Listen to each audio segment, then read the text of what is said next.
Happy Tuesday. I almost said Thursday, you guys. We have so much to talk about, to roast, to react to, pop culture news, so much stuff going on. So grab a beverage. Hopefully you're wearing something very comfy. Smash that like, and let's get this party started. If you like what you see, come and get it with me. I know you deserve all you want, 'cause your heart's made of gold. But don't wait till you're old. If you want it, I get you some. Hello, everyone, and welcome back to my channel, stand-up comedian, pop culture vulture. Joleenlunzer here for No Offense, All Offense, where we take a look at pop culture news, reality shows like Big Brother, Bravo television shows, court cases, anything that kind of fuels our dopamine that we can have a laugh with. This is comedy, so be warned, and also be warned, I'm very opinionated, okay? But that doesn't mean you have to have the same opinion. You're welcome to sound off in the live chat right now. Hello, live chatters, or the comment section, and we can just agree to disagree. That's my opinion! Also, remember, everything I say is true, except for the parts that are false. Everything is alleged and for entertainment purposes only. Allegedly. So don't sue me, okay? Yesterday, we had a really fun time. We talked about so many things. You guys, I'll try to get timestamps on that video too, and this video. So it's easier for you to navigate, look for the things you want to talk about. But basically, we're just here to chat and have a laugh and react to and give our opinion on things happening in the world around us. All right. So hopefully you guys are all having a great day. You know the drill. Smash that like, hit that subscribe. Let's set a like goal for 800. Can we get 800 likes? Mods, please let me know how many likes we're at, and please encourage people to like the video, subscribe. We have a goal of getting to 50,000 subscribers. So we're a couple thousand away, but not too many. All right.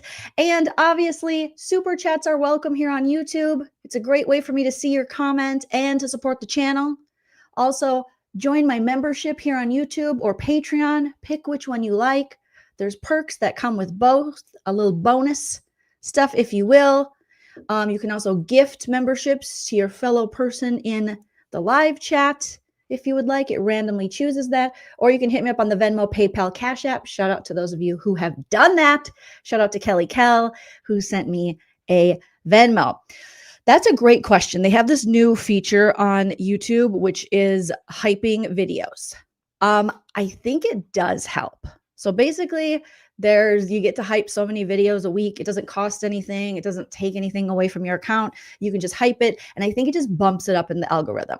So hyping does help. I do appreciate everyone who's been hyping up my videos.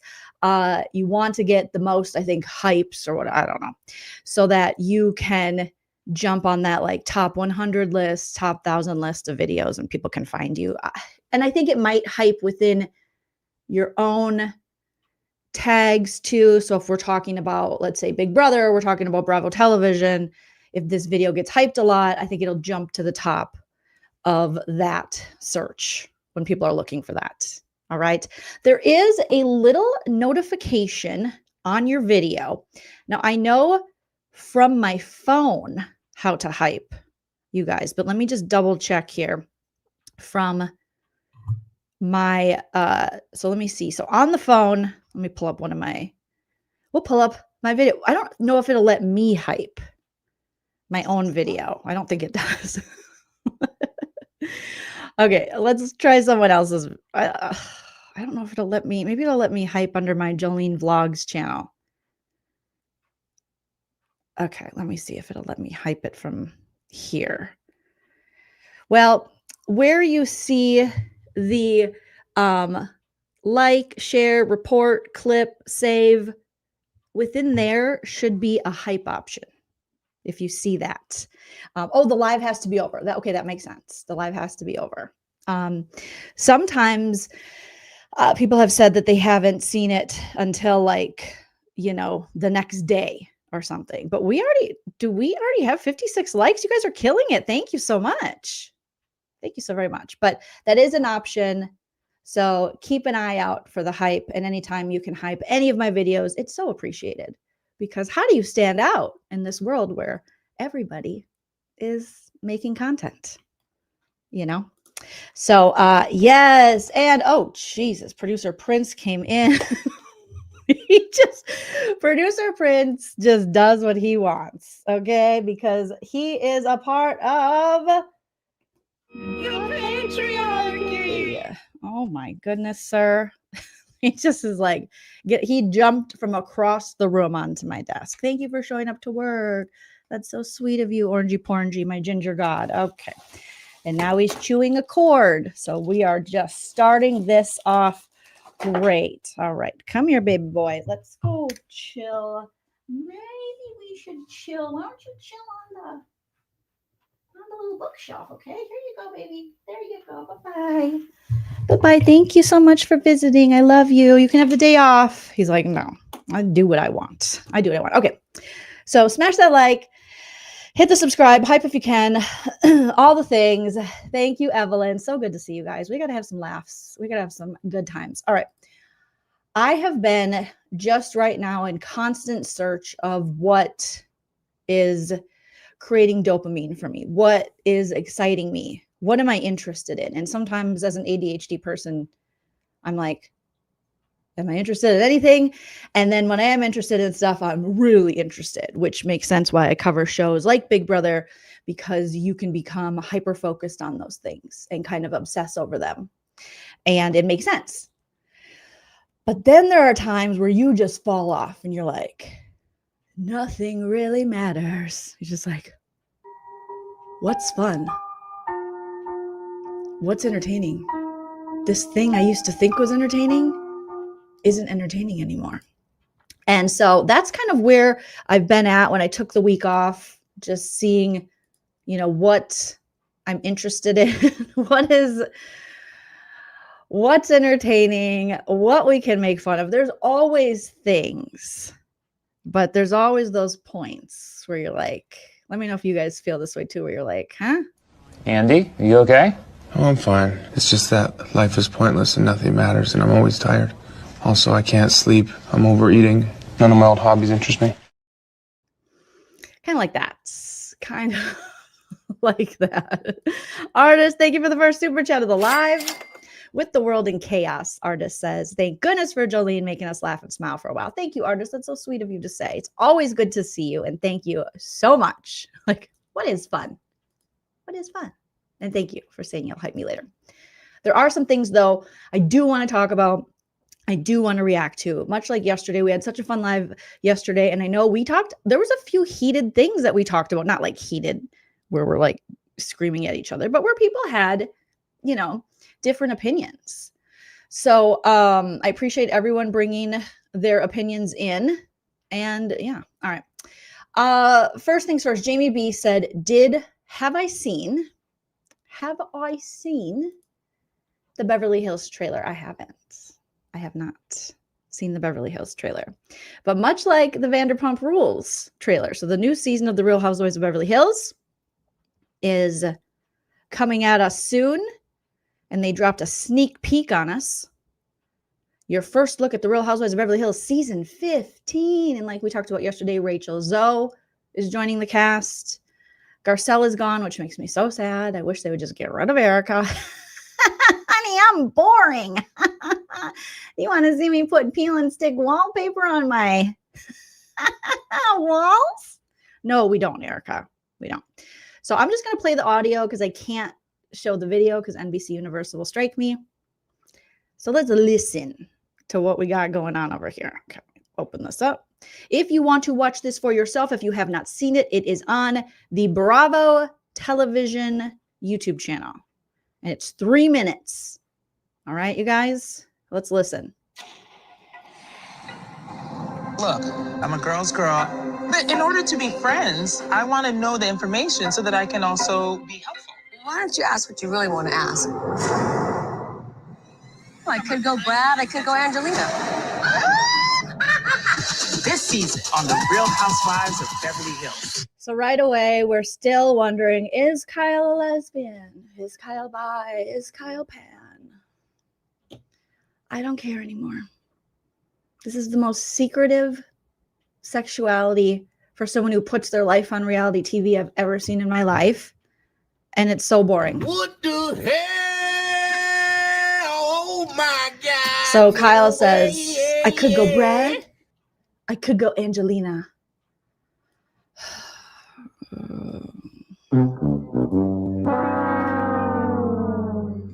Okay. Thanks, Kyle. Drop it! Oh my God! I have to know what you want. Someone who likes sex. Wow! Is he your official man friend? Yes. That was a hard launch. This is so very. Erica got another old man. She got another damn near in the grave dude. That's what it is. That what I just saw? Oh my God! I have to know what you want. Someone who likes sex. Wow! Is he your official man friend? Yes. That was a hard. And he kind of looks like that lawyer guy that was a friend of her and Tom Girardi. Remember who everyone thought she was dating, but he was married? He is like, he looks like Santa. He looks like Santa on Ozempic. Okay. This is so Beverly Hills. Oh my God. Like 100% have to own this. My name is Rachel Zoe. You may or may not remember me from Bravo because I've lived here before. Hot girl summer. This is hot girl summer adventure style.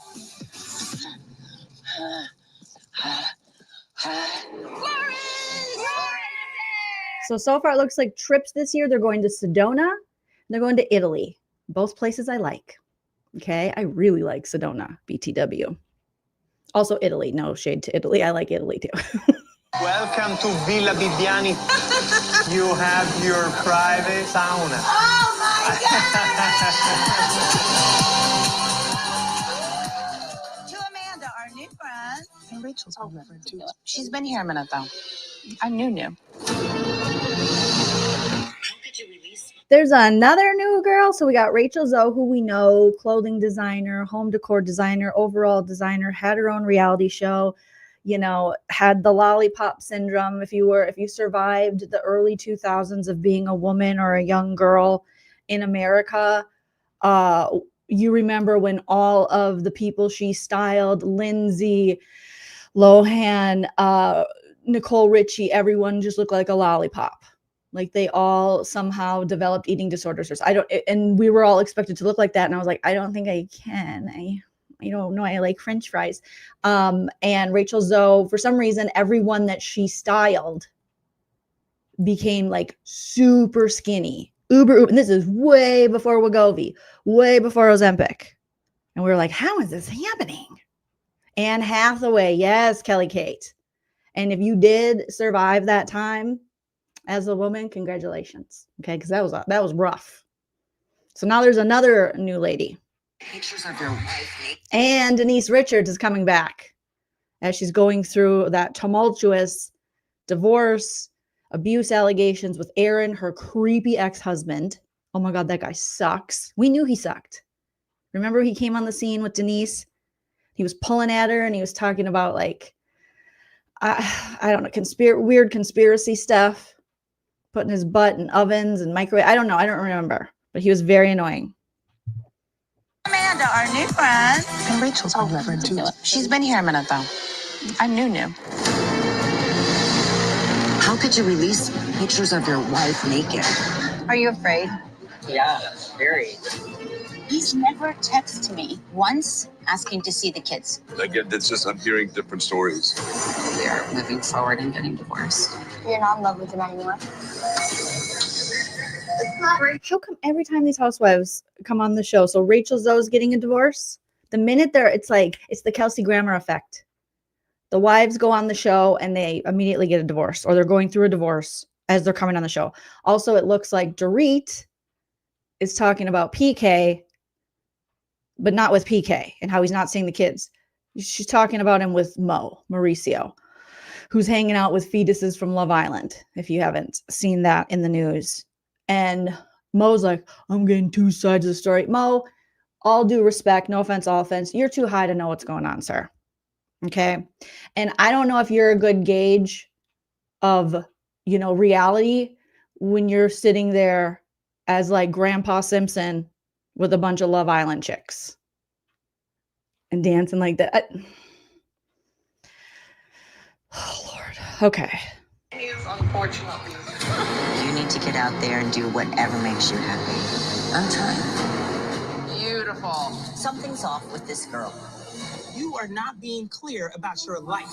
She's intimidated. Because I'm young and successful and I'm not financially dependent on a man, and she outsourced her financial well-being to a man and it didn't go well. Oh my God, that's one of the new girls. I think her name's Amanda. And I think she's talking about Erica Jane, so I like her. I like her. I don't care. She's giving me Anna Dalby vibes. She's like, because I'm young and I have my own money. And she outsourced hers to an old man who lied. Oh my God, I think I like her, you guys. Read the room and know your place. Do you remember? So I can remember. I think she's fake. I think she plays both sides. You're lying. And you know what doesn't lie? The cameras. Those days of me sitting there, grinning and bearing it, swallowing it, taking it, those days are over. I'm not even talking about that. Please stop. That's why Garcelle left, because it's always all about something. I am interjecting because this is a three-way thing. Erica, I'm not doing this. I'm not going to stop talking, Bree. All right, let's go, girls. I'm not going anywhere. I am. Oh my God, it's about Dorit needs to just bad girls club and beat up Erica at this point. I mean, we don't advocate for violence except for when we advocate for violence. But seriously, Erica, shut up. Shut up, Erica. You are in no position, no way, shape, or form to give advice or tell anyone anything ever. Ever. So we have still Dorit versus Kyle, then Erica kissing Kyle's ass. So then it's Erica and Kyle kind of versus Dorit. And then we have Jennifer Tilly versus Sutton. Because remember last season, Sutton turned back into the devil. And she doesn't even talk to Garcelle anymore. Oh. I wanted a hot girl summer and I'm not having one at all. So Rachel Zoe says, I wanted a hot girl summer. I'm not having one at all. So we have Vanderpump Rules coming out December 2nd and Beverly Hills coming out December 4th. Maybe these new girls are going to shake it up because it needs to be shooken. Okay. And this new Dorit who's like, I'm not taking nothing. I'm here for that. Even if she's a liar. They're all liars. They're all liars. Thank you, Morticia, for the super chat. So sweet of you. Let me get my super chat sound effect. So that looked okay. Maybe I'm just, I don't know. Maybe I'm just being extra positive right now. But what do you guys think? I know you just got to hear it, but maybe some of you have seen it. Are you excited for Beverly Hills? Are you going to watch it? It's been such a disappointment for a while now. But Bose is there. And I hope her storyline isn't her and her guy and him trying to get her to have a baby at like 50. Like, can this... I know Janet Jackson did it at like 60 or something. Forgive me, I'm not sure, and that's fine. But let's not put her life at risk. Okay, she has a beautiful daughter, and these men that come in are like, if you can't give me a baby, you can't give me that. Well, that's the fault in your stars, sir, because you can't make babies on your own. Okay, you're not special like that. Ugh, I hate that. I hate when I see these relationships with these powerful women and the men are like, I need baby. Well, why did you wait until you were like 80, sir? Because the women you're going to meet around your age have already done it or have decided they don't want to do it. Oh my gosh. Okay, Care Bear says, no. Boo, tomato, tomato, tomato. Kelly K says, I'm going to watch. Unsure how I feel about VPR coming up. We're going to roast it, Maddie. We're going to roast it. It might not be good, but I know I love Jennifer Tilly. Sutton can go. She can go, little girl. April says, it looks like it's going to be good for a change. I'm just here for Jolene Makes Me Laugh. Thank you so much. Don't watch much TV. Thank you, Crow Oath. Thank you so much. You little sweetie. Wipe the CD. I appreciate that. But Disco says, do these women watch themselves back and get mortified? No, they get paid. They don't care. They sold their souls a long time ago. They're not watching. Most of them, I don't think, watch themselves back.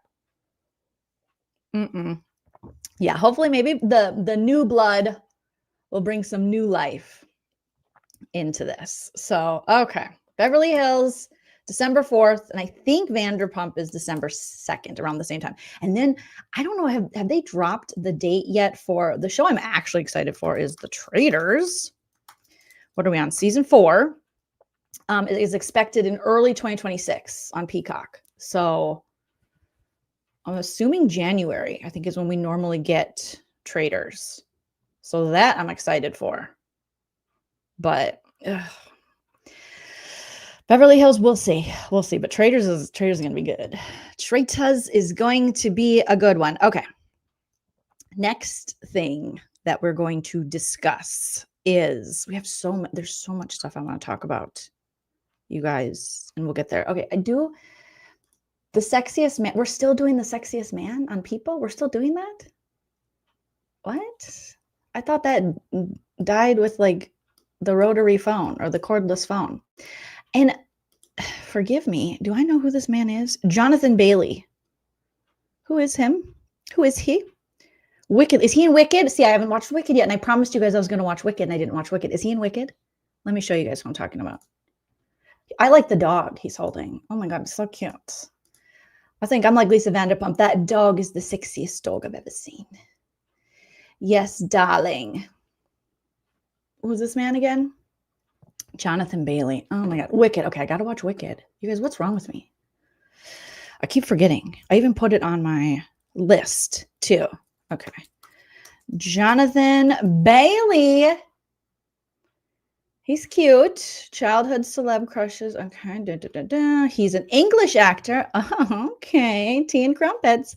Known for his diverse roles across stage, film, and television. He's won a Laurence Olivier Award and a Critics' Choice Television Award and has been nominated for a Primetime Emmy Award and 4 Screen Actors Guild. Okay, get it, Jonathan. Okay, well, here you can see his nipple. And look at that doogie. Look at that little dog. Wickedly handsome. Oh, so charming. We know we nailed it. So he's the sexiest man alive, okay? Yay or nay in the chat. Is this your sexiest man alive? Oh, I tried to watch Bridgerton and then I never went back. And not because it was bad. It wasn't bad at all. I don't know. I was watching The Crown or something. Is he gay? Steven says he's so hot. Steven, we got to do a member soon. Text me. Let me know when you're free. We got to get on a Jolene Steven members only for our YouTube members and our Patreon members. Okay, Winter says nope. Dale says nay. Oh, we're doing nay, huh? Yo, Sweet C says I'll take him. And that pup. Oh my God. I love it. I love it. So I'll take him and the dog. First, I'll take the dog because I already have hype man husband Chalaran. And I love him.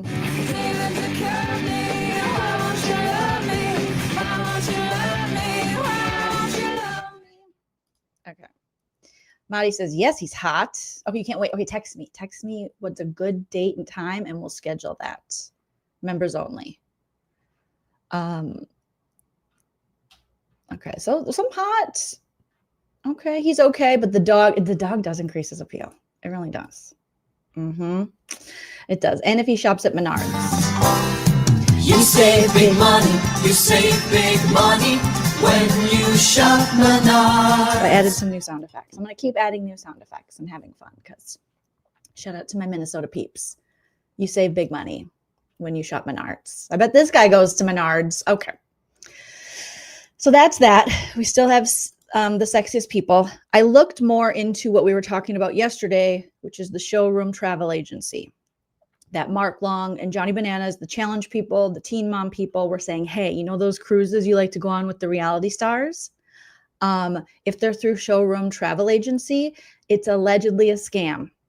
And the talent wasn't getting paid. And supposedly they are offering refunds for people per the Mike Gibson dude who runs it, who looked like he didn't run anything except for bad checks. You know what I'm saying? Like he had like 53 followers on Instagram. He was a Disney World dude, you know? So, and we did a little investigative journalism yesterday. We called the company. They have not returned my phone call. Shocker. But maybe they will. Well, it seems that some of the Big Brother people are saying he no longer is in charge of the Big Brother / Survivor cruises. So those cruises coming up in January that like Rachel, Brittany Haynes, Janelle, I think Morgan is going on one soon, Danielle Reyes, a bunch of people.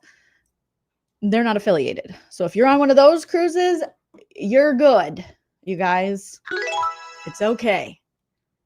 But I don't know. I just can't believe that these pretty big, prominent reality stars, especially the ones in the challenge, like the Johnny Bananas, who have been in this for so long, could get scammed by a guy who looks like he still has an active MySpace page. But I don't know. Who am I to, you know, That's my opinion! to say? So luckily, there are some Big Brother and Survivor cruises that are coming up that people have already booked, and I believe can still book, that have nothing to do with this man. Danielle was talking about one recently. There's a Winners at Sea, I think it's called. Danielle Reyes was talking about this. Winners at Sea. Okay. And let's see who's on that one. And let me know in the chat if you guys would go on a cruise with Big Brother or Survivor people. All right, Danielle Reyes. And if you want to know more about the scams of cruises, go check out BB Steph, because she did a whole video. She did a couple videos on this. So here's Danielle talking about the cruise coming up. Hey, listen, I know I'm leaning like I'm telling you a little secret. Well, I kind of not, but you know what's going on. So fun fact about me, I have never been camping in my entire life, one thing. Secondly, I have never been on a cruise ship.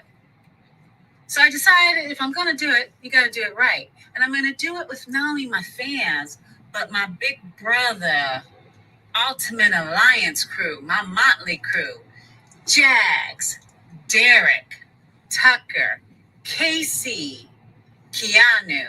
You know, them guys, you know, them people, they win stuff. They win, you know, America's favorite players and the ones that get the big checks.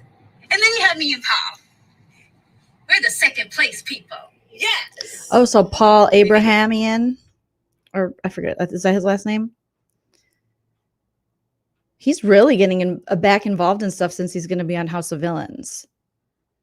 Okay, so Keanu, Jag, Casey, Derek, Tucker. Okay, have fun with that. That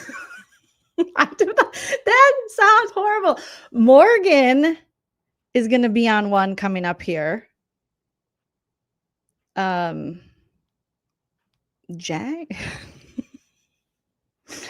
Okay, cool. Yeah, I forget which one Morgan's gonna be on. Let me see if I can find if it's yeah. She's gonna. Guys, it's okay. Morgan. Hi, I'm Tiffany, America's favorite player. Okay, so this Hi, I'm Howie. This one's funny. I gotta show you guys this because Howie. Everyone else is like, "Hi, I'm Tiffany. Hi, I'm Morgan. Hi, I'm Janelle." And then Howie's like, "Hi." Remember Howie, BB6, BB7, Hurricane Howie? He's like, "Hello, I'm Howie, meteorologist." And shout out to Howie. I did an interview with Howie years ago now. Me and Powell. Shout out to Powell. I'll have to clip that one and put it back up. I don't think it's up right now. I'll have to get it back up. And when I watched this ad, I was like, okay, everyone's bringing it. And Howie's like, go to www.cruiseshippers.com. And I was like, oh, Lordy, Howie. Okay, so let me show you guys this. So this is a cruise you can go on. And if you do go on it and tell me. Tell me if you had fun, because I'll never go on it. Okay? All right, let me share this here. Oh my gosh. Okay. Thank you, sweetie. Thank you. Dubba-da. All right. Dubba-da Howie. Okay, here's the thing. It's Morgan. Hi, I'm Tiffany, America's favorite player of Big Brother season 23. Hi, I'm Jedi Hurricane Howie. Hey guys, it's Big D. Hey guys, it's Ashley from BB6. You know you missed me. Hey guys, it's Brittany Haynes. Hey, it's Rachel. Come cruise with us. October 19th through 23rd. Our last cruise was all anyone was talking about. It was literally all over the internet. You don't want to miss this. You don't want to miss the party. There will be exclusive events. But the only way to get access is to book with our link. You're going to find out by swiping, clicking the link in bio, or going by the website. Cruise. I'm sorry, Howie is looking off. Everyone's looking in the camera like, yeah, and Howie's like, clicking the link in bio. He's like this, clicking the link in bio, clicking the link. I don't know why I made him really northern Minnesotan, but it made me laugh. With us. On the fans and favorites. There's Bo. Fans.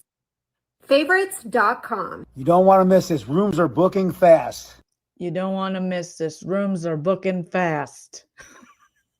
I love Howie's energy for this. Can't wait to meet you. Okay, Ashleah. Remember Ashleah? Wasn't she Janelle's partner in BB6? And she was like the first duo evicted. Was she the first? Or was the Mike? I can't remember. But Ashleah, I haven't seen her in forever. Sign up now. Janie, sign up now. Sign up now. Sign up now. Tiffany's probably the best at this. Trust me, you don't want to miss. And Rachel's doing Rachel. She's like, trust me, you don't want to miss this. Hey guys, it's Morgan. Hi, I'm Tiffany, America's favorite player of Big Brother season 23. Hi, I'm Jedi Hurricane Howie. Hey guys. I'm Hurricane Howie. And then he's like, the camera's going in and out. It's Big D. Hey guys, it's Ashley Big D. You guys can hang out with Big D on a ship. From BB6. You know you missed me. Hey guys, it's Brittany Haynes. Brittany's good at this too. Hey, it's Rachel. Come cruise with us. October 19th through 23rd. Our last cruise was all anyone was talking about. It was literally all over the internet. Literally. You don't want to miss this. You don't want to miss this, but I might miss my flight. You don't want to miss the party. There will be exclusive events. But the like what? What are the exclusive events? I can't not roast it. I can't not roast it. What is exclusive? Exclusive drunken shuffleboard. Exclusive. only way to get access is to book with our link. You're going to find out by swiping, clicking the link in bio, or going by the website. Cruise with us. On the fans and favorites.com. Fans. Favorites.com. You don't want to miss this. Rooms are booking fast. Can't wait to meet you. That was so bad, you guys. Rooms are booking fast. That means quick. Oh, Hurricane Howie, right? This ad is not for me, Kelly Kate said. It's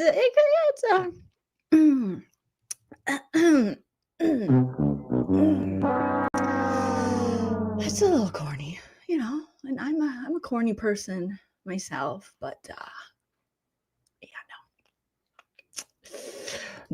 Boom. Roasted. It was funny. That's just funny. But please, if you go, please report back to me. What is the exclusive events you get to go to? All the things. Casey did one too. And she's done a few. And she's like dancing. She's like, come on the cruise with me and get drunk, and we can go on TikTok live together and beg for money and provide no service. But okay, so there's that. And she did another one where she stands up. It's me. Just in case you haven't seen the mini. Okay, so this is where she says, okay, let me show you guys this one. This is where she says, we have nothing to do with that other guy. That other guy that's allegedly scamming people, that ain't us. So open those wallets up. All right. You know you want to cruise with us because we do not know that man. That is not the man that you're going to do your cruises through or this cruise through. You know what I'm saying? All right. Let's see. Casey. I don't think I follow her. Clark. Is it?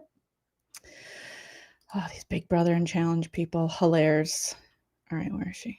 Okay, here we go. Here we go, guys. We got to take a look at this. People are so funny. Exclusive events. They're going to be so fun. It's me. Just in case you haven't. Okay, why are we sitting down and then it's me? What, you should have just been like maybe at the camera already. But Seen the mini posts about this cruise that's happening in January with all your Big Brother favorites. I'm here to remind you, okay, January 26th through the 30th, sail away with your favorite Big Brother people. It's gonna be myself, it's gonna be Derek, Danielle Reyes, Tucker, Paul, Jag, and Keanu. You do not want to miss this. The only way that you get to hang out with us on this trip is, first of all, you gotta get your tickets. You have to get the tickets through the link that's in my bio.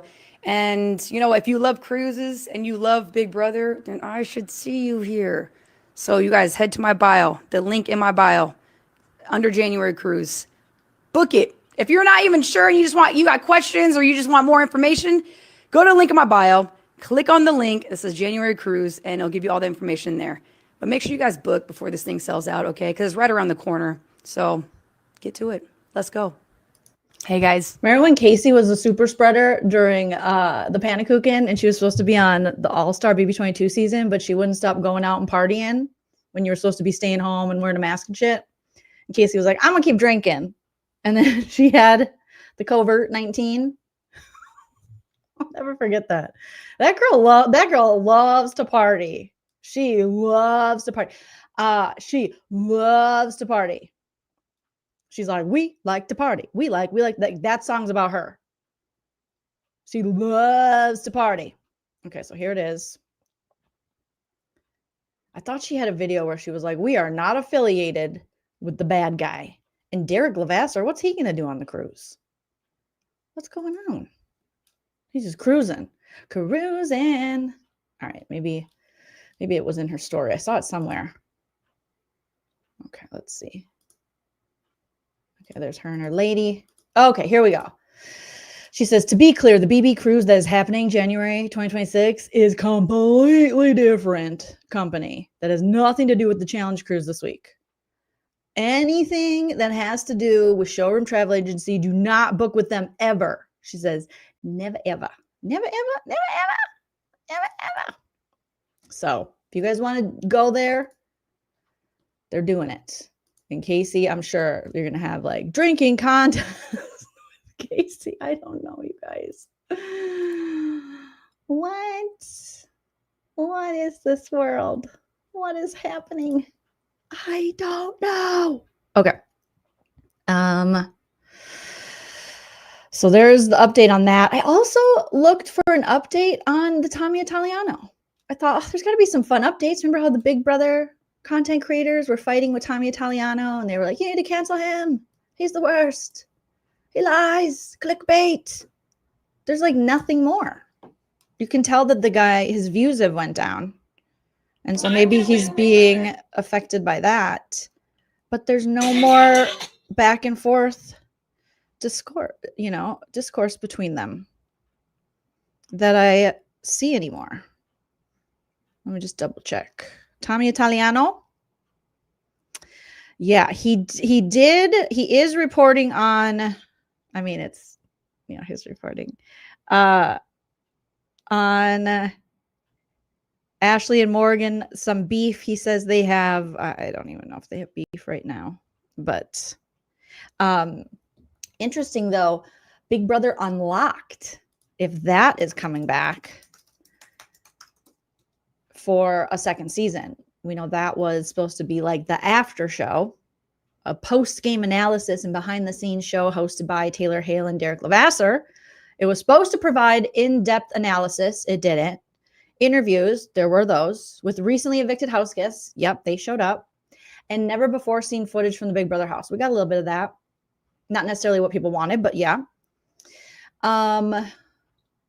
Let's see. Is it going to be, I'm just curious if they're going to bring it back. Okay. Will Big Brother, this is Entertainment Weekly, will Big Brother Unlocked return in 2026? 2026. And I want you guys to sound off in the live chat and the comment section and let me know if you want Big Brother Unlocked to come back next year, because Julie Chen, basically, Allison Grodner, the whole deal, they already basically said, hey, you're not going to get Celebrity Big Brother and you're not going to get reindeer games and you might never get them again. So there you go. That's it.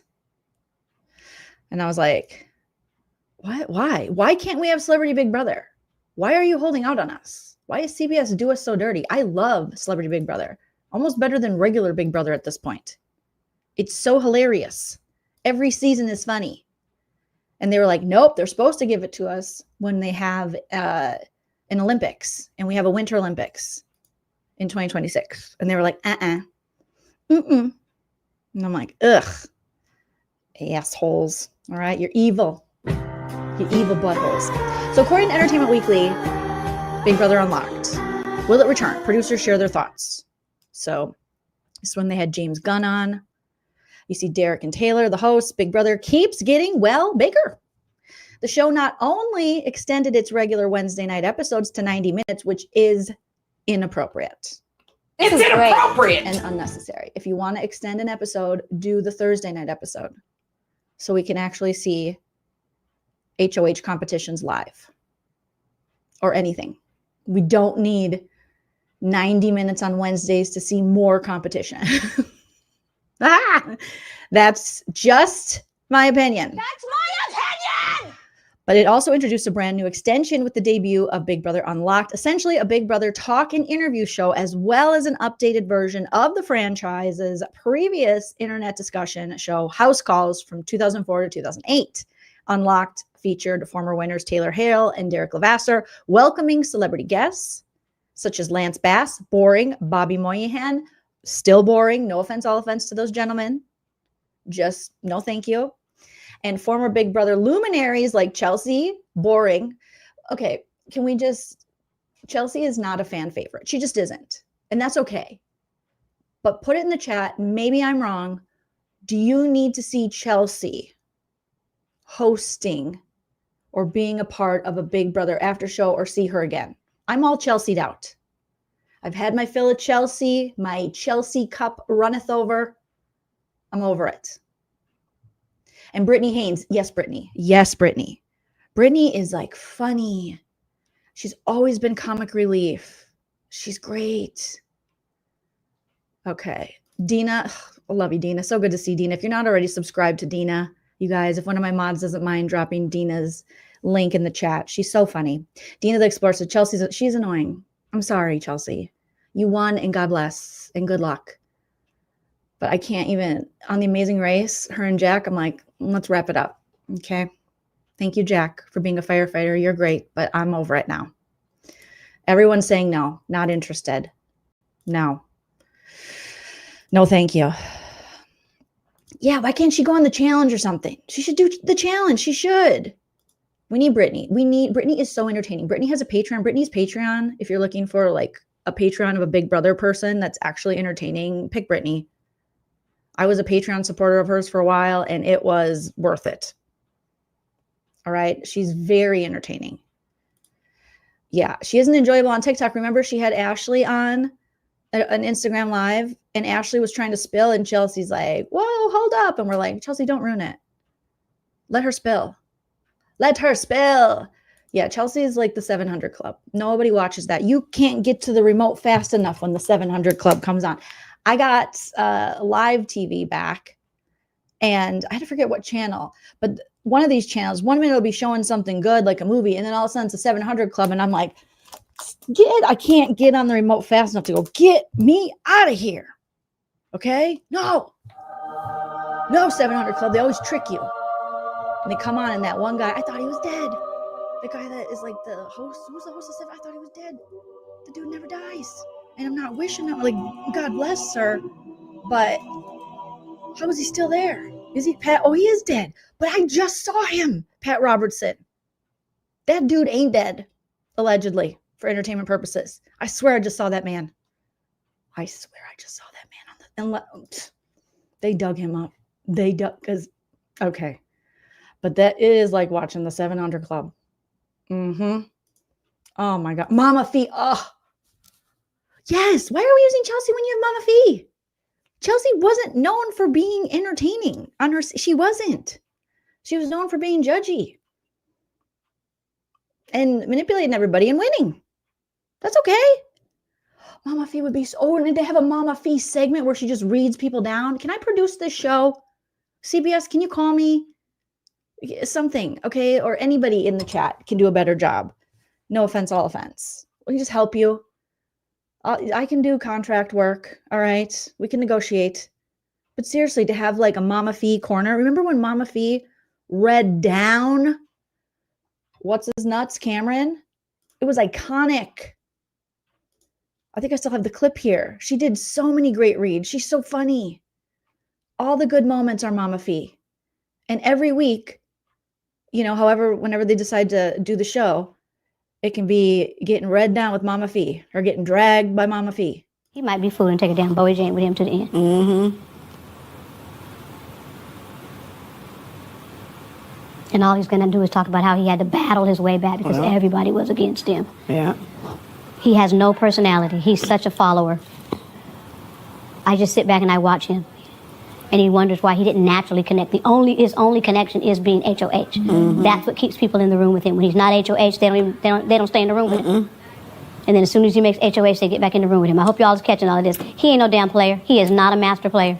He has no personality. He has no nothing. He doesn't draw people to him. The only thing he has is the ability to win competitions. And half these guys aren't playing because they don't want to win, because they don't want to have to show their hand, because they don't want to piss anybody off. So, I mean, come on. Just like Otter saying, Mama Fee is talent. No one's tapping into that talent. We haven't seen her on anything after her season. Get Miss Felicia on the phone. Pay her what she's worth. We need her. All right. To chat about the latest events inside the house, it also included interviews with the most recently evicted house guests. Yep. The spinoff aired 5 times on CBS throughout BB27. Wow, way to utilize that. 5 whole times in a season that's like 80 to 100 days. Okay. 4 times on Friday and once on a Sunday. Once they held us hostage into the episode, which I'll be honest, I didn't mind because I don't remember to tune in on Friday. I'm not going to, for what they were giving us, I wasn't going to go find it Friday night. You were going to have to hold me hostage. And they knew they were holding us hostage because they put a timer there. 15 minutes to Wapner, 12 minutes to Wapner. You know, like we're almost done. And made its biggest splash when nabbing Superman director and BB Superfan James Gunn as a guest for its September 19th finale. But now the season 27 of Big Brother is firmly in the rearview mirror. It's time to look ahead. And when looking ahead, does Big Brother in the year 2026 once again involve Unlocked? Executive producers Rich Meehan and Allison Grodner, who are very much out of touch, allegedly, sure hope so. Yep. No celebrity Big Brother, but damn. Let's get another Big Brother Unlocked. No reindeer games, but more Derek Levasseur. Just run me over with a bus at this point. I'm just going to go lay in traffic and open my door while driving on the freeway. More Derek Levasseur. Great. Fantastic. More saltine crackers. No cheese. No salsa. No dip. No dip, baby dip. Just vanilla wafers, sans sugar. Just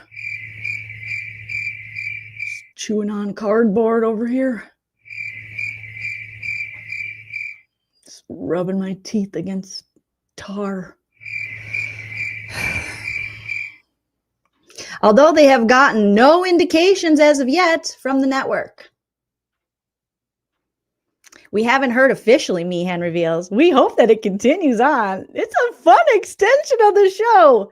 Said who? Said who? Said who?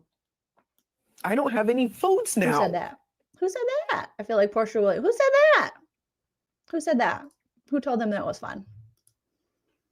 Because it wasn't. Who said that was fun? Bruh. The way the producers see it, the first season of Unlocked was something of a testing ground to see what works. Nothing. Except for when Brittany showed up.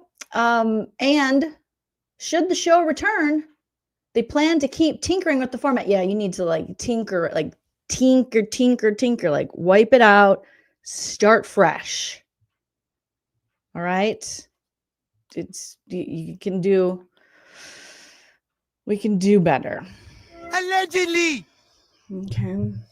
It will evolve and get better the more we do it, says Meehan. Really? Because that hasn't been the case for your show. You're terrible, Muriel. Okay. Taylor and Derek were great. You can go, little girl. Okay. And we had some really fun guests. What? I'm sorry, what? I'm sorry, who? What? Who? Which ones were fun? Oh my God. Okay. So that's something we'd like to continue doing and evolving. So hopefully it'll come back. Well, I don't like Facebook and I don't like the internet. Overall, we were really happy with it. Ads Grodner, I don't know what's going on. I don't know what's happening. I mean, it's kind of always been this way with you, but lady, how out of touch do you get to be with the fans and keep your job? You know what I'm saying? Because that is a lie. Bored now. She's really happy with it. It seemed to be well received and people came to watch. Who? I am not buying it. Grodner also notes that it takes time for a dedicated audience to form. Okay, but like we should be excited about it. And I was never excited. Like never was I excited. I should want to pee a little. I'm like, oh, the show's coming on. I'm excited. I wasn't. I was like, oh, should I watch that? I gotta make fun of it. Other people might watch it. Maybe they won't. People didn't even miss it when I didn't cover it. Okay. So it takes time for a dedicated audience to form, even for something part of a franchise like Big Brother, which has been on the air for 25 years, and you still haven't got it right. Like, what? It's an urban legend that never happened. We need to teach people to find it. I'm sorry, what? Hello, I am Allison Grodner. Hello, Gen Z babies, millennials, Gen Xers and boomers alike, and those still kicking it with the greatest generation. Hi, I'm Allison Curly-Haired Grodner. Go to CBS.com, no, the channel, Friday nights, 5 times a summer. Find us on the television. Like, what do you mean? How to find it? How to find it? She's thinking she's going to put it in the TV guide. Oh my God, girl. If it was fun and a show that people liked, it would be clipped. You would have clips on social media, which would lead people to go, I want to watch that whole thing. You would have a good time for it. You would have a good structure for it. It would make sense when it was on. It would give the people what they're asking for. Nobody's asking for Derek Levasseur on this. Some people says he's doing well with the crime and good for him. God bless. Good job, Derek. But nobody was like, you know what I need? An after show with Derek Levasseur and Taylor, who have zero chemistry. Right? That would be so cool. No. Nobody asked for that. Okay? No. Wait a minute. So they got to teach people how to find it and learn where it is. So we have to, her direct quote is, we need to teach people to find it and learn where it is. Do they know where Big Brother airs? Well, they can find it. They can find it there. But I think we're getting there But I think we were getting there by the end. The lie detector determined that was a lie. It's an urban legend that never happened. And it was great to get those celebrity fan guests.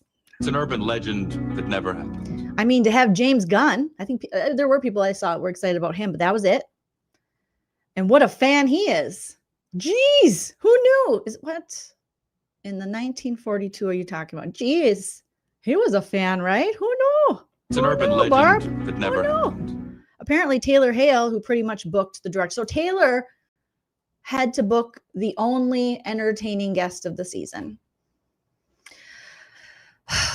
Which tells you everything you need to know about this show. That the actual producers, executive producers, they're like, I guess we need the talent to do it. They're more plugged in. Okay. Of course, the decision on whether to bring Unlocked back as part of the Big Brother season 28 and 2026 ultimately lies with CBS. Come on, CBS, say no unless major changes happen, including getting rid of Derek Levasseur, adding Brittany Haynes and Mama Felicia and some other cool people who are actually entertaining. And our source close to the network says no official decision will be made on that for quite some time. Yeah, they're going to wing it. They're going to wait till the last possible, second, turn their homework in late, and it's going to be more slop. Oh my goodness. So, yep, they're like, nope, we're going to make our official decision at the last minute. Now, for quite some time, we're going to leave you hanging.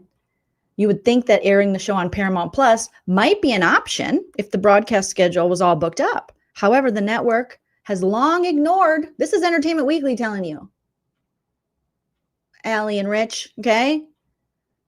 The network has long ignored our pleas to put such bonus content for shows like Big Brother and Survivor on their streaming platform. They're like, make it more enjoyable? No. For our viewers? Also more money? No, thank you. So while the producers remain hopeful they will get another shot to air segments such as The BBs, which I think was the awards, and that was the show that Brittany was on, and getting jaggy with it. Nobody wants to see jag. Can I get a count in the chat if you would like yay or nay if you want a getting jaggy with it so we can see Jag again? You're a virgin who can't drive. Getting jaggy with it. I don't even remember that segment. I think I blocked it out. Okay, everyone's no. April says, Sax says no. April says no. Goldie says no. Cammie says no. Tracy says no. Amy says, yeah, I'm good. I'm terrified he's going to win Tar. I can't even. Oksana says nay. Blue Lady polite, no thanks. Red Wolf, nay. Marty says, no, please. No, getting jaggy with it. Please, God, no. B. Nichols says, oh, God. Oh, good Lord, no. Kitty Kitty Meow says, I'm okay, thanks. No Jag, no Nicole. Yep. So much nay. So much nay. That was way harsh, Ty. Yeah. We're over jagged. We're just getting an over, it's so much jag. Michelle says, no. Rather have getting Izzy with it. Izzy would be much better. Kira says, who? Dale says, nay. Nope. Rev says, I only want to see it if you can roast it. It was so not even worth roasting. That's how bad it was. It was more sad. And I know Taylor wants it to be good. I know she does. And I want that for her. And she feels very passionate about it, but I don't think Derek is passionate about it. And obviously the producers aren't passionate about it. So there comes a point where you just gotta, Taylor needs to just do your own show and pitch it. Or even your own YouTube thing would be better than whatever they gave last season. Naomi says if they were smart, they would hire YouTubers. They're not smart. Evelyn says, I didn't even watch the last half of Jack's season. Yeah, Amy says, is he so one of us? Yes. Will said, I would watch an Izzy and Paige show for hours. Love Felicia on too. They could pick so much better people. Derek's bringing the show down. It's just, that's how it is. No offense, all offense to Derek. I know he has his niche, you know, do crime stuff, get it, sir. But get out of Big Brother. Get gone. You can't have it all. Okay? It is not good. And that's okay. You can't be good at everything. Get going. Yeah, Jag was the guy that was evicted and then brought back and then won the game. Mm-hmm. Oh boy. Okay. So, and perhaps the mastermind will tell if their Big Brother companion talk show will remain truly unlocked. This person in the comments says, I hope Taylor's replaced. And someone gave it a thumbs down. Sandra says, I hope not. It was a dopey and unnecessary. That's the thing. Your show sucks. You gotta make it good. People invest their whole summer and their time and in the live feeds, and we're deep diving, and you got YouTube channels that are deep diving and roasting, and they're going all these places. People go to certain channels every day to get their updates. There's so much like funny, entertaining stuff happening that you could cover on the show that maybe, you know, the live feeders would appreciate, because then it's actually getting coverage, and the casuals could appreciate because they're not watching the live feeds, and maybe then they could gain a better understanding of what's actually going on in the show. And it could be really entertaining and really fun.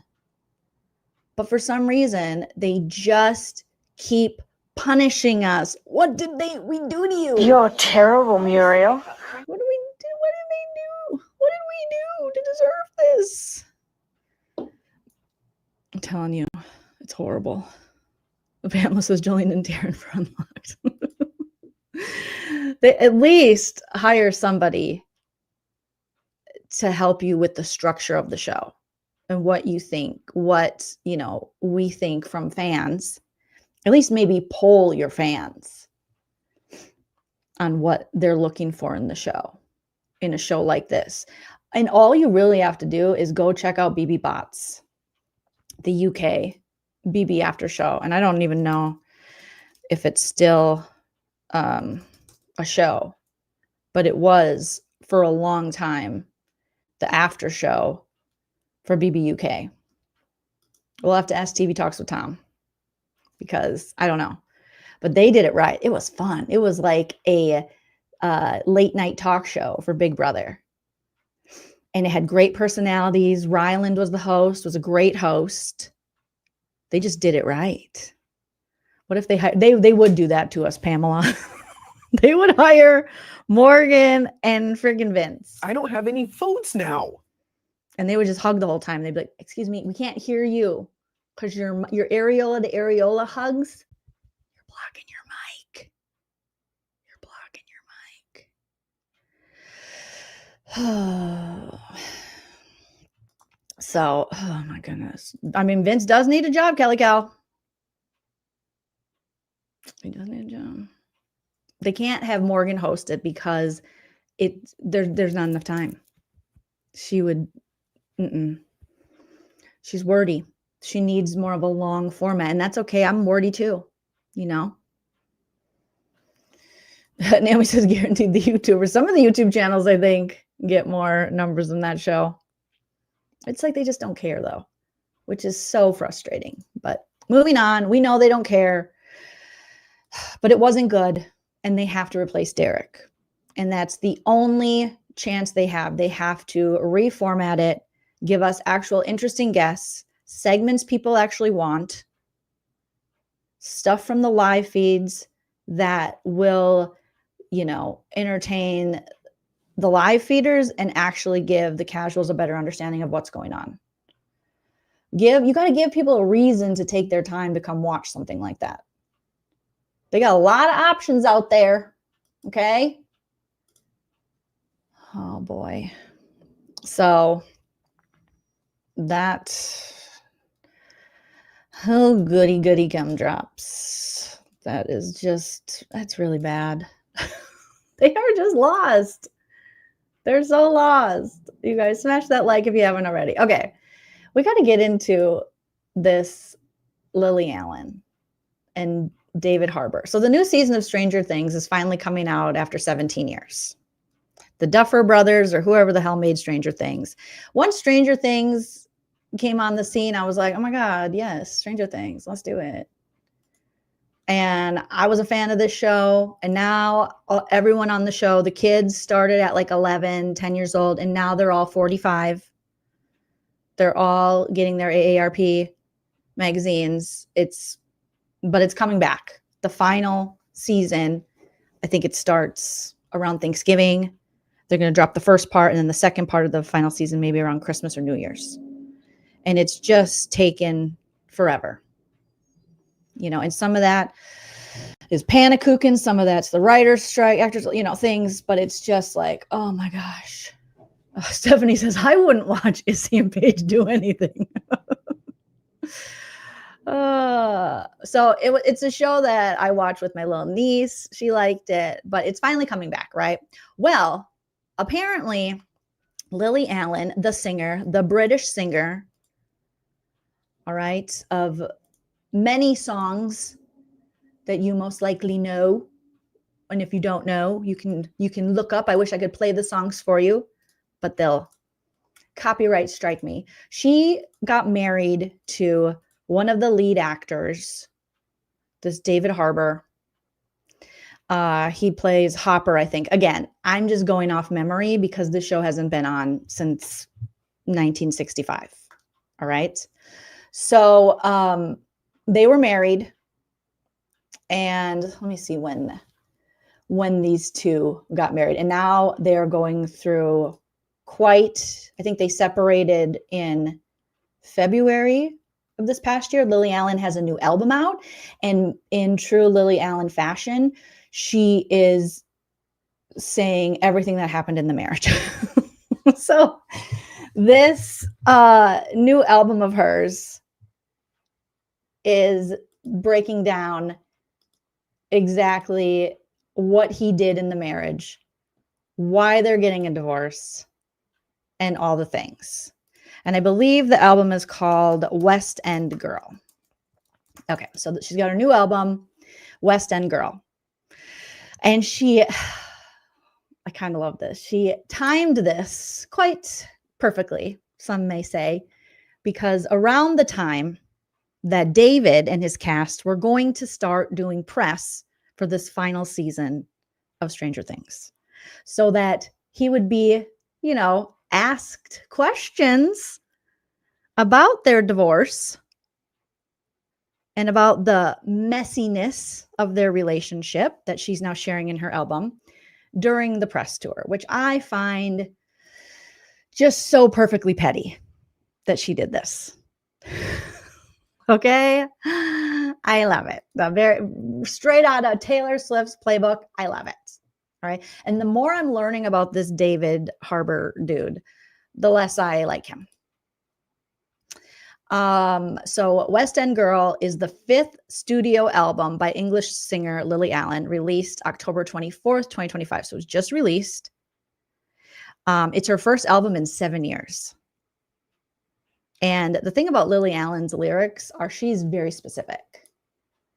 She'll be like, then, you know, you have like singer-songwriters who are kind of cryptic. She's like, and then he cheated on me with a girl named Madeline, and she lives at 1212 Fuck You Road, and they did butt stuff because I wouldn't do the butt stuff, and so we found someone to do the butt stuff, and they communicated through email. He had a Yahoo, and he didn't think I'd check it because nobody has Yahoo anymore, do they? But he does because he's old, and he likes to do butt stuff on himself. We saw butt plugs in his room with Madeline. Who's Madeline? Like, she just goes for it.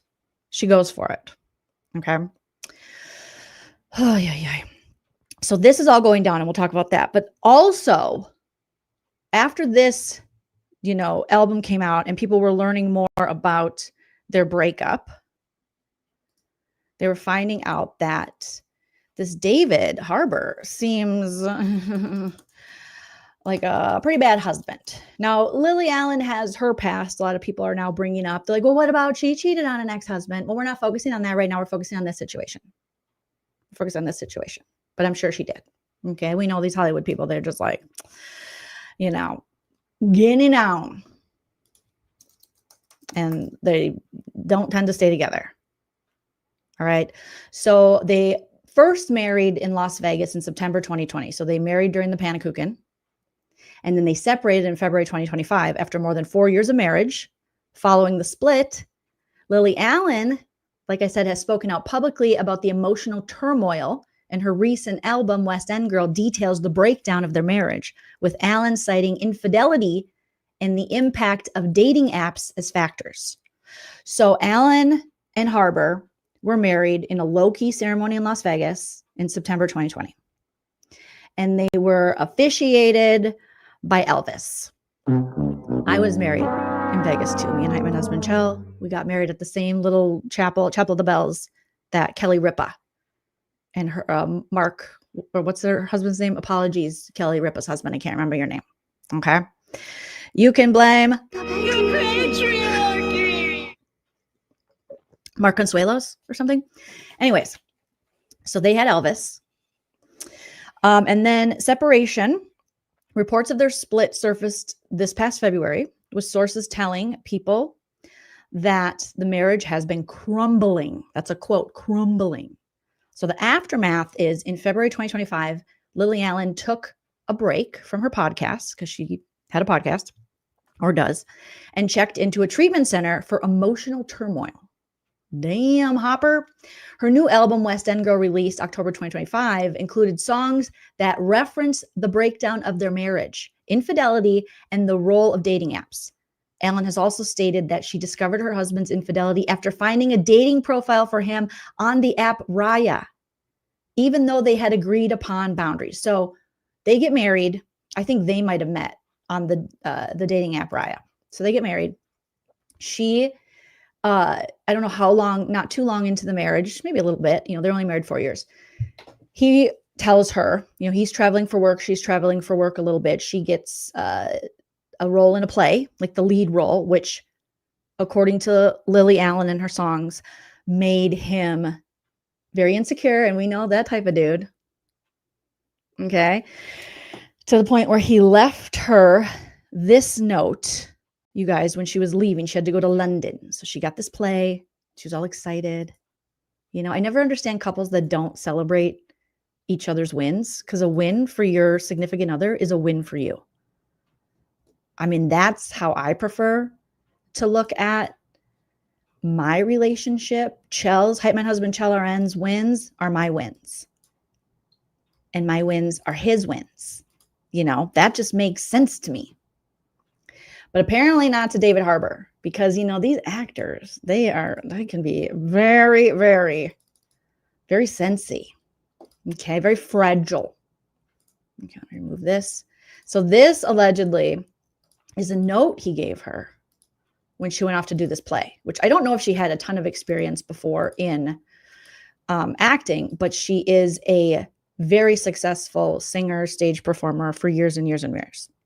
So this is the letter he left her. Says, "My ambitious wife, these are bad luck." He leaves her flowers. "These are bad luck flowers, because if you get reviewed well in this play, you will get all kinds of awards and I will be miserable. Your loving husband." Right? And you see a lot of couples like this. And I think, a little banter back and forth. But this is weird. I'd be like, what? Are you this insecure? Are you this fragile? I can't get an award that you can't. What? So right away, red flags. And they did this video too, where they gave a tour of their Brooklyn townhome, or their Brooklyn home, like a brownstone that they redid. It was really beautiful. And I remember watching that maybe like a year ago.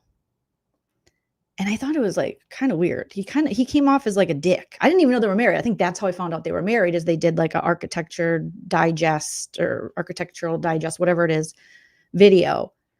And I just like to look at people's homes because I'm nosy. Okay. And I just love home decor stuff. And I thought, oh, this is really beautiful. But he just kept making little comments, even about the size of the closet she needed. And even when he opened the door to greet them, like, "Oh, hi, I'm married with kids now." He was playing up this, like he thought it was funny to pretend it wasn't Architectural Digest at the door, but instead it was like a former girlfriend. And he was like, "I'm married now. What are you doing here? You look good though." It was just weird. And I'm like, okay, David Harbour. Okay, Hopper. Stop. You're being weird. So while she's there, I think while she's in London, he decided that he was going to reach out to her about having an open marriage. Now, she's already married. I feel like these open marriage stuff, I mean, to each their own. If you both are like, hey, yeah, let's open this marriage up, let's bang other people, good for you. But to kind of trap someone in a monogamous marriage and then years later go, I want it open. That feels like everything is a lie. You know, like, no, we went into this just me and you. Now we're just opening this shit up. Like, maybe we should have talked about this before, because now she's married to the guy. Now she has children, not biologically with him, but I think he might have adopted or plays, you know, a stepfather or adoptive father role to her kids, you know. So the stakes are higher, you know, for women and men in those situations when they have their children and they get in a new marriage or relationship. I imagine, and we've heard, you know, people talk about this, the stakes being higher. Because you know that breaking up isn't just breaking up with you. The kids also go through a breakup and lose that step parent. You know, yeah, Cammie, insecure. Yes, Danny, open marriage is a Pandora's box. So Lily starts in her song. She kind of gives her side of the conversation. And she's like, the song's like, hi, how are you? I miss you. Yeah. Huh? Yeah. Right. Okay. Well, I mean, it doesn't make me feel great. And this is allegedly when he called her up and said he wants to open the marriage. And she says, well, if that's what you need to do, then I guess, well, how will it work? Where, right. I mean, it makes me really sad, but no, I'm fine. I'm fine. I want you to be happy. Okay. I'll speak to you later. I love you. Bye. So they open up the marriage, but she says, I will open up this marriage, but we have to have boundaries. And you do hear this about marriages that are open, where they have boundaries. And her boundaries were nobody they know. I don't think you can have sex with someone more than once. Like she did, like you can have sex with other people, but it can't be you in another relationship. She doesn't want him catching feelings for someone. You know, they're stating their parameters, their boundaries of it, and they had agreed that it wouldn't be someone they know, that he would pay for it, I believe, and he wouldn't do it with the same person. You know, new people, which is like, oh, geez, I hope we're getting tested regularly, guys. Oh my gosh. And he, shocker, didn't abide by those boundaries. Instead, he allegedly got with this lady named Madeline. I think her real name might be Natalie or something, but she was allegedly a costume designer or something on one of his sets. I don't know if it's Stranger Things or what. And allegedly they've been having an affair, or his, you know, technically that would be considered an affair because, you know, that was not their boundaries for him to have a relationship with the same person. And I think they said that it was like a year or two or more. Oh my gosh. So, oh boy. I found a shoebox full of handwritten letters from brokenhearted women. She sings in one of her songs, a song about visiting a partner's secret hookup apartment. Sheets pulled off the bed, long black hair, probably from the night before. Duane Reade bag, I don't even know who that is, what designer that is, with the handles tied, sex toys, lube inside, hundreds of Trojans. How'd I get caught up in your double life? So now Lily's saying, even though we opened this up, we had parameters, he broke them, and he had this full-on double life where he had, you know, a secret hookup apartment. And he's just, you know, banging people on the regular, including this Madeline, and banging the same person more than once. So, oh my goodness. So all this stuff is starting to come out. Lily Allen, 40, has been careful over the past few days and weeks, saying the lyrics are a mixture of fact and fiction. She did say, I get to take some creative liberty. She and David Harbour, who's 50, met on the dating app Raya, wed in 2020, like I said, and confirmed their split in February, 2 years after showing their Cobble Hill home in a much shared Architectural Digest story and video. And you can look up that video, and it's cringe now, knowing what we know, especially. That home has just gone up for sale for nearly $8 million. Allen starts off the album singing about the fairy tale setting up home in Brooklyn brownstone I could never afford. In the title song, things start to sour when she lands a role in a play on London's West End. So thus the title of the album, West End Girl. The singer, Lily, does have her 2 daughters, Ethel and Marnie. I love those names. My grandma's name was Ethel, so I think that's adorable. In August 2021, Allen played Jenny in 222, A Ghost Story.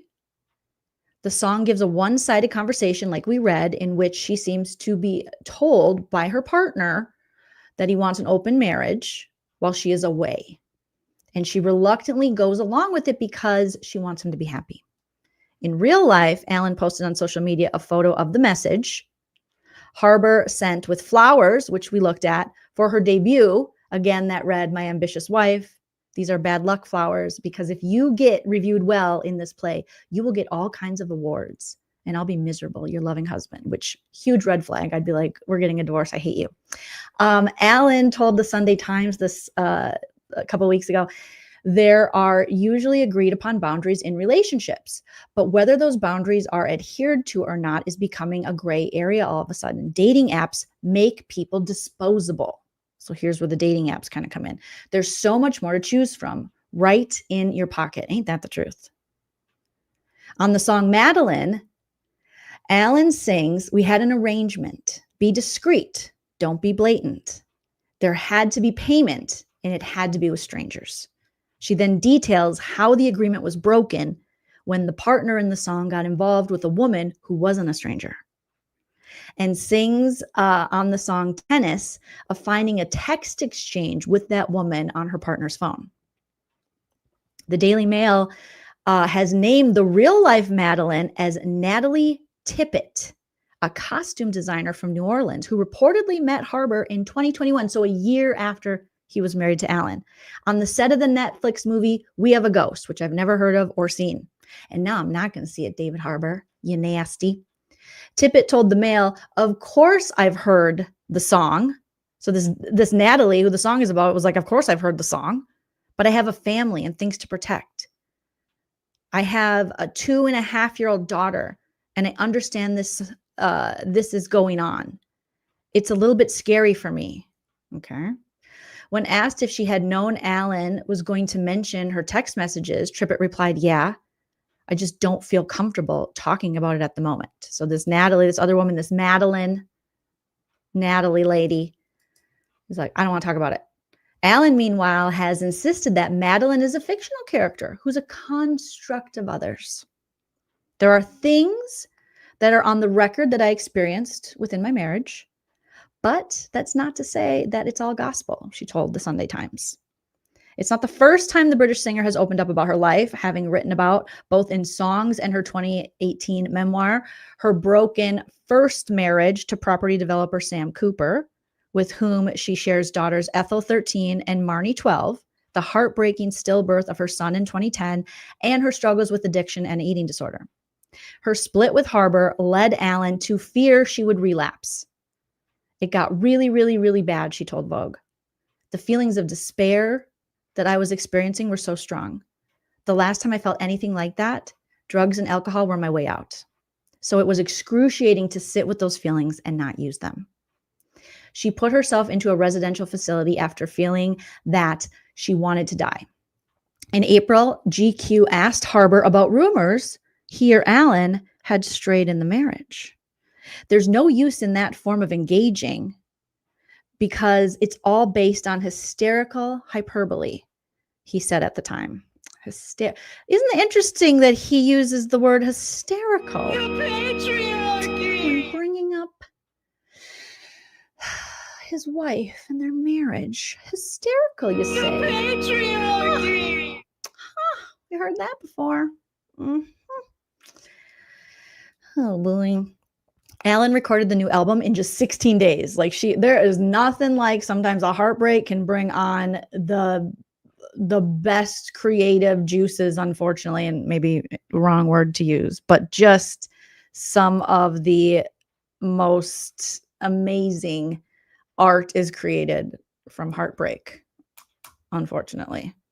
So she recorded it in 16 days and is now getting the kind of acclaim she hasn't seen since the early days of her career after debuting with 2006 All Right Still. She felt that Universal, her old music label, didn't treat her well, the insider said. But the love for this album is effing insane. The singer has not finalized a divorce from Harbor, although she refers to him in interviews as her ex-husband. Asked about the Tell-All album, she told Perfect Magazine, if what you're doing isn't provocative, what's the effing point? And if it's not scary, what's the point? I'm not here to be mediocre. Oh, God, I love that girl. Isn't that the truth? Yeah, hysterical, not hysterical. They love talking about the hysterical. Hysterical with your hysterectomy. So some of her lyrics from some of these songs is on this one. She said, I thought that was quite strange, so very strange, but I ignored it, went ahead and I bought it. I got a flight and I boarded. I'm on my way. Now I'm in London. I'm on my own. I'm in a hotel room. I'm on my own. Now I'm in London. I'm on my own. Meanwhile, he's sending her bad luck flowers. She talks about the home that they shared and that they fixed up, in Brooklyn. And now we're all here. We've moved to New York. We found a little nice rental near a sweet little school. And I'm looking at houses with 4 or 5 floors. And you found us a brownstone. You said you want it. It's yours. So we went ahead and we bought it. Found ourselves a good mortgage. Billy Cotton got sorted. All the furniture ordered. I mean, Lily will just tell you exactly what happened. She says, I walked up the stoop, I put the key in the door, and then my phone started ringing, so I answered the call. And they were like, hey, you've got a lead in a play. You've got to be back in London for rehearsals in May. And then later that evening, you said, how was my day? I said, I got some good news. I got the lead in a play. That's when your demeanor started to change, David Harbour, you insecure fuck. Okay, sorry. I digress. Okay, that was my own little, I added that in there. You said that I'd have to audition. I said, you're deranged. They asked her to be the lead, David. She's Lily Allen. I thought that was strange, so very strange, but I ignored it, went ahead, got on my flight. We read that part.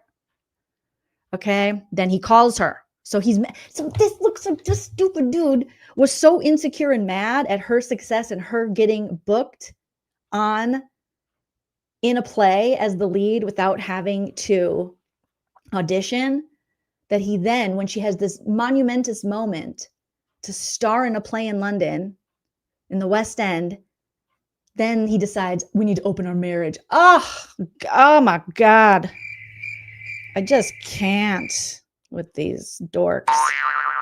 It's just like, oh, it's like their wieners, these kind of toxic guys, their wieners shrivel up, at any sight of women, or women there in a relationship having success.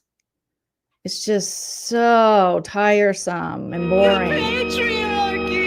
But now he's like, okay, well, now I have to have sex with other women. Someone commented, bro is the Stranger Thing, right? He really is. So she's supposed to be having this wonderful, amazing moment, and this is when you decide to call her and say, we gotta open our marriage because I'm a mid guy at best who's had a role in Stranger Things and a couple other things, and I think my shit don't stink, but it's really stinky. And I just can't be with someone who's like successful. It has to be all about me. Oh, my boner don't work. Like, what is this? So another lyric of hers is, I've been trying to be open. I just want to meet your needs. And for some reason, I revert to people pleasing. I'll be your non-monogamami.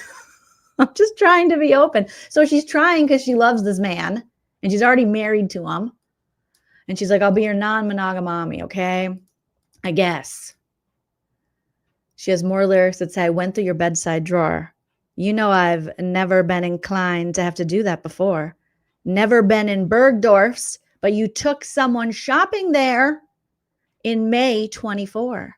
You bought her a handbag. It wasn't cheap. I was in London, probably asleep. What the hell? What in the Tom Sandoval? Oh my God! No. So he's buying maybe this Madeline, a handbag that wasn't cheap at Bergdorf's. And she's like, I've never been there. While his wife is having, you know, some career milestone successes, he's like, I gotta put my dick in something else. She then goes on to say, what are you so scared of? Do you think I'm going to contact her to tell her what for? Going to get divorced? It's a marriage of convenience, and it's how you adore. I think you're sinking. You're protecting a lie, and you don't want her thinking that you'd cheat on your wife. You're such a coward. You can't tell the truth. You love all the power, but you're not even cute, though. Oh, hell no. Boom. Roasted. For real. No, she says. She's like, you're not even that cute. If we're just going to be honest, if we're just laying it all in the bedside table, all the butt plugs and everything, you're not even that cute. She says, I can't trust anything that comes out of his mouth. No, I can't trust anything that comes out of his mouth. How long has it been going on? Is it just sex or is there emotion? He told me it would stay in hotel rooms, never be out in the open. Why would I trust anything that comes out of his mouth? Oh, why would I trust anything that comes out of his mouth? We had an arrangement to be discreet and don't be blatant. There had to be payment. It had to be with strangers. But you're not a stranger, Madeline. Oh, damn, Madeline. It's inappropriate. Oh, goodness. And that is when this Natalie was like, I think I'm Madeline, claimed she came forward and said a couple weeks ago, oh, I think I'm the subject of the song. Well, I don't know. I wouldn't flatter yourself. No offense, all offense, Natalie, but it seems like he's got a couple Madelines. Well, Alan told the Sunday Times, like we said, that Madeline isn't an individual, but a construct because he put his wiener in so many things and carried on relationships with so many people outside of the boundaries of his open marriage. So I don't know. I don't think I could say it's all true. I have artistic license, Alan said, but yes, there are definitely things I experienced within my relationship that have ended up on this album. Oh, shit. And again, talking about living in interesting times in terms of how we define intimacy and monogamy. Lily Allen says, you know, there's very interesting times, people being disposable or not. The way we are being intimate with each other is changing as humans. Lots of young women are not finding the idea of marriage or even long-term relationships that attractive anymore. And that is something I found very interesting because there are so many Gen Z women and young millennials who are basically, I see so many, you know, TikToks and reels, you know, with these women being like, being married is not a flex. It sounds like a nightmare. And there was one lady I saw and she did a whole video about how having a husband is really an embarrassment. And all these women get up her DMs to be like, my husband's not an embarrassment. And she's like, well, I mean, if you're getting offended, if he's not an embarrassment, why are you offended? But I think we saw that with this past election, that women decided, oh, okay, well, if you're going to vote against my bodily autonomy, well, I'm not going to give it to you because there's a reason vibrators exist and we don't need it. We don't really need this problem. You know, if I'm not, a lot of these women are just like, hey, it's like the choosing between, you know, like women choosing the bear. That was a big thing that came out this year. If you're alone in the woods, would you rather come upon a man, a stranger, like a strange man, or a bear? And the majority of women picked a bear. I would pick a bear as well. And even when they asked men about their daughters if your daughter was in the woods by herself, would you rather she be run into a bear or a man? And they said bear. So they know. Okay. So a lot of these chicks are like, well, I mean, it decreases the chance of me being a Dateline episode. Okay.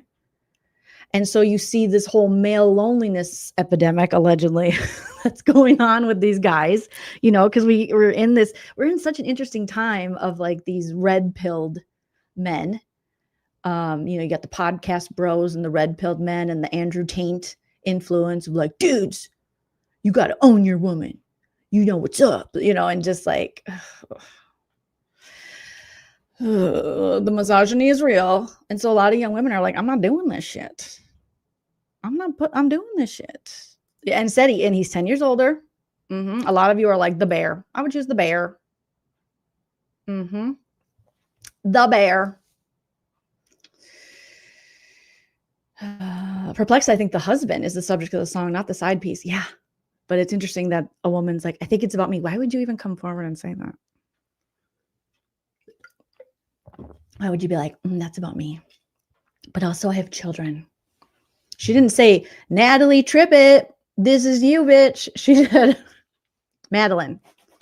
So also like, what kind of attention is this chick look? That's interesting. What kind of attention is she looking for? Why even, no one would know, right? It was her. Unless, you know, they saw them out. I guess rumors could start around there, but why would you confirm that? Kelly Kate, you got it sooner than I did. Kelly Kate says, so Natalie wants to be known for the sound. That's what it seems like. Really interesting. Really interesting. Yeah, a lot of bears in the woods will stay away from you if you stay away from them. And if you're not going to, you know, be harming their cubs. Plus, if you play dead, a lot of bears will leave you alone. If you play dead, a lot of men won't leave you alone. Okay, that's all I'm going to say. I wouldn't admit openly either. I'd be like, that ain't me. They made up a lie. That's AI. I'd say that's AI. That's not me. Yeah, at least with the bear, you won't be emotionally messed up. It's a survival response. Exactly. You either live or you die. You're not gonna have all the other stuff that goes along with it. Yeah, and a bear wouldn't necessarily see you as an opportunity. The only time a bear would see you is if they found you a threat, or let's say it was like a Timothy Treadwell situation and you're camping out in grizzly country in the Alaskan wilderness for 13 summers, and one of these bears you're trying to communicate with and be friends with now has to go into hibernation, and they're hungry and they need food, and you're right there. So in those situations, yes. You know, as long as you keep your distance, you got a bell, you never sneak up on them, respect their space, you got a good chance with a bear, more than you do a creepy dude, you know? So it is just popping off. So now David Harbour is, you know, people are really talking about the timing of this album, that Lily would put this out right as he has to do press for Stranger Things. But it doesn't end there with David Harbour. So this all comes out, right? And then we hear a few days ago that Millie Bobby Brown, the star 11 in Stranger Things, okay? What the heck is going on with this thing? She filed a harassment and bullying claim before they started shooting the last season. There were pages and pages of accusations. And it was against David Harbour. I'm like, oh, this dude is a whole a-hole. When he started filming, she's a baby. She was a baby. Well, Millie Bobby Brown now is probably, how old is she? She's probably like 20, 21, maybe 22. We're going to read about it here. But she married Bon Jovi's son, I believe. And I'm just like, what the hell did this dude? Oh no, why do these places say you gotta sign up for your? No, I'm not gonna do it. Okay, let's find one where we can get Millie Bobby Brown. Her harassment. Let's find a story where we don't have to pay to read it. Okay. So page 6. So now there's all these stories coming out about their complex 10-year relationship. Oh my goodness. What a dick. Okay, maybe we can read in People magazine. Okay, so let's read the People magazine thing. It's like, holy shit. Millie, you're harassing allegedly Millie Bobby Brown. You're 50 years old. Someone you're 30 years older than and you knew her as a child. Okay, let's see what People magazine has to say about this, you guys. Okay, let me switch this. All right. All right, that's fine. Millie Bobby Brown filed harassment and bullying claim against David Harbour before filming Stranger Things season 5. A subsequent investigation reportedly went on for months before the stars returned to set. And this is from People magazine, November 3rd, so yesterday. The 21-year-old filed. Okay, so Millie Bobby Brown filed a complaint against David Harbour before filming Stranger Things season 5, according to the Daily Mail. Brown reportedly had a representative on set while filming the 5th and final season, and that's the season that's coming out. Harbour previously said he feels protective of Brown. But now she's probably hysterical, right, Dave? And has a deep fatherly affection for her. Okay. Millie Bobby Brown and David Harbour reportedly clashed on the set of Stranger Things. According to the Daily Mail, this guy sure does not like, strong, successful women. He sure has a problem. According to the Daily Mail, Brown, who plays 11 on the show, formally complained about Harbour, who plays 11's adopted dad, Jim Hopper, before the co-stars reunited to film the 5th and final season of Stranger Things. The Enola Holmes star filed a harassment and bullying claim before they started shooting the last season. A source told the outlet, adding that there were pages and pages of accusations, that the subsequent investigation went on for months. The outlet also alleged that Brown, whose claim against Harbour reportedly did not include any allegation of misconduct of a sexual nature, had a representative on the set of season 5, which wrapped filming last year in December 2024. Reps for Netflix, Brown and Harbour have not responded to requests from People for comment. As the father-daughter relationship became more tumultuous on screen, Brown spoke about how their real-life relationship mirrored that of their characters. Oh, he's going to be like, I'm method. Whatever, dude. We went through so many different emotions. We get angry at each other. We are like father and daughter. The then 14-year-old actress told the crowd in 2018 at the Paley Fest in Los Angeles, according to Refinery 29. We got angry at each other, Brown continued, adding that she and Harbour would express our feelings on and off the set.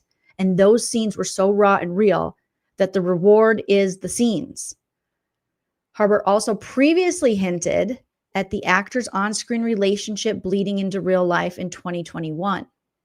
He said that he has a deep, that's just creepy. I'm sorry, that's gross. A deep fatherly affection toward Brown. Okay, well, you're not her daddy, so shut up. You're acting. It's called acting, sir. She is always. Whom he first met while filming season 1. Where'd you go? Of Stranger Things, which premiered in 2016, which is like, damn. That's like 10 years ago almost.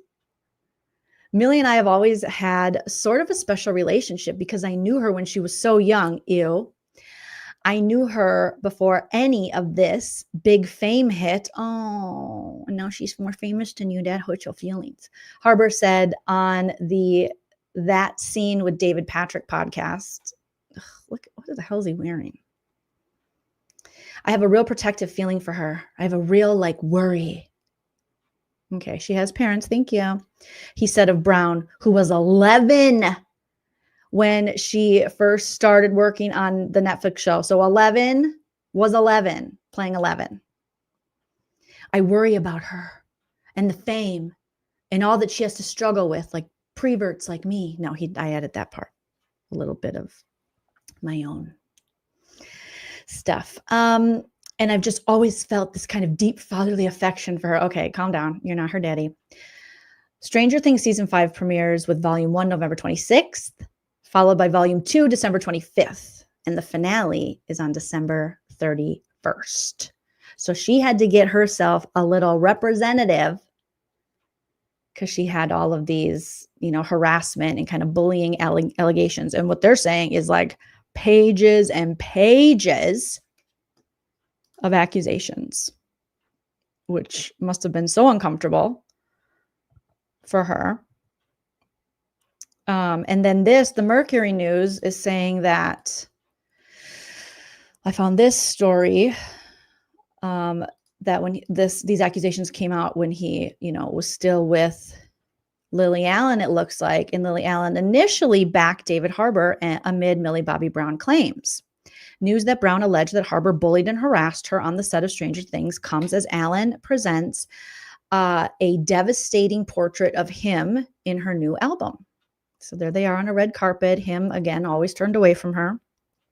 While Lily Allen casts her estranged husband, David Harbour, in a pretty devastating new light in her confessional new breakup album, West End Girl, the British singer-songwriter wasn't always so down on him. Before Allen, an American actor, separated last year, she even supported him during a particular tumultuous professional situation that has just come to light. I bet she feels differently now. The Daily Mail reported over the weekend that Harbour's Stranger Things co-star Millie Bobby Brown accused him of bullying and harassment before production began on the Netflix show's 5th and final season. In the teen-focused sci-fi mystery and horror show, Harbour plays a small-town police chief in the 80s who becomes the legal guardian of Brown's 11, a girl with psychokinetic and telepathic abilities. So here's him and Millie Bobby Brown. Okay, David, back away. Back away, bloated Elvis. Leave her be. All right. Filming began on the 5th season in January 2024. Brown, who began the series at age 12, well, the other place said age 11 for 11, but whatever, and who is now 21 and a global superstar, had a personal representative with her on the set as filming continued through December 2024. As a source told the Daily Mail, the 5th season is expected to begin. We know all that, blah, blah, blah. Allen steadfastly supported Harbour throughout his ordeal in 2024 involving Brown's claims. The Daily Mail said those claims did not include allegations of sexual impropriety. Lily supported him throughout it all. It was a brutal time, I'm sure. And then she finds out all this stuff and she's like, wait a minute, you're a liar. You're a liar. Allen might have other things to say now. She and Harbour reportedly split in December. That's around the time she began writing West End. Her first album in 7 years. Okay, and it chronicles, obviously, like we talked about, the demise of their 4-year marriage. She went into vivid detail.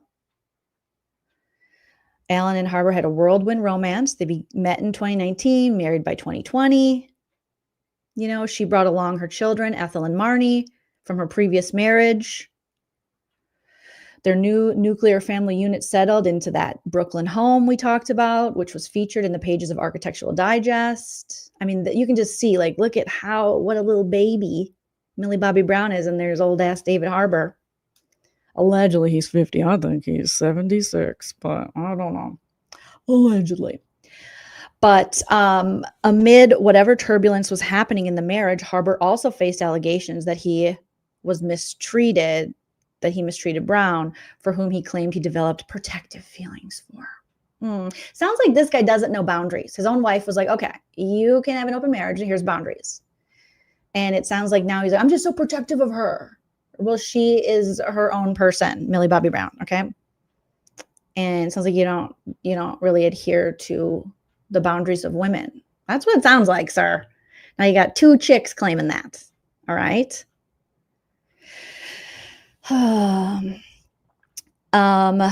But amid whatever turbulence was happening in the marriage, Harbour also faced these allegations that he mistreated Millie Bobby Brown, for whom he claimed he developed protective feelings for.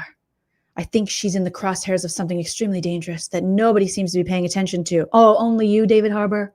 Are you going to be her savior? You got a savior complex? The patriarchy! Plug. Okay, good for you. Good for you. He said this at the 2018 Critics' Choice Awards. So typical. Like, only I can help her. Me, David Harbour. Someone who gets this famous and has a brain. I bet he was like putting her down like he did like Lily. Like, hey, you're not that great. Allegedly. Someone who gets this famous and has a brain that is not fully developed is an extremely difficult thing to navigate. And I hope that she gets help that she needs. I know I try to protect her as much as I can. What about the other kids? You try to protect them too? The boys on the set, you protect them too? Because they're just as much at risk, David Harbour.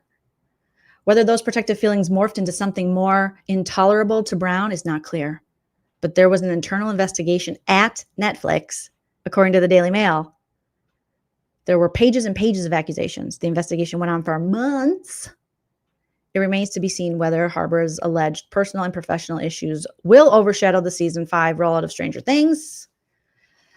Luckily, this is the last season. I mean, for Millie Bobby Brown's sake. Netflix will never comment on an internal investigation, but the fact they've not denied it speaks volumes, a Netflix source told the Daily Mail. Stranger Things helped put Netflix on the map.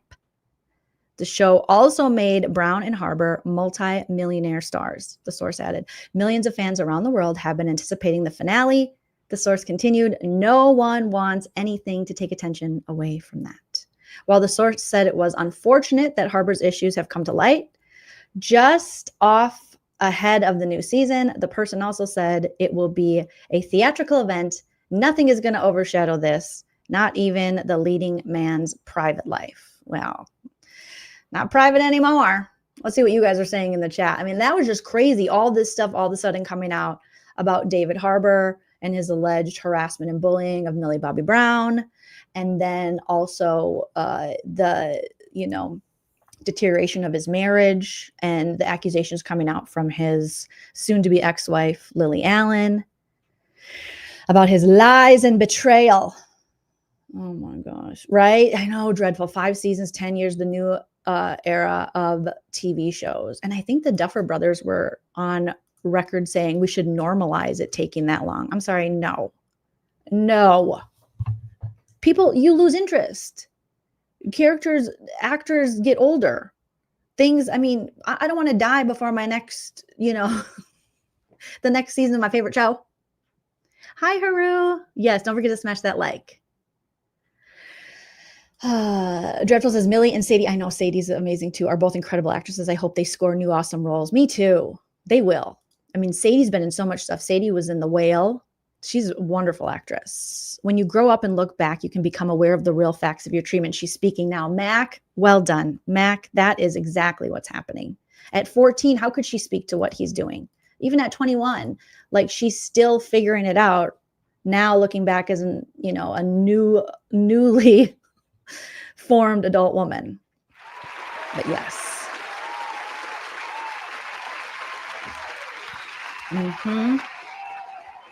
Oh my goodness. Kel says, I'm not going to watch it. Watching this shit. Pamela says, I've almost forgotten me too. I feel like, Pamela, I have to go back and watch. It's been so long. April says, all these kids in TV are subjected to horrible, creepy people. It's so sad. I know.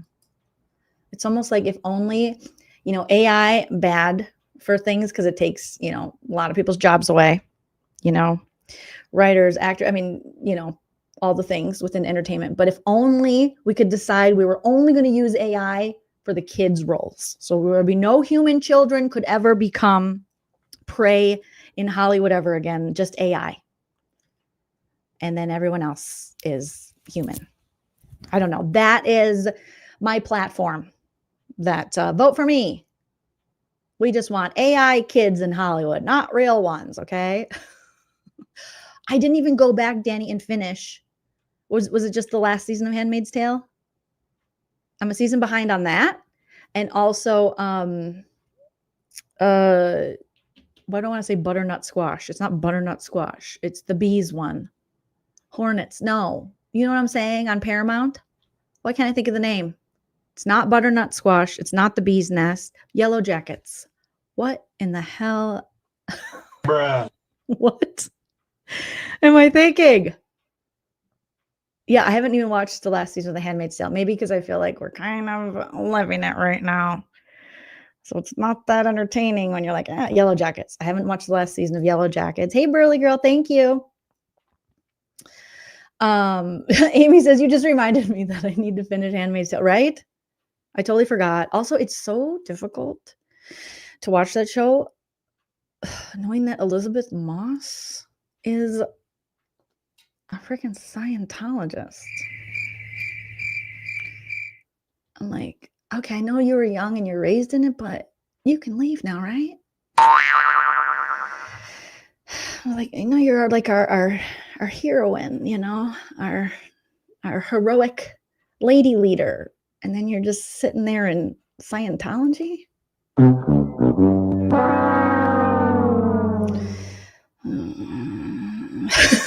Sorry, I don't want to ruin it for anybody who was like, if you didn't know. Allegedly, we'll say. But yeah, should have started Yellow Jackets. I'm fine. I haven't watched the most latest season of Yellow Jackets, but I did really like that show. Right? Isn't it ironic? Don't you think? It's like, Ryan. Anti-Veronica says people think she's afraid of losing access to her love. That's true. That is true. And, you know, you feel for her a little bit because, you know, if you are kind of raised in it, and then once you do separate, what we saw from like Leah Remini and other people who have gotten out of Scientology and weird religions like that is where the family picks the religion and then they have to like basically be like, cut all ties with you, which is so sick. That's a cult. That's not a religion. That's a cult. That's crazy that you would choose an organization or a religion over your family. That's a cult. Danny says, the older I get, I can remember details after a year. I can remember details after a year, or you can't, let alone 5-year breaks. And I don't want to rewatch. Oh, man. Oh, yeah, I forget about that. Perplexed suppressive person went home. Nicole Kidman lost her adopted children when she left Tom Cruise. Oh, that's so sad. Yeah, a lot of successful actors, actresses were raised in Scientology. Which, oh my goodness. Oh, I remember seeing that documentary when it came out. Was it Going Clear or whatever it was? And I lived near the Scientology Center in Hollywood, and I wanted to drive by it. And I had my husband Chellaran was always like, no. And they do, there's people out there all the time. And there will be like SUV, like dark colored SUVs. If you're driving around too much, that all of a sudden you're like, what are they doing behind me? Allegedly. Yeah, Danny Masterson was a Scientologist. And now he's thankfully in jail because he's a rapist. And a lot of his crimes were allegedly hidden for years by powerful players and money within Scientology. So crazy, but freaking David Harbour was like, you loser, guy. So more to come with that, I'm sure. But the West End Girl album is, it's pretty good. What I've listened to so far, I like it. But I've always enjoyed Lily Allen's music. So, I mean, it's kind of like the same era when, you know, like Amy Winehouse was hitting, Lily Allen was hitting. You had all these like wonderful British singers. And everyone had dark hair and bangs. It was just a time. It was a time. You had to be there. Yeah. Yeah, John Travolta's in it. It sounds like Hollywood, yeah. Veronica, it does. Tom Cruise, I don't think he left Scientology. Seems like I saw a thumbnail about that. I don't think he would leave. I think he's pretty high up in their little hierarchy of Scientology. He's probably got like a bunch of his own planets and shit. So it is really scary. And there's so many great channels that explore these cults and things, but it is really sad watching. I remember watching, was it the documentary on HBO, Mother God? I think it was Mother God. If you haven't seen that documentary, it's really good. And just these families who lose their children to these cults. And And they're just, some of these poor moms and dads, and siblings, they never want to give up, but they really isolate and steal, their loved ones. It's crazy. Yeah. Mother God is about, it came out quite a few years ago now, in 2023, so only 2 years ago. It's about Amy Carlson, also known by her her followers as Mother God, was an American religious leader. And she was the co-founder of the new religious movement, Love Has Won. Carlson and her followers believed that it's insane. I think I watched it on HBO. So Carlson and her followers believed that she was God, a 19 billion year old being, and a reincarnation of Jesus Christ. She really was just like an alcoholic, like a bad alcoholic.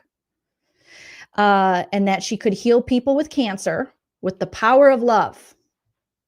Her group has been described as a cult, and Carlson as a cult leader by many, including ex-members and media outlets. Carlson's body was found mummified. I mean, it's crazy, this story, in Love Has Won's compound in Crestone, Colorado in April 2021. Like, they were moving her dead body.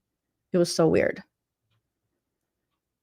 Oh gosh. She had 3 children by 3 different fathers, like Jesus does, She worked as a manager at McDonald's.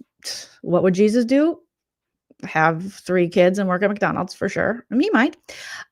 During the mid-2000s, Carlson developed an interest in New Age religion and became a regular poster on the forums of the website lightworkers.org. On the forum, she met this guy named Amaranth White Eagle. He was an old dude who convinced Carlson that she was divine. The ego you must have for people to think like, yeah, I'm Christ. NBD, just old God over here. Yeah, just the Messiah, the creator of everything. That's me. Yeah, NBD, no big deal. I mean, I can't. It's the same thing as some of these people. I used to know this guy and he sucked. He sucked. And he said, what is that thing they say when they say Jesus or God picked you particularly to talk to? You have, what is it called? There's like a name for it. I'm sure someone will put it in the chat. And this guy said, he got involved in this weird church in Colorado. And he said that God talked to him. And I'm thinking, that's the bottom of the barrel. Yeah. Why is he talking through you? It's always like the worst people are like, he talks through me. And you're like, I don't think so. Not a saint, but like similar. And he would tell us about this. Me and my friends were like, it's kind of like a vessel, but there's like a name. What's it called? What is it called in Christianity? What is it called when you think, oops, God talks through you? Okay, let's see. You think it would just pop up? What's it called? Oh, I forget. No, it's not even saying, not interpreting dreams. It's where you literally think the Lord is speaking to you directly. Like, hey, what's up, Bob? Yep, you're the one I'm talking to. It's not even saying. There's a name for someone will put it and I'll be like, that's what it's called. Not disciple. Delusional. That's what it is. Delusional. Prophet. Kind of like a prophet. But there's another. No.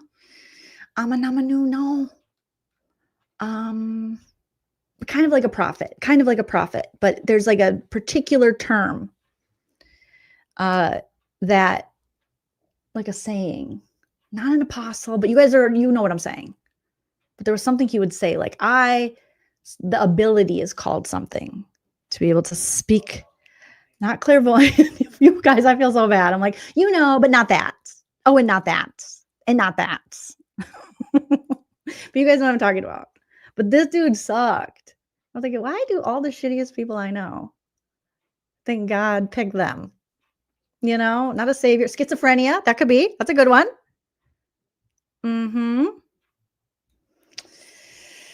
Prophet means you had a prophecy. Okay. Divine intervention, kind of medium, kind of like a psychic, like what's her face with the hair? A messenger. You guys are close. They go, ooh, an oracle. That's cool. But no, not that matrixy. Slayed in the spirit. Oh, that sounds cool. No, there's a name for it. No, I gotta freaking figure it out. Okay.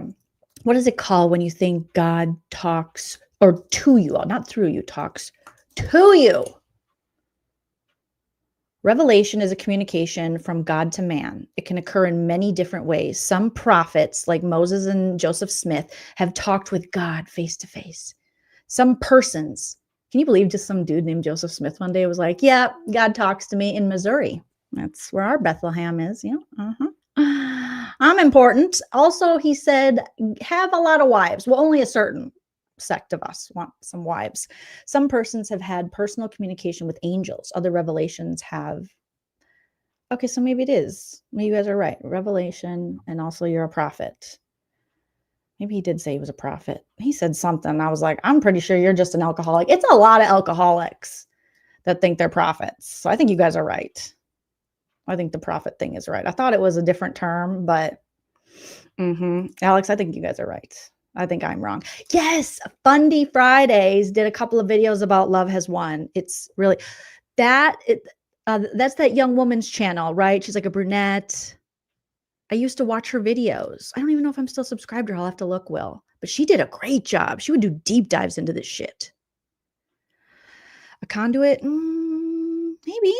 But yeah, psychosis. Yeah.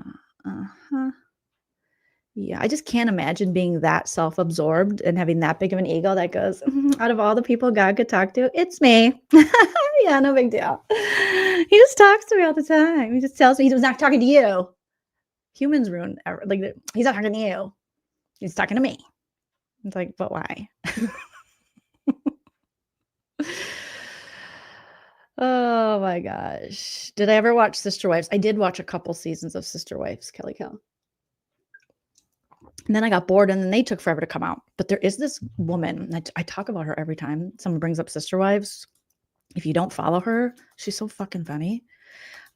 She always wears a backwards cap and she's so cute. And you guys probably know who I'm talking about.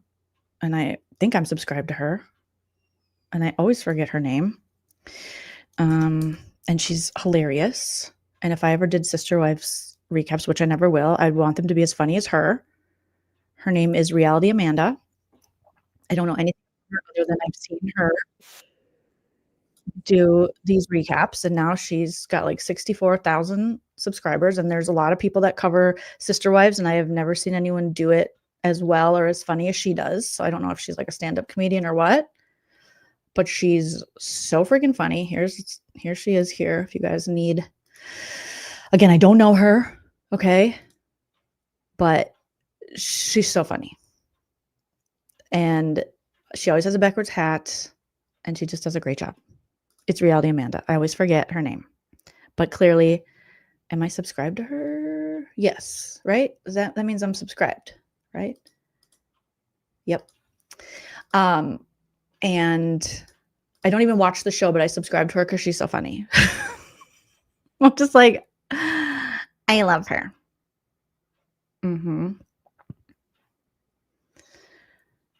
Oh, Will says also Mr. Beat made a great video simply called Why Are Mormons? And basically Joseph Smith was an incredibly effective grifter. Go figure. A guy like that would be a good grifter. You know? That's kind of would be the point of that, right? So Goldie, how did you know? Because I've said it before. Dreadful says, shows like Sister Wives depress me. TLC is just poverty and mental illness porn. It kind of is. That's why I don't watch 90 Day anymore either. I'm like, ew. Ew, gross. You said without a crystal ball covers Sister Wives and gets 90K views. I don't get it. I don't know. I've never watched that lady. We're both from Minnesota, but I do not know that lady. I don't know her at all. But yeah, I haven't heard the best things, but I don't know much about her.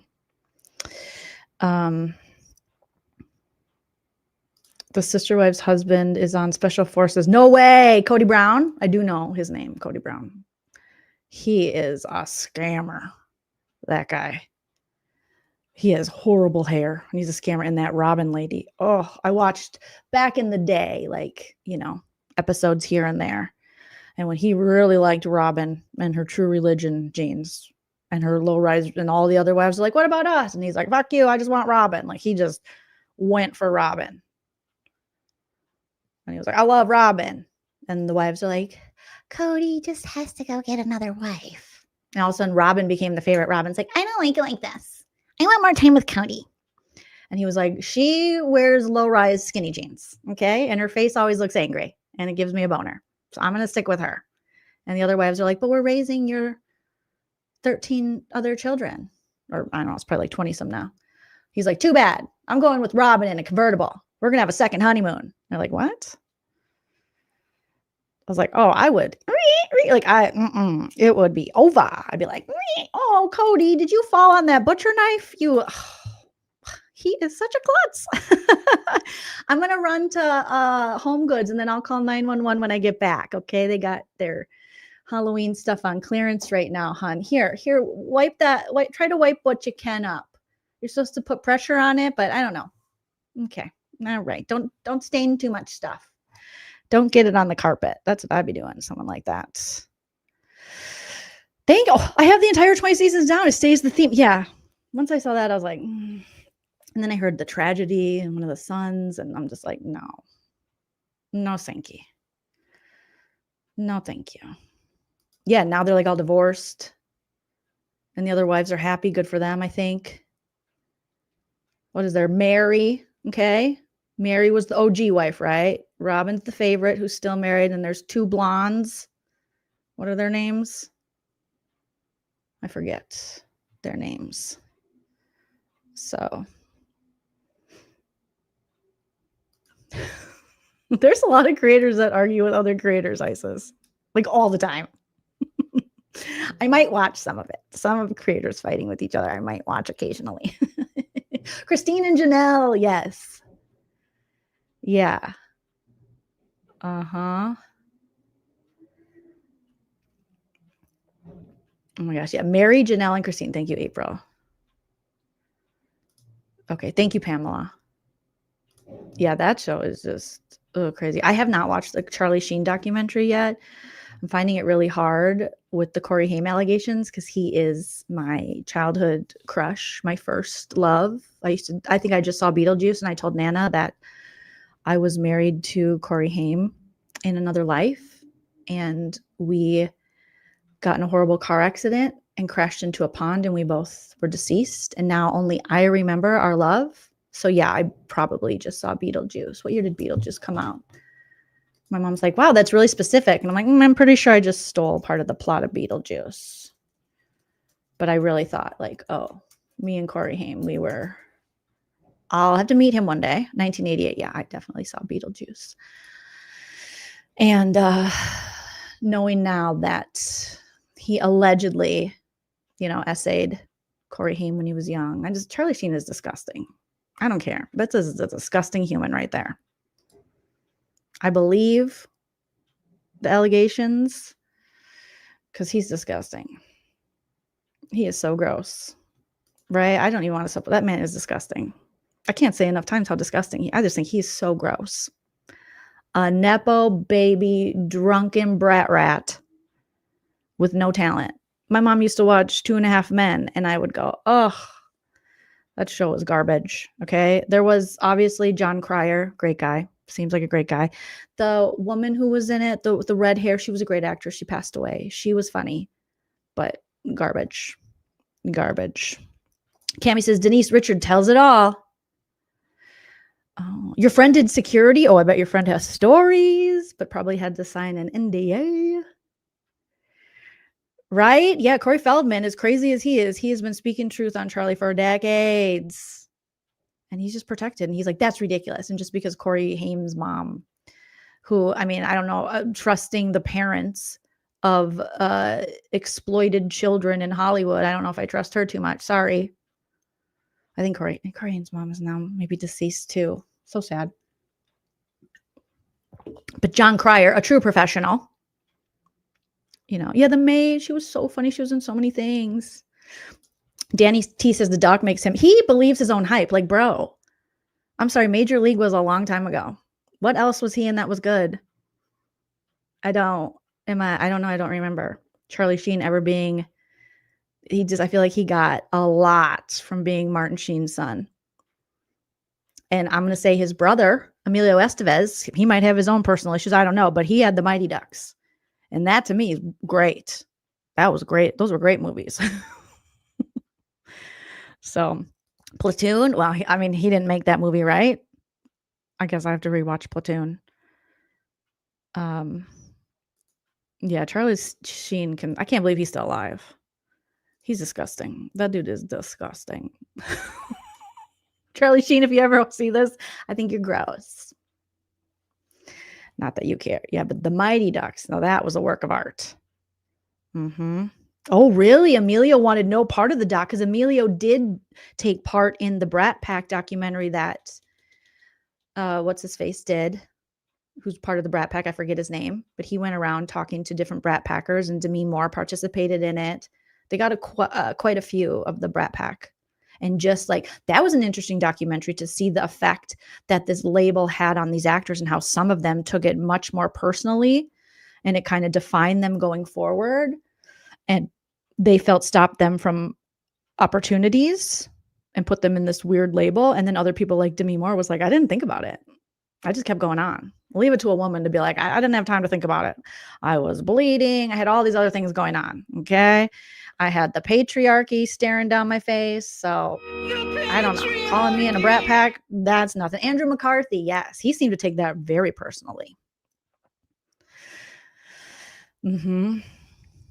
So that was crazy, you guys. He was a little whiny. He was a little. Yes, Haru, The Substance is really good. The Substance was a good movie. I couldn't eat for a while after seeing that movie, but it was very good. Okay, I wanted to get into some Karen Reed stuff, but I think I'll save it for tomorrow because we have stuff coming out from. We also have, shout out to Kelly Kell, sent me some stuff on the Cardi B trial, which happened already. However, there are more motions or something being filed. I think the lady might refile her civil case against Cardi B, even though Cardi B won. Let me see if I have that here. Okay, we can talk about that tomorrow. So I think we might be getting more Cardi B trial coverage, but I'm thinking about roasting the previous Cardi B trial, or at least some of it, because some channels have put it together very nicely. Yes, and lots of stuff coming out of Karen Reed because it seems like now the Canton boys, Proctor tried to get his job back. I was following that loosely. Okay, and then he dropped his appeal, his firing appeal.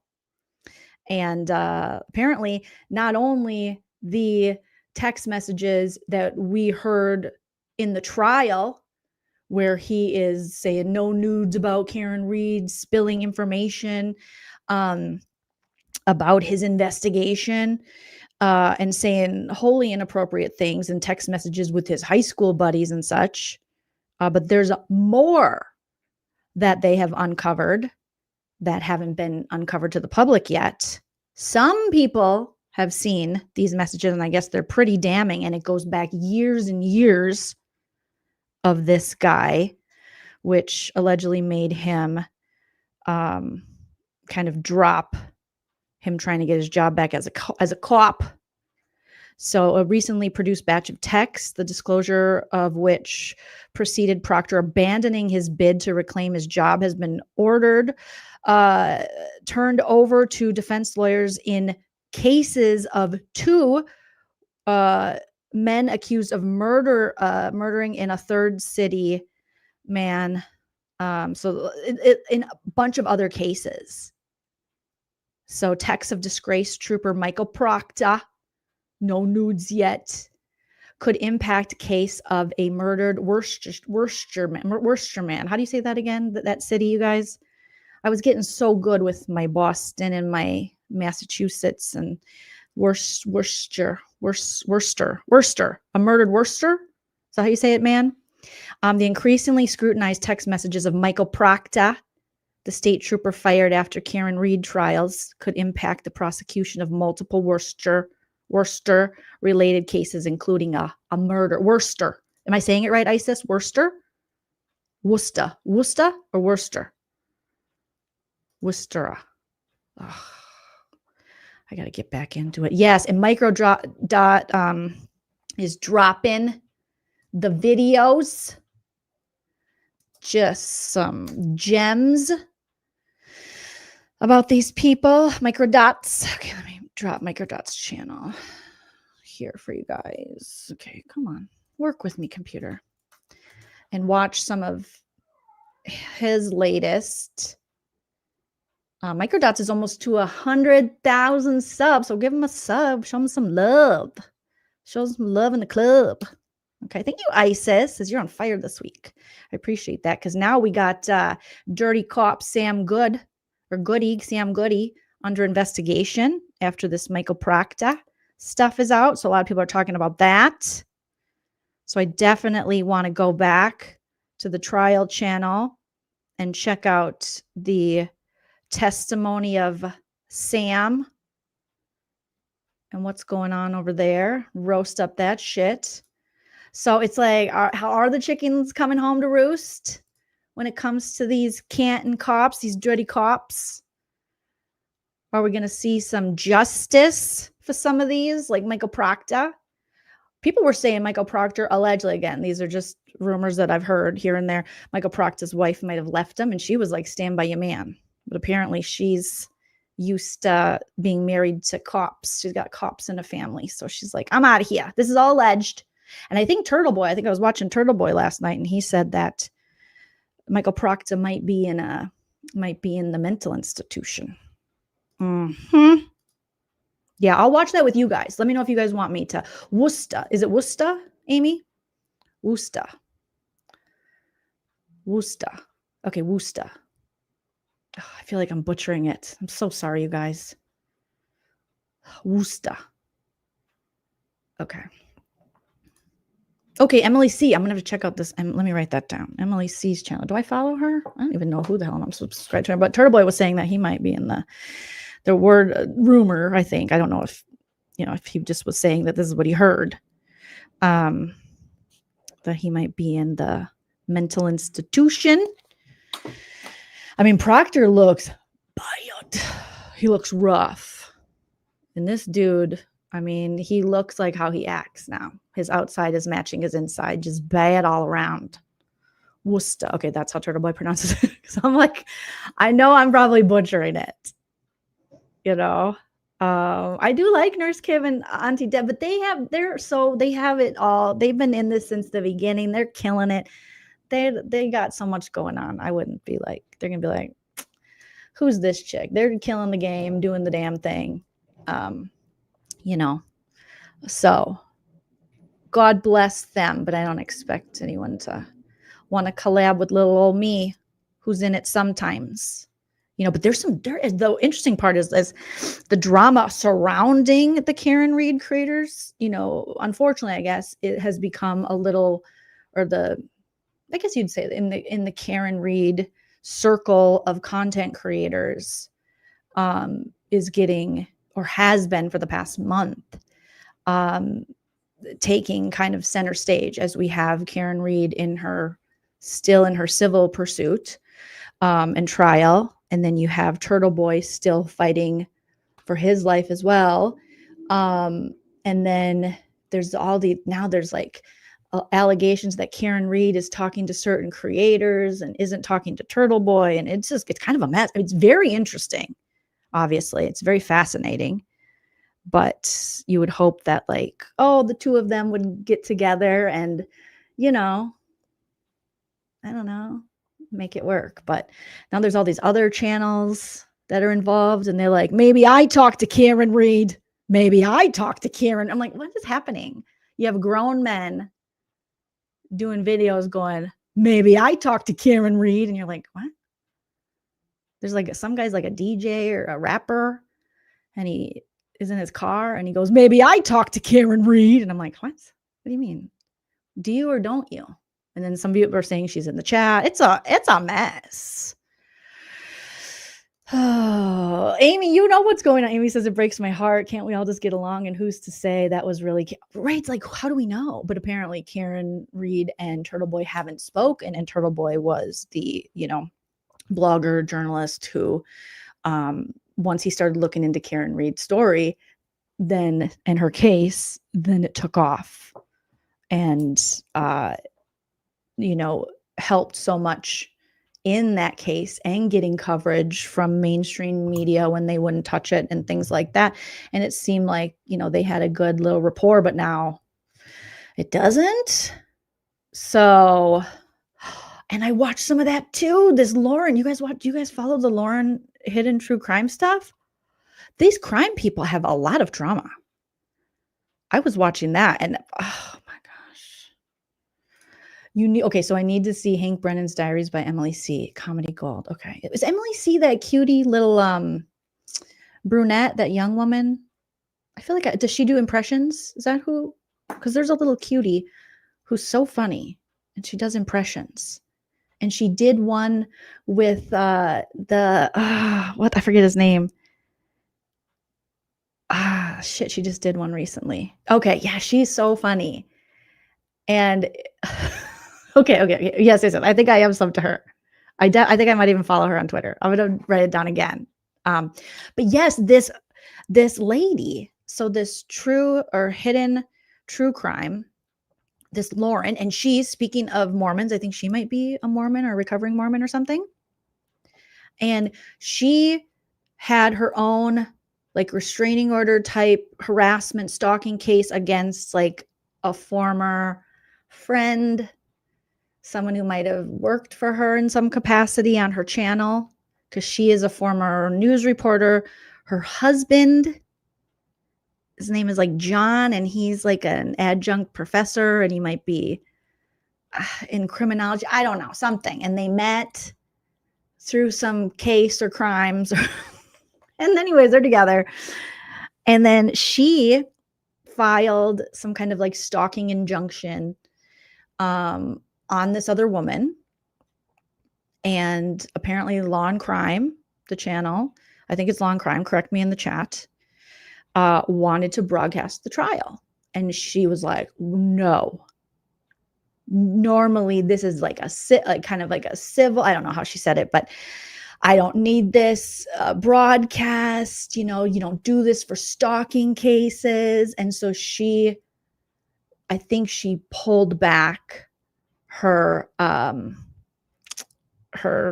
thing, and was like, I can't do this now. And then she went on like the Duty Ron channel, who's like this former cop. And she was crying about being stalked. And I'm like, oh shit, like that's scary. Like I have experienced that before, and those of you who have been with me for a while remember that was creepy.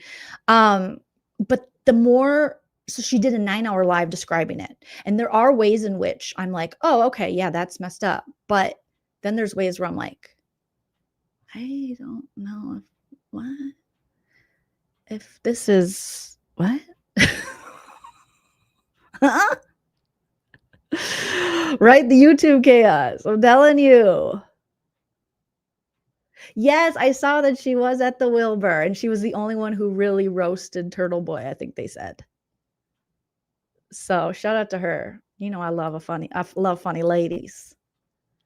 But this lady has like not a million, but she's got like true hidden crime. Her channel is very pretty popular.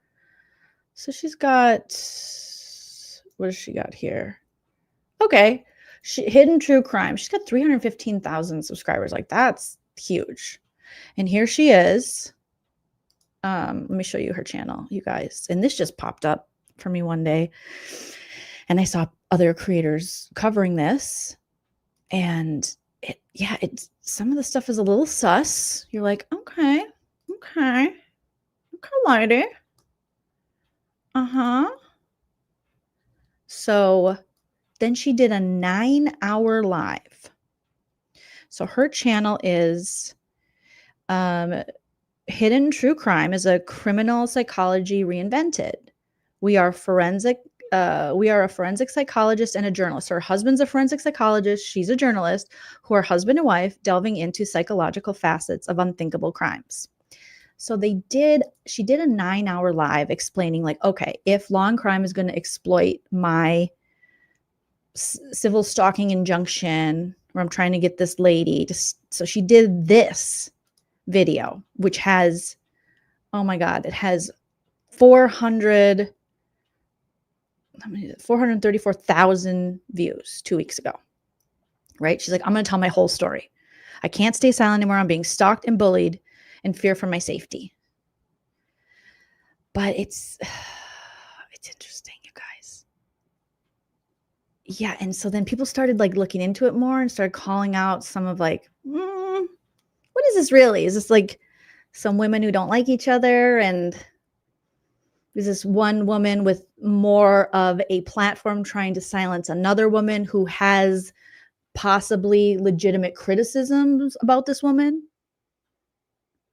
You know, it can be like a fine line between people are allowed to have criticisms about you and allowed to say that, especially when you put yourself out there, and it becomes, you know, dangerous and weird when where it might look like you're trying to silence people and their right to criticize, you know? So, hi, Christina Coca. Molly says, I met this chick at CrimeCon. She was really nice. She probably is really nice. I don't know much about her, but I will say the little bit I've watched with like her and her husband are trying to combat the naysayers, people who are critiquing, like, is this really a stalking? Is what this other woman doing really going over the line of just critique in someone who doesn't like you? Are you really in danger? Is your husband's job in danger? Is your livelihood in danger? You know, and they keep, her husband did this video, right, to answer some of the naysayers, and he just kept making analogies to Brad Pitt. And I was like, all I learned was that her husband really likes Brad Pitt. Yes, it's the ick. So I don't know. I've been online long enough to know that I have been criticized. I will be criticized again. And I think you have the right to do that. People have a right to make a video to go, I don't like Jolene and here's why. Now where it crosses the line is obviously you have threats. You have people. I had people contacting a sponsor. They got a sponsor of mine taken away for false reasons. They took a comedy bit I was doing out of context to say I was doing whatever. It's a long story, but the sponsor then stopped working with me. And I loved that sponsor, but then they went out of business. They went bankrupt. Now, I'm not saying it's because they stopped doing business with me, but it might be, you know. And also I got like physical threats, like people punching, going live and being like, Jolene, and punching the screen and stuff. So it was a crazy time, right? So I can see how you would want to possibly, it's not always necessarily someone's going to schmurder you. It is people who can take it too far where they are, you know, to the point of like defamation and, you know, stopping your bag, stopping your dime, making up lies about you, things like there's a line, you know. But I think some people are thinking the line hasn't been crossed with this lady, and this lady is very emotional about it, about this woman. And this woman's making a lot of TikToks, her stalker. And just the TikToks don't seem that bad. But I don't know. You know, DJs, I'm still mad about that. Yeah, I mean, it happens. And there's no rhyme or reason sometimes that someone will just decide, someone who's not well will decide, I hate this person. I'm going to go after them. I'm going to dedicate hours and hours and hours of nonstop content to defaming them, to contacting their sponsors to get them canceled, to doxing their house, to threatening them. Now, those things are illegal. You can't do those things. But so far, what I've seen of this lady's case, I don't know. I'd have to really, you know, there's parts where I'm like, I could see where this would be it would suck. Sure. Yeah. But it does seem like they're a little, she's like, they're ruining my life. I'm like, from some tiki-takis? God, I wish that was all that happened to me, was someone just made some tiki-takis. That would have been great. It was not Jack's. Wanda says allegedly they went bankrupt because they stopped working with you. But it's true, allegedly. But it was true. It was true. They stopped working with me. They said, sorry, Jolene, we just can't. Because I was like, hello, what's up? And they're like, we just can't.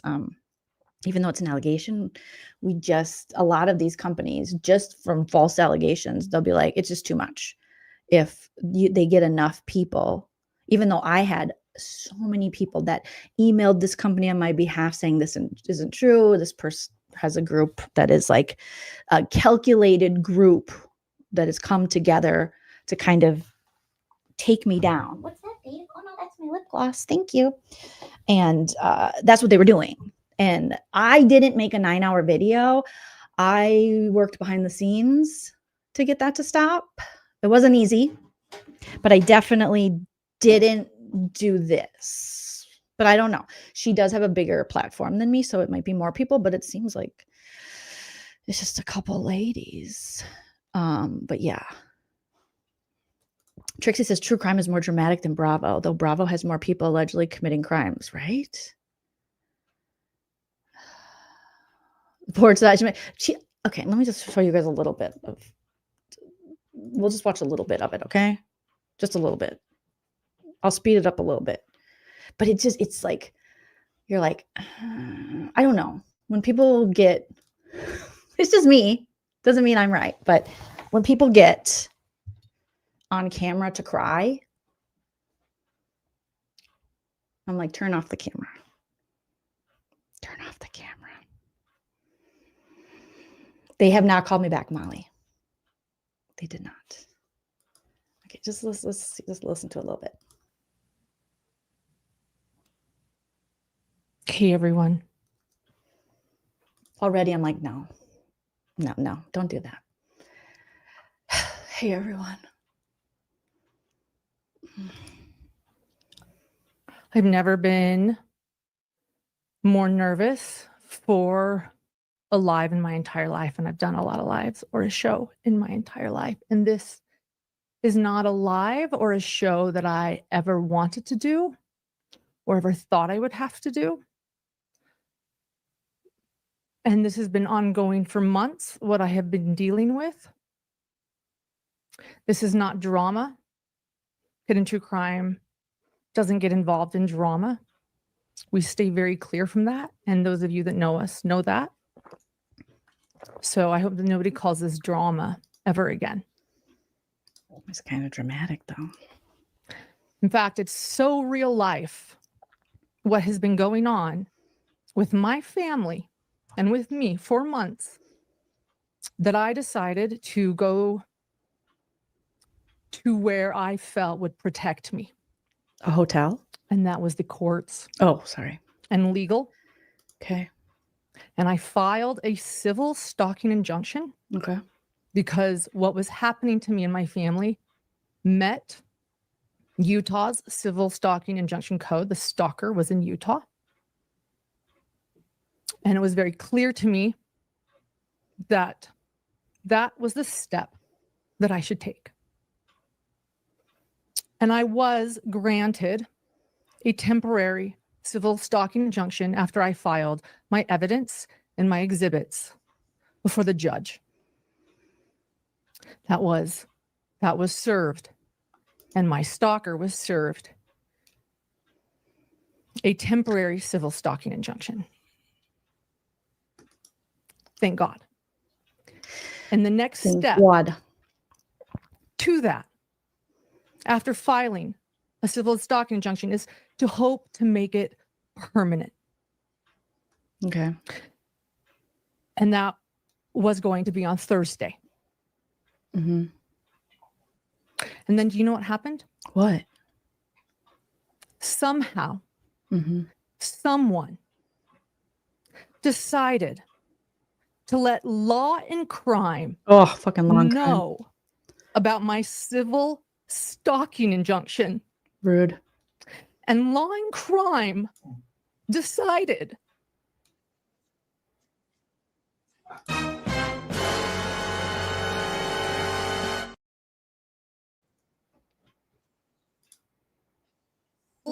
stalking injunction.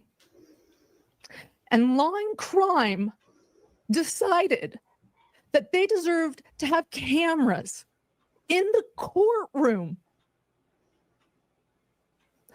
while I am explaining what my family has been going through for months.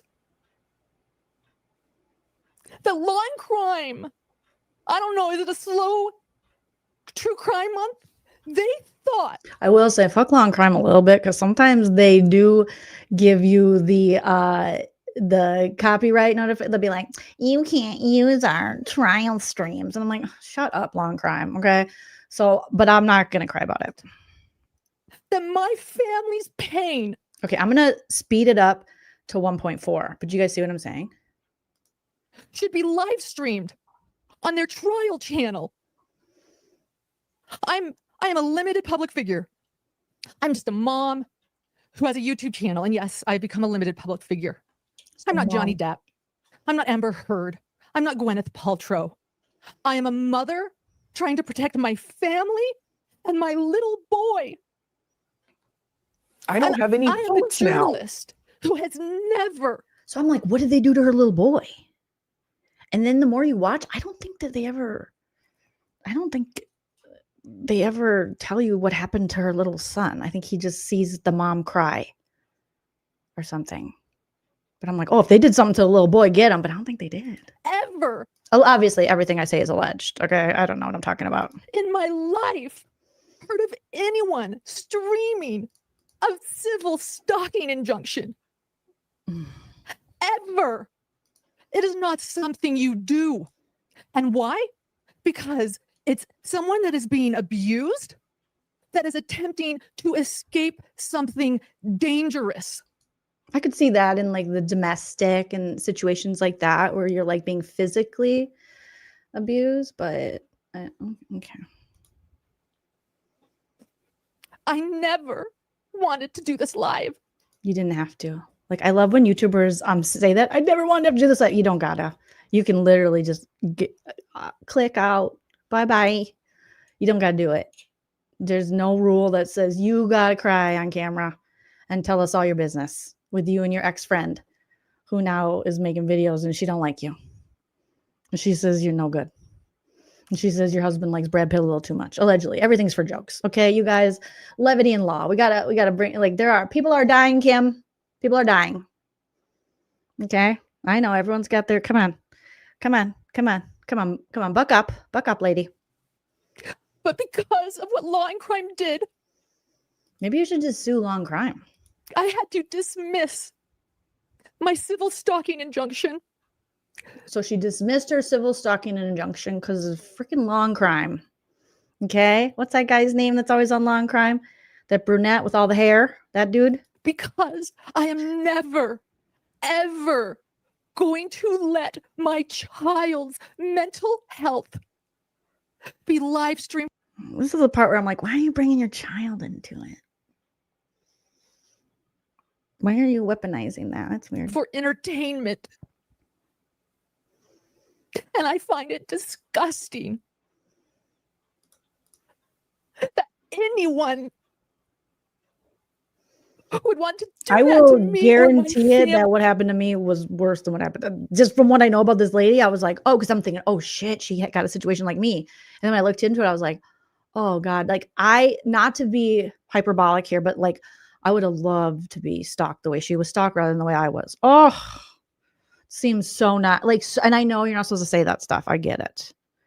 But that would have been so just another, like, I know women are crazy. I can be crazy too. Okay. Cause I know a couple crazy ones, but just a couple ticky-tackies, you know, maybe we're in the same area and we're at the same bar or something, you know, even I don't go to the bar, but yeah, I just seemed like A lot easier. A civil stalking injunction. My 8-year-old's mental health is not. Okay, stop talking about your fucking 8-year-old. Why are you talking about your 8-year-old? Why are you bringing your 8-year-old into this?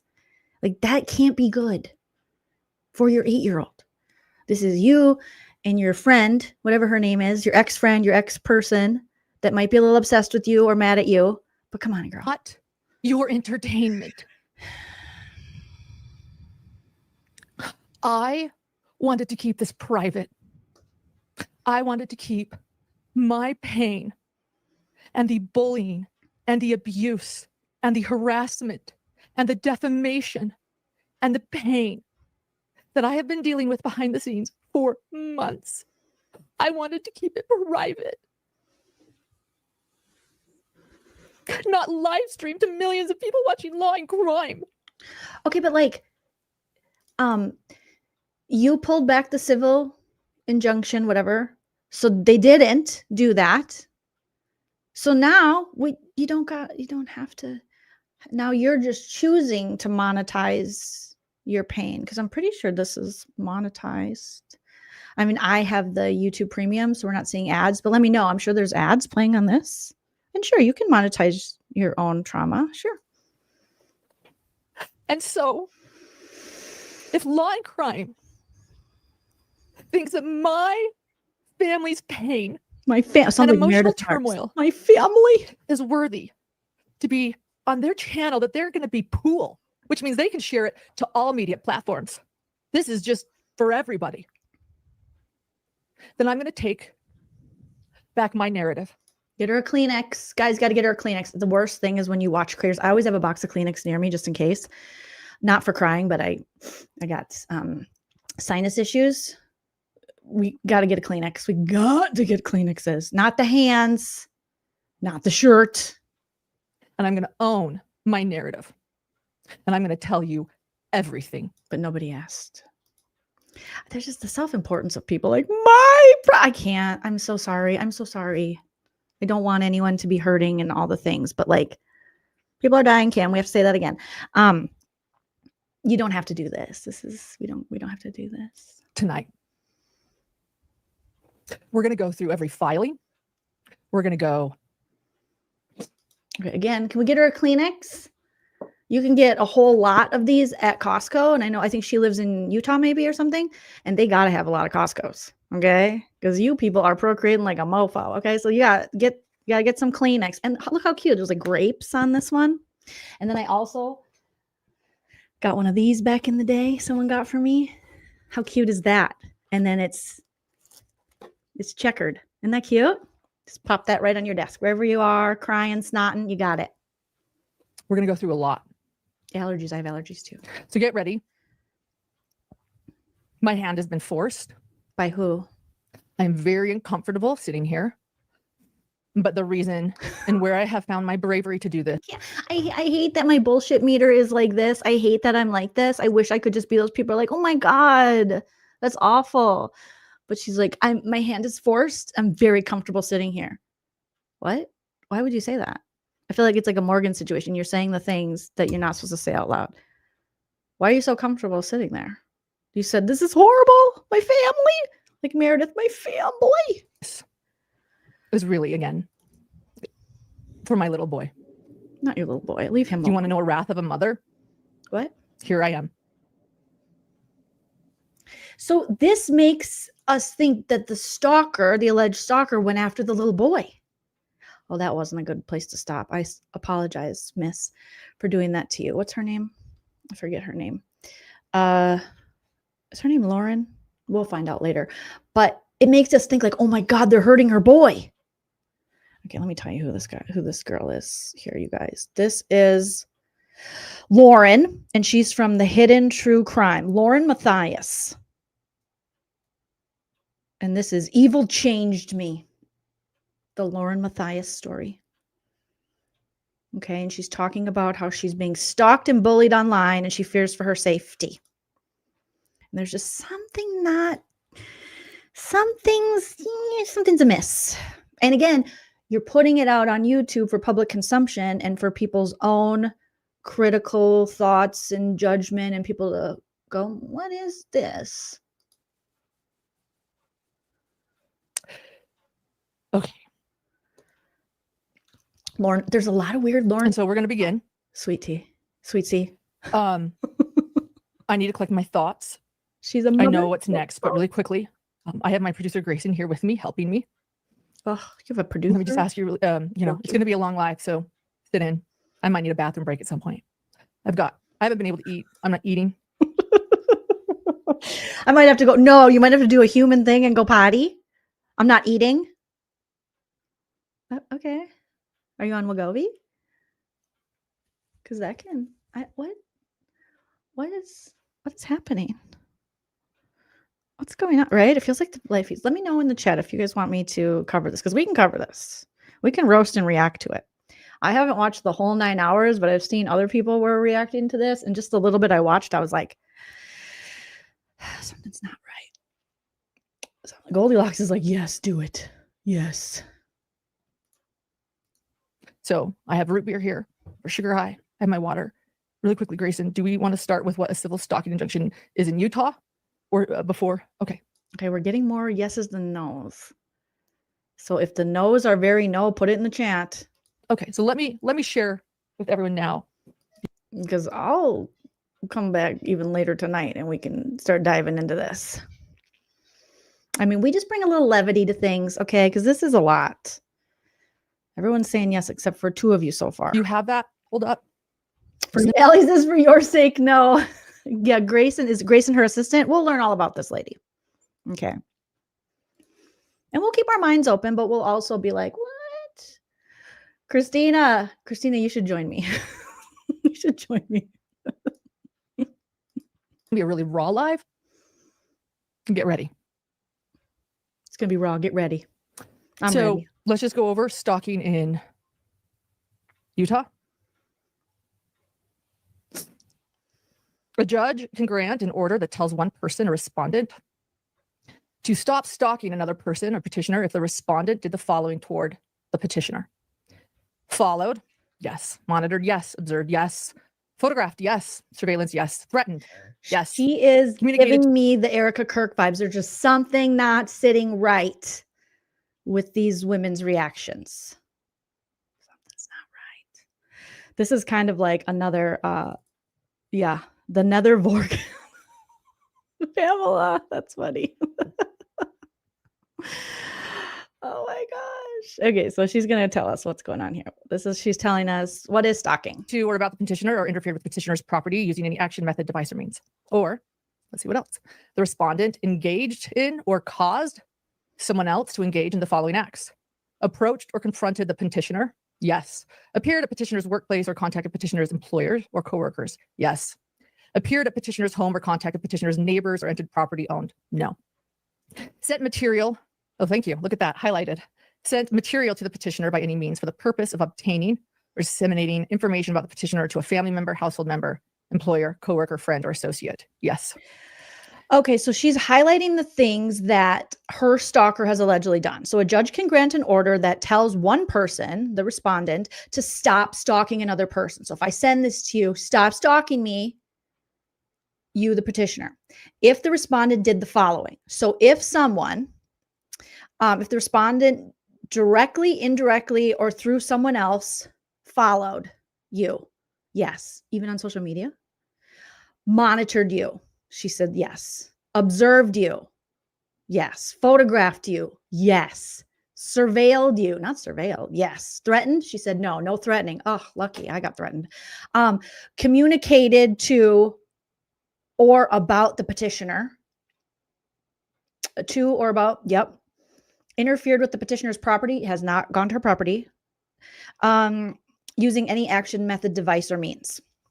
Or the respondent engaged in, caused someone else to engage in any of the following acts. Approached or confronted the petitioner. So she's been approached by her stalker, she's saying. Appeared at petitioner's workplace or contacted petitioner's employer or coworkers. She says her stalker did that. That's not very nice if you do that. Appeared at petitioner's home or contacted petitioner's neighbors or entered property owned, leased, or occupied. Nope, they didn't go to any of that stuff. But her stalker, she says, allegedly did send material to the petitioner by any means for the purpose of obtaining or disseminating information about the petitioner to a family member, household member, employer, coworker, friend, or associate. That, she said, they did do. Placed an object on or delivered an object to property owned. An object? Like a dildo? Like, what are you talking about? Owned, leased, or occupied by the petitioner or the petitioner's place of employment with the intent that the object be delivered to the petitioner, or used a computer, the internet, text messaging. So she did use a computer, internet, text messaging, any of those things. She did that. Okay, so she's kind of reading through what they use a computer behavior 2 or more times and in a way that would cause a reasonable person to suffer emotional distress or be afraid for the person's own safety or the safety of someone else. Yes. And I'm going to point out, it looks like Grayson did not highlight threatened. I'm going to throw threatened in there because what happened after the stalking injunction, I took his threats as well as other things. Kelly Kell, did she get pizzas? Because I got pizzas. People sent things to my home. And that was a separate incident. I've had so many weirdos, you guys. Oh my God, yes. I had pizza and Chinese food. And you would think, oh, that was nice. No, they didn't pay for it. They just had it sent to me. And then I had to pay for it. And I was like, I didn't order this. So is that what she's saying she got? Right? Wanda says, so how is this better for her son to go through this on social media this way? This just screams that she wanted to get the money from her own story and that it has nothing to do with her kid. You don't protect your kid this way, I don't think. You read pizza. I had pizza sent. I think it's very common, actually, for people online to have pizza sent to them. They also contacted like these small like Chinese restaurants in my area that... And they're like, hey, they called me like, you ordered this. And I'm like, I didn't order that. And to explain to them, people on the internet are just ordering this stuff and saying it's me. And they use like Proton emails or something. I didn't know anything about any of this, but now I know a little too much because of this, right? Some people need hobbies. You're not sure? Well, I did. Okay. Now, if they would have been paid for, still creepy, please. You don't need strangers to know your address. I also used to get really creepy text messages, like very specific text messages from someone regularly. And they would use like Google numbers that would say like the meanest things to me. But as a comedian, I laugh at it because I'm just like, that's so ridiculous.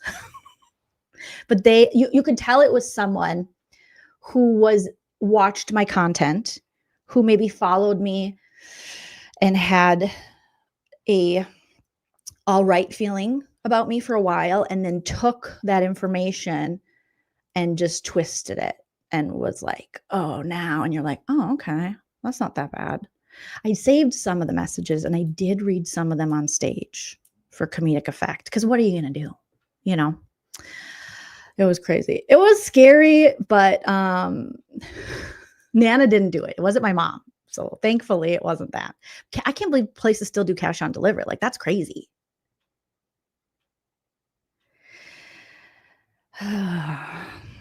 So yeah. Some of the stuff I brought on stage and was like, okay, well, here's what my fan mail says, you know. But yeah, I think when it crosses the line, when they contact, obviously, your sponsors, your spouse or family, their employment, threats, things like that. But I mean, I don't know. I didn't do all this, but here we are. You can decide for yourself because we'll go through it all.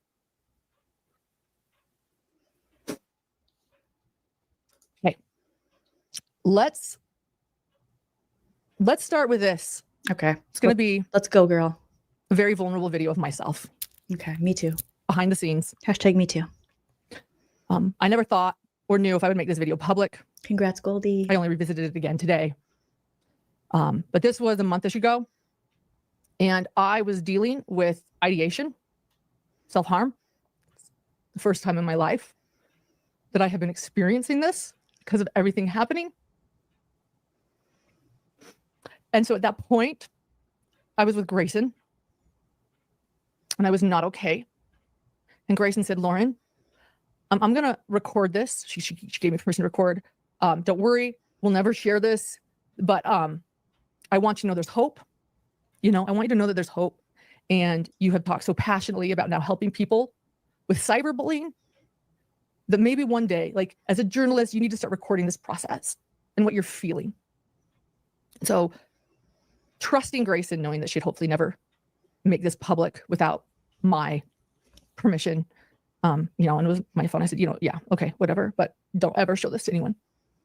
But I watched it, and we are going to watch 20 minutes of it before we begin, so you guys can understand just a bit of what I've been going through. What? And it's not all of it, but it's 20 minutes of a video. It's very, very raw. I'm feeling very vulnerable. And I feel what are we going to see? Oh my God, what are we going to see? I'm nervous. Something that's vulnerable. And she filmed herself? Okay, I will say what I found just in my own experiences, YouTube and online is still like the wild, wild west. Police officers will tell you that. Lawyers will tell you that. There needs to be like legislation, things need to happen to protect people, and especially children, from like cyber stalking and things online and cyberbullying and all the things. So, people can get away with quite a bit, but this is a lot. Lauren, this is a lot. Okay. But she's going to be vulnerable. And my radar goes off the minute someone starts saying, I'm going to help people. My story is going to help people. Okay. Well, that's a little presumptuous. Also, shouldn't we be focusing on your pain? Like, are you trying to be a martyr? What are you trying to do here? You always hear some cuckoo bananas stuff from people when they're like, my vulnerability. Okay. Calm your boner. Like, you don't know that. But people always say that. They're like, I just hope my story helps someone. Ma'am, you're scaring us. Okay. Also, you must think it comes off very egotistical. Yeah. Thanks, artists. Yeah, everyone come back. Okay. And give it a hype. Like, this is very, very important. And let me know if you guys hear, I'm not muting myself while I listen to this. So if you hear any kind of reverb, if you hear an echo, let me know. Important. But this could be an audition for, Pamela says, for BB, but I think it could be a Real Housewives audition. If I'm going to do this live, I'm going to do it right, and I'm going to do it honestly. She's going to be This is going to be a very honest show. Give it to us, Lauren. So, and then, hey, Jim. After that, we'll go through everything else. So let's watch this. What do you mean, watch this? She goes, okay, watch this. What are we watching? Okay, she looks like she's in the same hotel room. She's in a bed. Okay. How this goes through, I don't know. I think that's where I think I'm willing to start talking. Because I always just want to do things right. When they go low, you go high, and just do things right and rely on maybe responsible people to help. Okay, so Grayson, I think she said her producer or her, is filming her. And she said she trusts Grayson. That's what she just got done telling us, that Grayson wasn't going to put this information out, and she wanted to document her journey of cyberbullying. And now she's in a hotel room, in a bed, hugging her knees, turning away from the camera. So it's kind of hard to hear her. But she usually goes low, or no, she usually goes high when they go low. See, I usually go low when they go high. So you might want to switch that up, allegedly. But I don't know if that's going to happen in this situation, and that's okay. But if it can't happen in this situation, there's a lot of public crying. I'm just not really a fan of public crying, but that's just a preference. And again, where are the Kleenexes? She's holding some kind of beverage, but Kleenexes.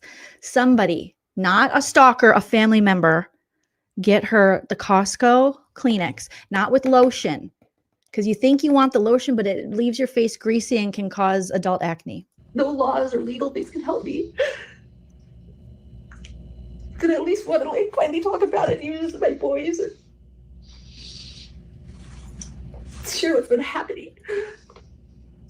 Because I do want to help with cyberbullying now, and I know that I'm a public figure. Never mind, hold on, just stop for a second. really zen.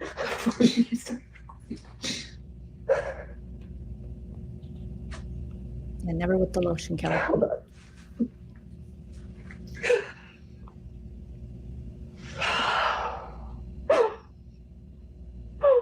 Oh, what? No, cut. I'm sorry, I can't even like process what I don't know. It's okay. Cut. Telehealth. Get telehealth. She's got a cute sweater on. Starbucks. And I want John. And I'm worried about John. Okay, she's talking about I want John. Or John, I think John's her husband who loves Brad Pitt. She definitely's got a little self tanner on. Her arms are nice. And I'm worried about my son. She's worried about her son again. Oh no, not the bed. See, this is what I worry about staying in hotels.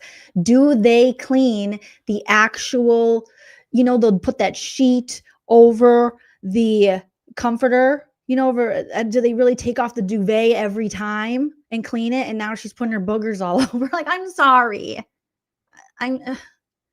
Why are you boogering up the duvet? The hotel has Kleenexes. They have lots of Kleenexes. You can steal their Kleenexes. Sometimes I put their Kleenexes in my bag and I say, hey, I ran out of Kleenexes, so I get more Kleenexes. Now, they're not the best Kleenexes, but not the duvet. But,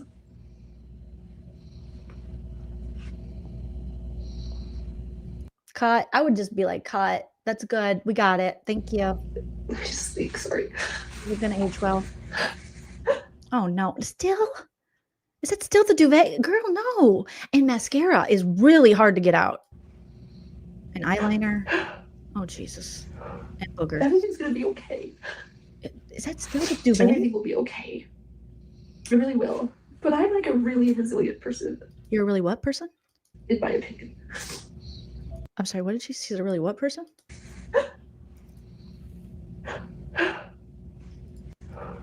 Everything's going to be okay. Everything will be okay. It really will. But I'm like a really resilient person, in my opinion. Oh my God, I didn't even know she's watching herself watch the thing. Oh God. Oh God. Resilient. She's in the corner. She's watching herself. I got to make myself smaller. Oh my God. Watch the thing. She's watching herself watch the thing. Oh my God, she's watching herself watch the thing. Don't watch yourself watch the thing. This is cringe, and I follow the like cringe talk on Reddit. I can't help it.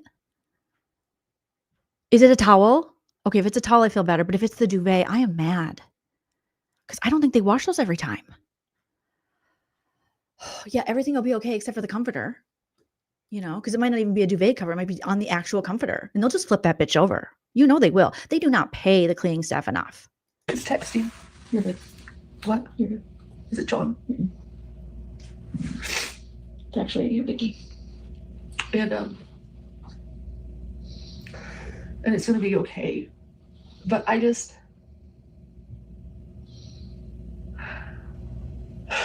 I don't know what to say. Other creators calling people. Oh, that was a weird cut. That was a really weird cut. And why are we filming vertical? Was this going to go in a reel or a tiki-taki? Okay, so that was an interesting cut. Okay.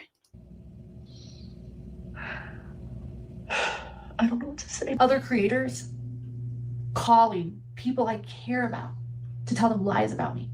Slut shaming me. Oh, they're slut shaming her. I didn't hear about that. How so? How now? One woman is going around saying I live with her brother, which, by the way. What? Someone said she lives with her brother? Her brother or the lady's brother? Someone's going around saying I live with their brother. What is going on here? See, we got to talk. Oh, jeez. Care about to tell them lies about me. Okay. Slut shaming me. That's not nice. One woman is going around saying I live with her brother, which. Okay, so the woman is saying, oh, this bitch lives with my brother. By the way, if I lived with some random dude in East Idaho, who the hell cares? But also, like, who cares? The people that were harassing me said that I get graped. And I've never had consensual SCX in my life. That really, they put out a video and they were like, every time you've had SCX, you get graped. I was like, that's weird. But I didn't find it necessary to do a video about that. But this is a guy I went on a single date with, never kissed, but now I've lived with him. What else? What? Do you have a husband? What do you do? Is this like Sister Wives? So there's a guy in Idaho. So she must live in Idaho. Okay. Some lady says, you live with my brother. And she's like, I went on a single date with him. Well, when? I might need a timeline. I need PowerPoints. Finding out, like I said, fellow podcasters are calling people that I know to warn them about me and tell them that I had an affair on John with an investigator in the Daybell case that John knows really well and is friends with. That, I mean, it's been unending. The things I've had to continue to clarify every day. And then when I finally feel like I get a hold of it, so it's not just like the cyber. So you can't answer those things. When people start like ridiculous rumors about you, you can't. Once you start going live and go, this is not true, then you're going to be answering it the rest of your life. Why would you answer that? That's your husband, John. You live with John. If they say, oh, she lives with this dude, be like, ignore it. Because like you don't live with that dude, right? Bullying that's public. It's what's going on beneath the surface. That's so cruel. And none of these people have been willing to reach out and like fucking reach out to me.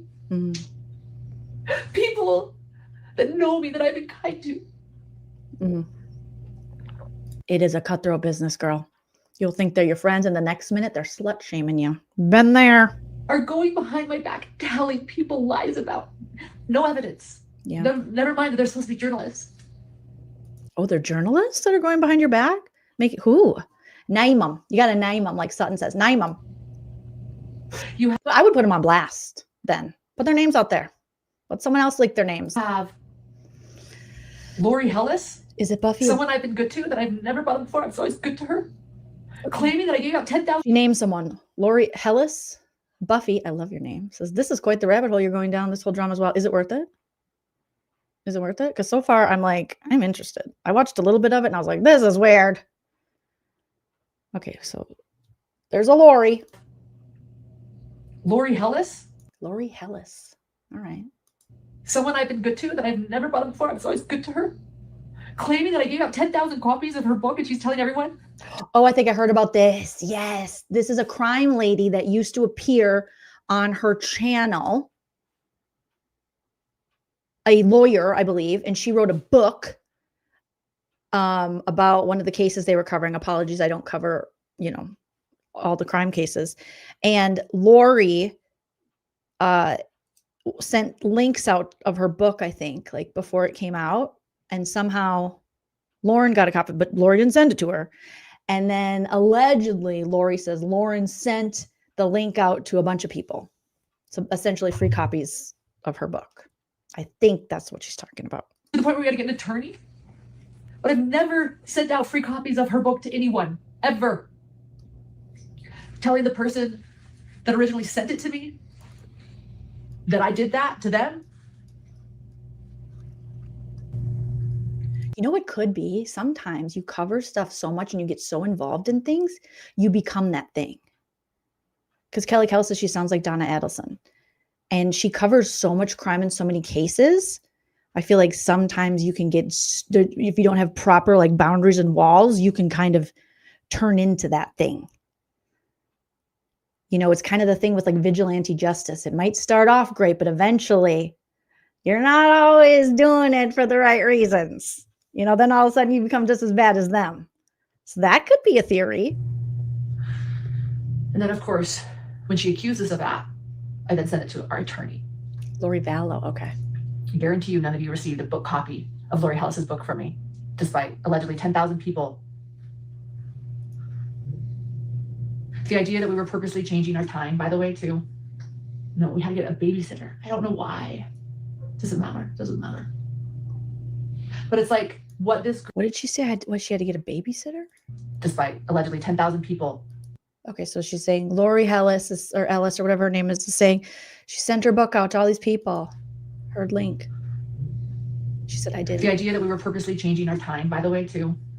That they were purposely changing their time? No, we had to get a babysitter. I don't know.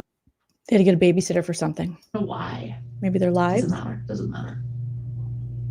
But it's like what this group mob mentality has been doing is taking all these old beefs and they're reaching out to them. And there was a whisper campaign is the best way to say it. It's adult bullying, it's group bullying. It's believing without seeing. Oh, she's got a whole jug of water there. with some cranberry juice, which is very good for your urinary. I do love a good little cran apple juice there. So that's good. She's staying hydrated. Screenshots of mine have been shared. Yeah, that happens. Some when I've been angry at other creators. That's why you never text or say anything you wouldn't be okay with showing. That's just that. Unfortunately, that's how it is. I always think that if I send this and someone shows this, would I be embarrassed? So what did Dorinda say? Say it, forget it, write it, regret it. Okay, we'll just give you some tips here, Lauren. Got over it later. Those have been being shared. I'm ashamed of that. Maybe you can edit that later, but I'll just share everything right now. You're ashamed of what? What are you ashamed of? Some when I've been angry at other creators. Got over it later. Why are people I like never text about other creators. It just, the only person I've ever texted about other creators is my friend Busy Blue. And I don't even, that was like when we covered certain drama stuff, but I'm not just like, oh my God, Christina Coca, let me send you something about this creator. Like, it's just not, that's not happening. Maybe don't talk shit about other creators. Have a healthy boundary. Those have been being shared. I'm ashamed of that. Maybe you can edit that later, but I'll just share everything right now. Maybe you can edit it out later that I have also talked shit about creators. But I've owned it. I've owned that. You said sorry to the people that needed it. I said sorry to them. But those people continued on. Nobody again reaching out to me. And I have to be honest.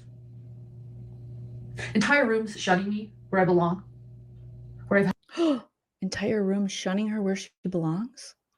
What? That sounds like every comedy open mic I've ever been to in Los Angeles. Helped where I've given my entire heart to. You know, 99% of these problems would be alleviated if people checked their egos at the door. This is a lot of ego. Soul. It's a lot of ego. Be shunned. A lot of ego. Because of lies. Yeah, people. And of a whisper campaign and of adults who can't come to me. Yeah. And ask me what's true and what isn't. But rather go and start a cyberbullying campaign. I don't think the subs know about this. It sounds like these are just your creator friends that you're not getting along with. And join it and follow it. As the lies continue, as they talk about my dead brother and my husband. Oh, not a dead brother. I don't know about this. Okay, I'm going to send the link to Christina. We'll cover a little bit of this. Another creator. The wonderful Christina Coca. Okay, let me send this to you. I got to send this. Hit that like, you guys. This is crazy. Now, let me just put it. Oh, let me do it this way. Let me share it through here. Not her dead. Not the dead brother. Oh boy.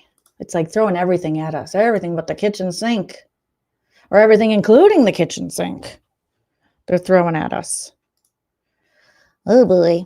All right, Christine, I'm going to text you a link and then I'll add you if you want to join for a little bit.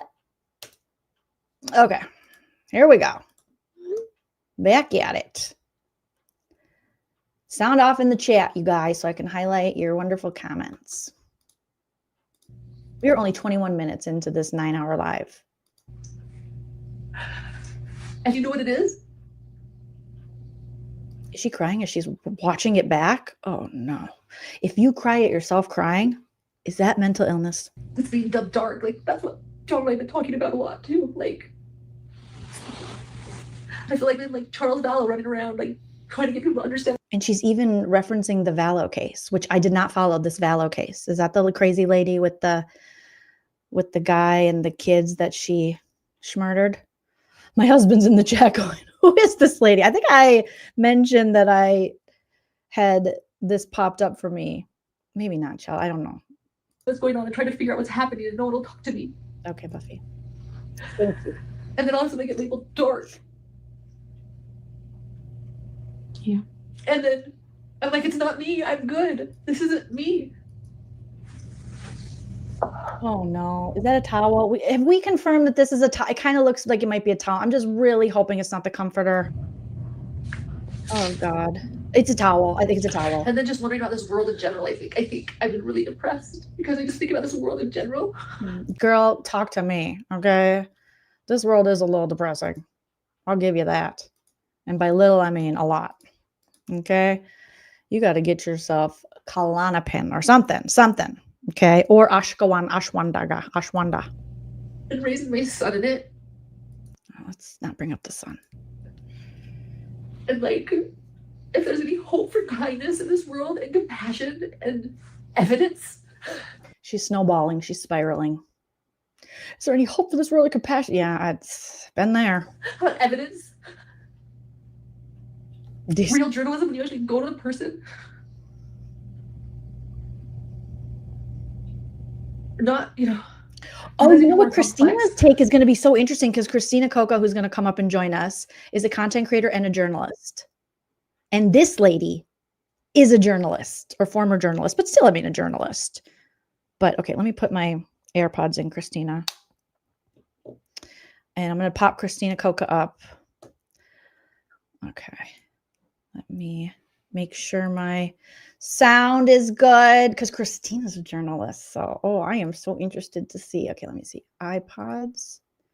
And let me know if my sound gets crappy, you guys, because it jumped to my iPods. Okay, Christina, give me a thumbs up. You ready? I think she's ready. Okay. Can you hear me? Okay, sorry, you were backstage. Can you hear me? I can hear you beautifully. Oh, good. Is it Hello, echo? friend? No echo. I don't hear an echo. Okay, because I don't like wearing headphones when I am on here. So, but if I need to, then I will.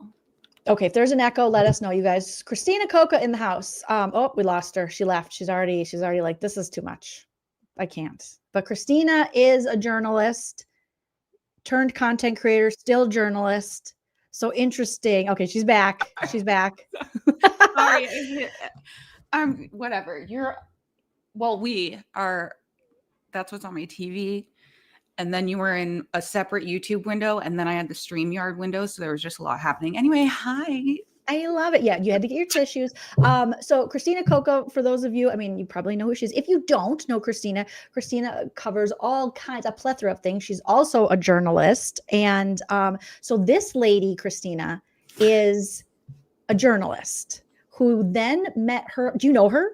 No, I only know what I've watched since you started playing it. Okay, so she is like I think she's more like a broadcast journalist turned now true crime podcaster. Her husband. What is her name again? Okay, her name is Lauren Matthias. So That sounded like you were about to lift. Matthias. Lauren Matthias. Okay, here. Here. I got a 2-week-old Reddit thread. Lauren had a 9-hour long live last night. Blah, blah, blah. Okay. So yeah, she is the director of Hidden True Crime. And she is, I mean, she has a shit ton of subscribers. She's got her husband, John. I think they met. I saw a clip from like a Dateline or 2020 or something where they were talking about how they met through like maybe a crime she was covering. Sorry. Can you hear me? That's okay. Yeah. And so now they podcast together on this channel and they cover all the crime cases. And so this story started going viral because she came out and was like, I had to drop my civil stalking injunction because Law and Crime wanted to air the trial and they shouldn't. No, I saw that part because I've been watching since I've been here for like on your live, I mean. Okay, good. Like chilling. Watching it. so I heard that part because I have Dancing with the Stars at 8 p.m. my time, and then I was like, I'm watching the mayoral race, but the polls don't close till 9. So also, is this a new thing you're doing? Are you going live? Because I saw your like planned your upcoming lives, and it's like Tuesday, Wednesday. You know how us neurodivergent people, you get excited. We push schedules away, but they're the only thing that really can help us because Mhm. when I don't have a set schedule, I'm like, oh my God, especially for my live. So I'm trying it again. I love that for you. Also, I got a physical calendar that is on my like a desk calendar, but it's on my fridge. It is like it's like changed my life. And I'm like, this helps elementary school students. Who knew? I have one of those too. It's like a magnet with a Yeah, dry it's erase. cool, like Yeah. no, mine's paper because I like to use cute marker pens, and that helps me feel I good. love that. Okay, Yeah, anyway, do I that. feel like people are enjoying watching this, so I don't want to. I'm enjoying watching it. I mean, Yes. not me, maybe me also, but I'm like, what? You couldn't waterboard this footage out of me. No offense, sorry, that was violent. Me neither. I mean, I would turn off my you and I both have had experience with online hate, obviously being, putting your stuff out there. There are,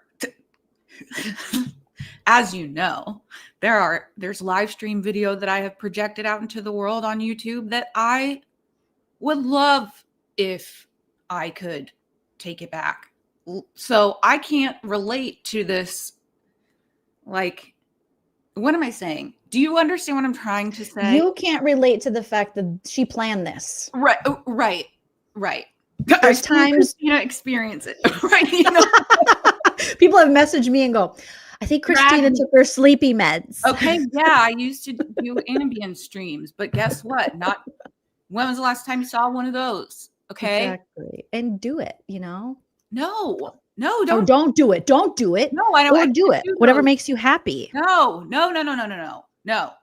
Ever As long since as I you're stopped safe. doing YouTube live streams late at night, no one on Reddit thinks I have to go to rehab. So I feel that's like good. I made the right call, That's always a positive when Reddit thinks, you know what? I think I need to go they to don't talk about me anymore. So I'll keep playing this and then I'll stop Yes. for commentary. And if there's a certain part that you want to you're like, oh, I got to say something about this, just let me know and I'll hit pause. Okay. Okay. But I will, but also I just realized she's in the corner watching. I'm in the corner. That's what I realized. And I was like, oh, that makes it so much worse. Watching me crying. Oh. Okay, I'm done. Sorry. Like watching yourself crying. I can't barely watch myself do stand up, let alone like when I have to do clips and stuff. People are like, put more clips on. I'm like, that means I have to watch the thing. And then I'm like, oh, Jolene, why'd you do that? Oh, what? But she's literally, and then she's reacting to it like, that's why I live stream on TikTok, because it goes away into the universe unless somebody is screen recording it, which would be weird. Which I But do. YouTube, like you can watch it back. I don't need anybody to do it. Live is live. Nobody needs to see that. I do for the Big Brother people because that's how I get my tea. I'm like, oh, yeah, okay. because that's like the benefit of doing it on YouTube. It's just not for me. You know what I mean? Yes. Amber says nervous breakdown should be private. Yeah, a little more. I don't hate I don't hate the idea of wanting to like, hey, I'll put this out there if it might help, because I share a lot of things I deal with and get, feedback that confirms that it's helping somebody deal with it better on their own. However,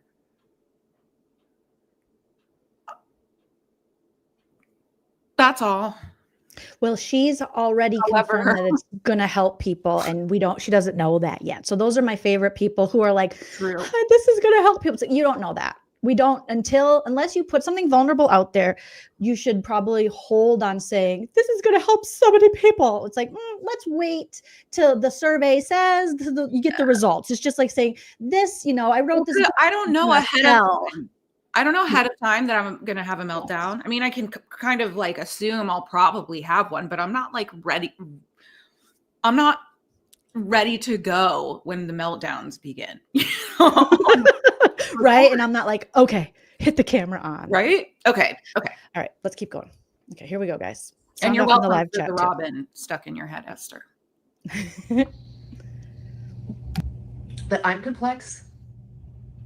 That I am who I am online. That is me. That is my genuine self. But maybe there's a little bit more to me too that I don't show everybody. And just because I don't see it doesn't mean. Yes, Christina. Okay. Are there two people in the room? Because she's talking straight ahead, which I get, you kind of sometimes you just talk at the air when you're just talking. Or did they set the camera up, or is somebody holding the There's camera? to the another side? person. It's Grayson, who I believe is like her producer, her assistant. It's a young woman that works for her. No, I know there's that person. Is They're there a talking to third? straight ahead. I don't think so. Okay, so okay. Thank She you. said in the beginning, I think it was just her and Grayson. Okay. Because the reason I ask is because clearly the person filming is like actively holding it, sitting there because it's moving.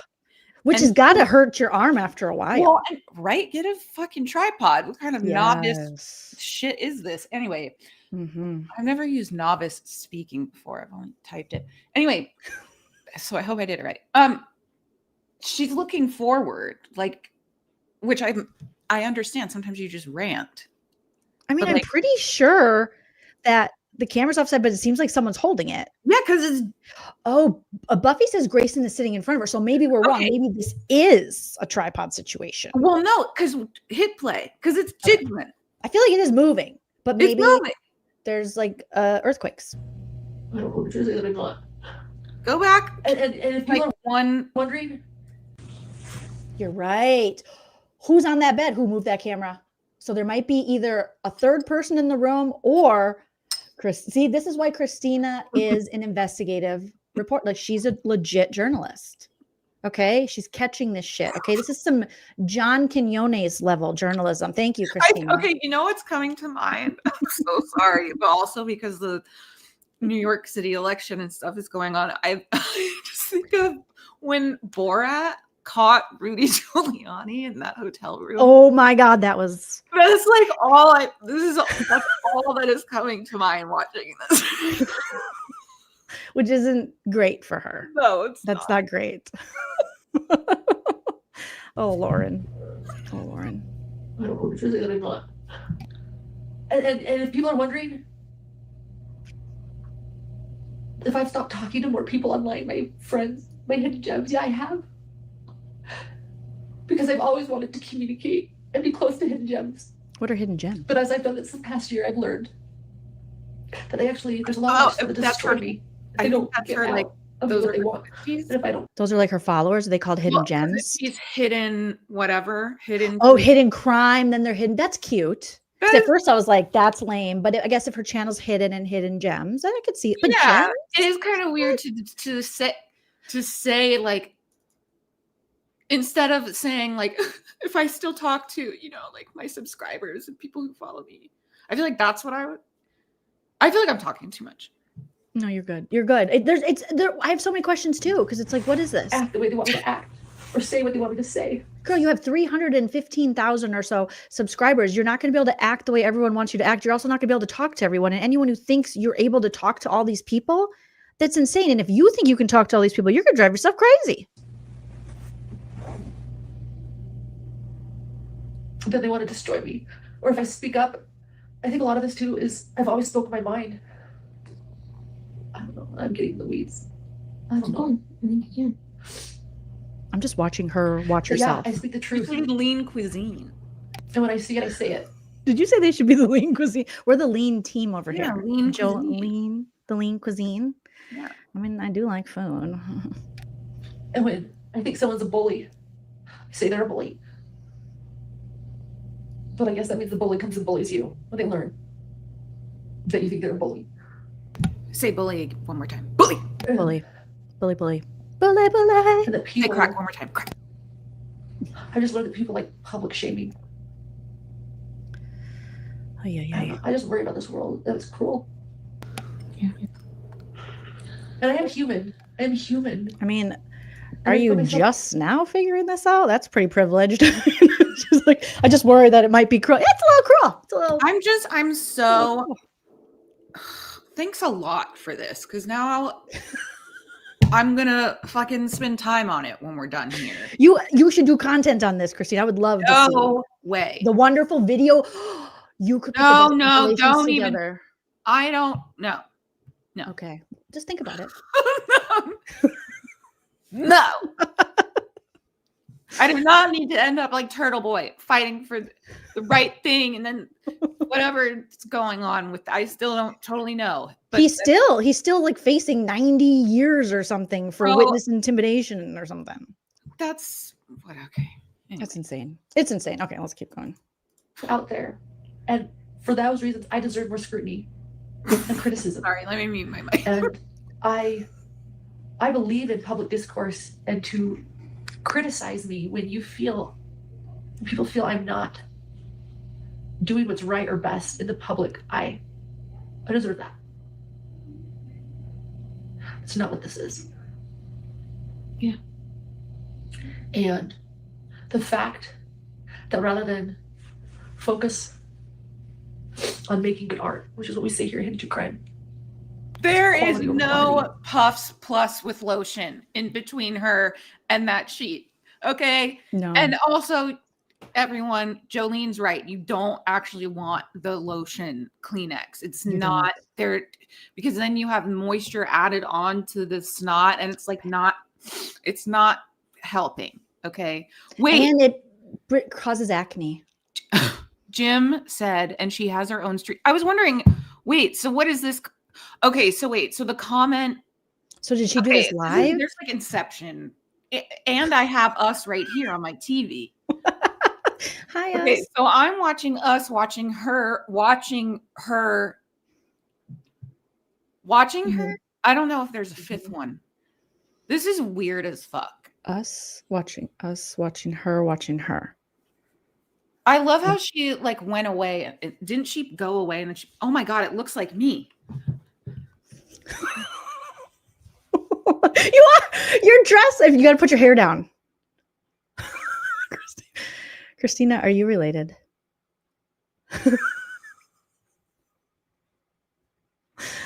Oh my God. Can you hear me again? I accidentally. Again. You could do impression videos of Lauren Matthias. Can you hear me? I can hear you. Wait, something's happening. Uh-oh. You're taking on the character. Her ghosts are attacking me or something. Some people are like, oh shit. Come on. Amy says, I'm watching you guys, watching her, watch her. It's crazy. Just keep playing while I fix it. Okay, keep playing. Got it. Doing good. I've had to worry about my reputation, but also other people. I worry about you, Grayson. I worry about my husband. I worry about my little boy who's been really affected by this. Consume our lives. Because it doesn't stop and nobody can see it. And that's what frustrates me. People are like, don't give it air. I know, I say that every day. We move forward every day, pushing through and performing because it doesn't. We know that. And I've never reacted to it until this moment publicly. Well, I don't think it's going to be public, but like just. She goes, So I guess it is public. I'm gonna have to leave and come back. Every time I turn on my volume, it like automatically goes down, like as if one of my keys was stuck. Oh no. But it's not. So I can't.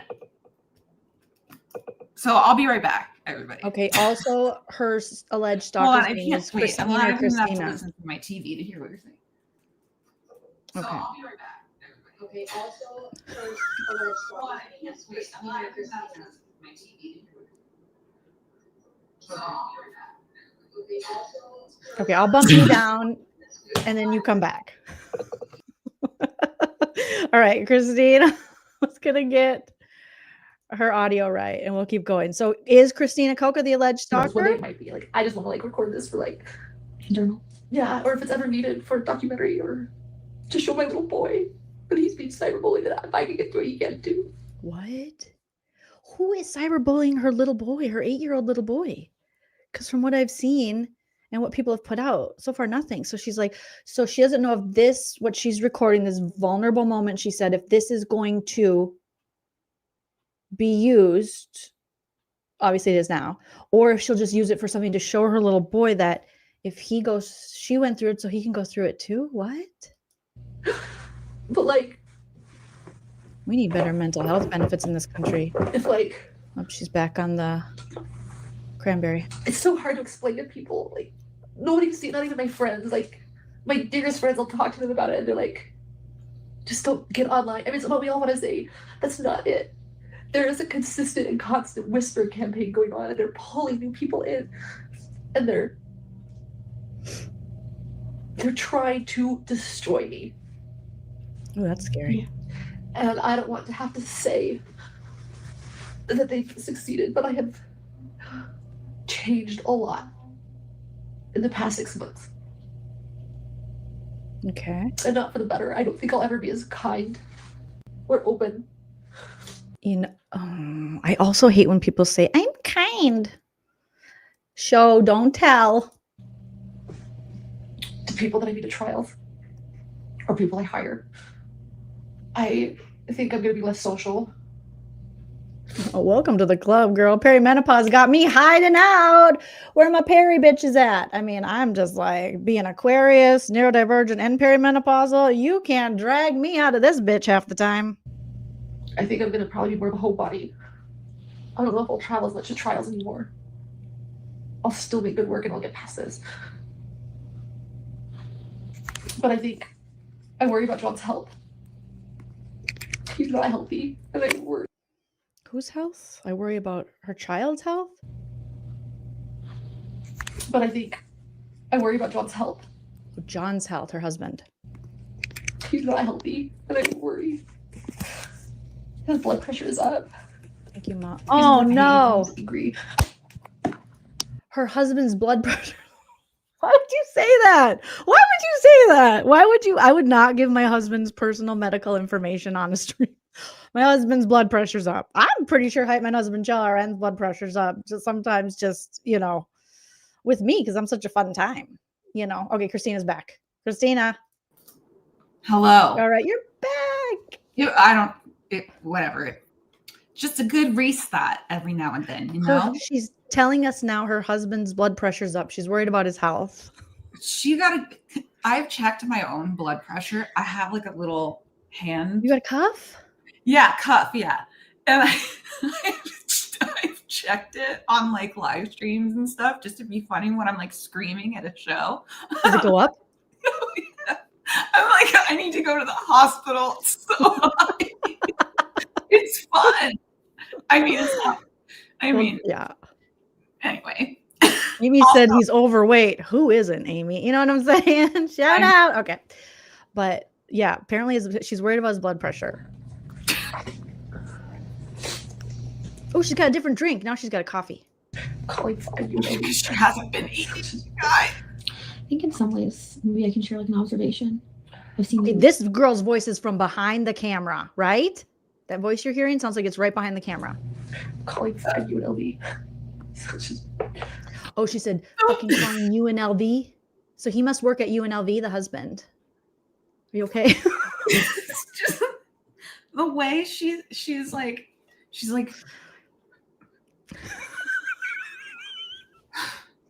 it's like a prop coffee. Like she just take a sip.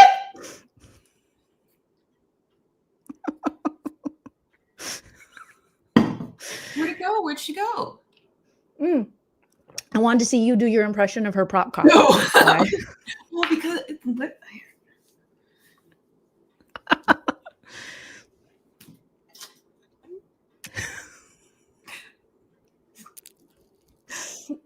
I don't think that's it's the best I got. Oh my gosh.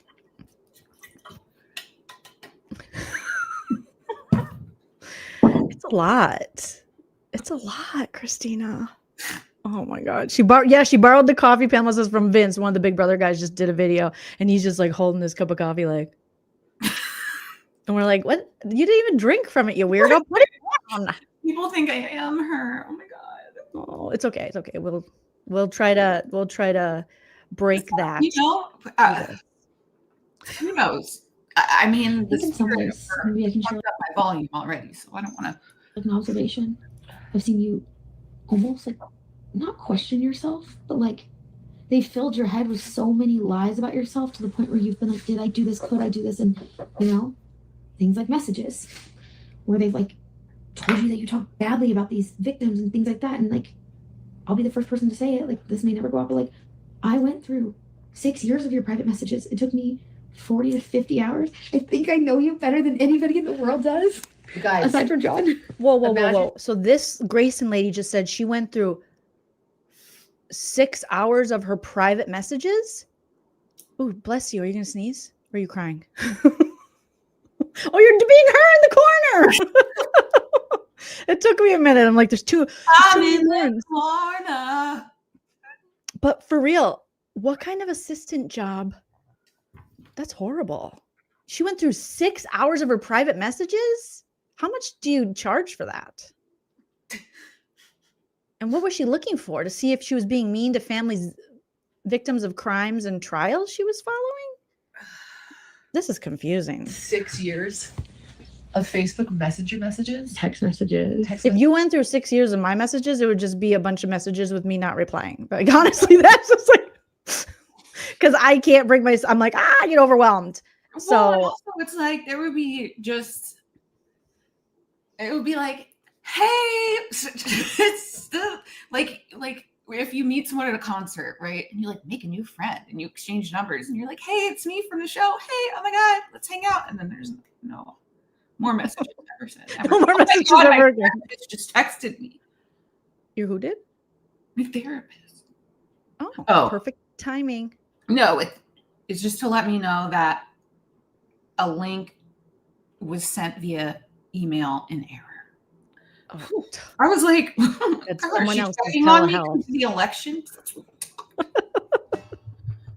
messages, everything, and finding out that people are saying horrible things about me because I said horrible things in private messages that are leaking, and I'm like, what the fuck? And like, I want to know what she said. Are these private messages out there we can read? Are these private messages public?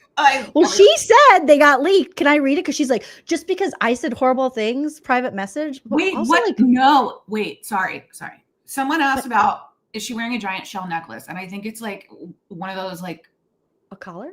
Yeah, it's the collar of her shirt. You know that like like, because look at the stitching on the top of her sleeves, that like bubble stitching, and then like the tighter end. Like, this is, I know exactly what the shirt looks like when she's sitting up. It's like one of those like one of the real lives Mormon wives would wear one of these shirts in their would. It is very Mormon-esque. Great Clips Lakewood said some of them are. Can you guys link me to it?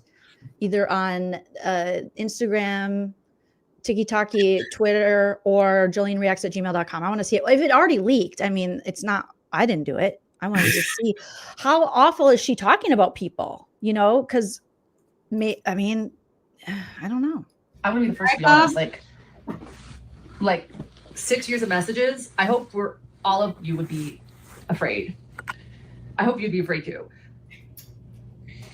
And so, I honestly would not be afraid if 6 years of my text messages got out. Is that weird? That also could show how boring I am. Oh, I love the little baby bobs. Oh my God, you're so cute. You're so cute. We love you, baby. 6 years of messages talking every day. A lot of us were like bar talk, right? Like bar talk. Even drinking, like having like a glass of wine and just like sitting locker and room talking to talk. friends, and then talk. these I friends was get like, angry is at that you, like they turn on book you. talk? Which I Oh, think she talk. No, but I think she said talk. Like talk. bar Okay. talk. Yeah, like talk, not like book talk, but yeah. I thought it okay. was- So she's like, it's just locker room talk. Okay. I said this lady was a dirty. See you next Tuesday. And I hope she doesn't live to 2026. It's locker room talk. It's wine talk. Listen, I've had a lot of drunk conversations, and I've never referred to them as bar talk. And I think, I think she's a weird one, not me. When I used to drink, I would just think that was blackout talk. Yeah, it They'd was be like, just- Julian, do you want to know what you said? I was like, please don't tell me. No. That was a discussion that never took place. Yeah, like I don't remember it. Neither should you. And they clip them in weird ways. And so I was like, Grayson, Like I couldn't get a hold of it. I was so confused. I finally was like, Grayson, because I kept hearing things I said and I couldn't find them, or then I figured out and I was like, that's so taken out of context. Like, come on. And so I said, Grayson, you have a new job. It was not in your job description. You are to go through 6 years of my messenger messages and texts, everything I have ever sent since, not 6 years, was it 5.5, 5 years? Started in what, 2019 or 2020? 2020. He said, you're about to know me better than my husband, John, because John would want to do this. And these are like probably like journals that you want to burn. You know what I mean? And you're like, I said that one night, but I only felt like that for an hour, but it's now there forever. Right. So, and you did it. You did it. She knew the assignment. how many days and how many hours? It took a lot of days. There were a lot of nights I was up until 3, 4 o'clock in the morning going through, figuring out, okay, this one, we could talk about one. I think it's really funny. Everyone has this rumor that you called somebody a swinger, and you were like, a sinner? What? A swinger. Or a swinger? I thought you said sinner. A swinger. Who cares? I'll start a rumor right now about people. Listen, you're a swinger. I just said The Secret Lives of Mormon Wives. Oh. Do you watch? I don't think you don't know what I'm talking about. Oh yeah, I do. I watch The Secret Lives of Mormon Wives. Okay. Well, speaking. I do. Okay. Well, speaking of which, I'm only going to be here for like 10 more minutes probably, because one of those Secret Lives of Mormon Wives. Don't worry, I'm gonna invite you back because Whitney's on Dancing with the Stars, right? And so is the other lady. Well, the other one, so Whitney is still on. She's really good. The other one's off? She left last week and it was like drama. Oh, is it because of that judge that doesn't score properly? I just hear rumbling. Marianne. Yeah. It's just the whole thing. I don't even want to get into it. She doesn't want to get into it. Not right now. I don't want to get into it. It's a whole disaster. She's a swinger. She's a but swinger. Everything is Carrie Ann's fault. I went backwards. Oh my God. Oh, crap. I'm Crapola. sorry. What did I do? What did I scare you? The full screen of her face. Like, sorry. Okay, all right. I'm late for my Botox appointment, though. I need to schedule. I gotta get some tox, man. Yeah, some toxy. His blood pressure is up. Okay, we already heard. And so I didn't mean to go back to the husband's blood pressure, but here we are. Poor John. Do you think he wants his blood pressure information out there? That's embarrassing. I thought she said her blood pressure is up. No, she's talking about her husband. She's I shaming thought him. she was like, "Oh, my blood pressure is up." That's why I brought up me checking my own blood pressure. No, she's talking about her husband. My husband's blood pressure's up. It's like, just tell him you want him to start going to Planet Fitness with you. You don't got to shame him on the internet. You know what I mean? Right now, lady. Even drinking, like having like a glass of wine and sitting and talking to friends. Something tells me she has more than a glass of wine. Am I right? No, I'm sorry. If she's recounting an argument with her husband and the recap of what her husband said to her was, "You've been drinking a glass of wine with your friends." That's not. Just a little glass. Just a little baby glass. Messages and texts. About to know me better than my husband, John. But it's now there forever. Sorry, guys. I accidentally went back too far, so I'm trying to find it. How many days and how many hours? There's a lot of days. There were a lot of talk about one. I think it's really funny. Everyone has this rumor that you called somebody a swinger, and you were like, "Where did this come from?" I don't remember ever doing that, and I was like, "This person's not a swinger. I never thought this person was a swinger. What is this?" And everyone's like, "She called her a swinger." I'm like, "She defamed me. She told everyone he's a swinger." I'm like, Okay, hold on. I just want to check. I didn't call anyone a swinger. I just want to check in about. Here's 20 minutes of like my hardest, most vulnerable, most, worst suffering that I would never let anyone see. And look at where you paused it too. They're both smiling. The one watching it and herself watching it and herself in the moment. And here's me. You have to get your eyebrows a little higher though. I can't see because I don't have the Botox. Sorry, I just screamed into the microphone. Because I'm late on my Botox, it's like when I put them up, it's like that Ariana Grande like wicked eyebrow where they're just like, they look good. Oh, thanks. But like, I don't know how to make them up and pointy like that. Mine kind of, I don't know what I got going on. It's weird. I'm gonna do more of this. Pre-Botox, this brow, which this is how I know when I need it, is because this starts going up when I talk. Oh. There's a video of me. I didn't know, not to make this about me, but during quarantine and I was like doing Zoom stuff, I was on like a panel, like a live streamed panel, and my brows were like very like full, you know, I was like, I'm gonna be on Zoom today, I'm gonna get ready, you know, because you're like sitting in your own filth for however long in quarantine, then you're like, oh, I gotta like look good. So my eyebrows were like super filled in, but I never had Botox before. And I watched myself back, Jolene, this rogue eyebrow, this thing, like I can't even lift it up now as high as it was going, like on its own. I'll send you a screenshot. You won't even believe. I want to see it. I want to see it. I like it. I like eyebrows. I was like, like oh my eyebrows. God, that's, I don't even know I was doing. It's a hidden talent. You found it on accident. I found it. I found it. And I called you giggling and I said, Lauren, I found it. You did call somebody a swinger. It was because they were on a swing in their profile picture and you made a joke, but they got clipped. That got clipped. So like, you know, and there's been a lot of those. Oh my God. Are you for real? Like, There was somebody on a profile picture of a swing, as this person will tell you we've never been friends, and someone said, look at this picture of her swinging, and I said, why do I think she dabbled in swinging? And you didn't remember it because it was. It's never been shared outside of the text messages. No, it was you and two other people. Screenshots have been passed around of this, and it's actually not the real screenshot. Yeah, it's like, but I said it. I mean, it was you and two. Is this what's in the civil stalking injunction? Like, this seems really petty. And they took a clip out of context where someone was on a swing, and I said, she's probably done a lot of swinging. That slut. Like, what is going on here? Listen, I'm a proud. Never mind. Keep going. What's happening? Yeah, that's a great example. You also said I'm a lot funnier than you thought. I did.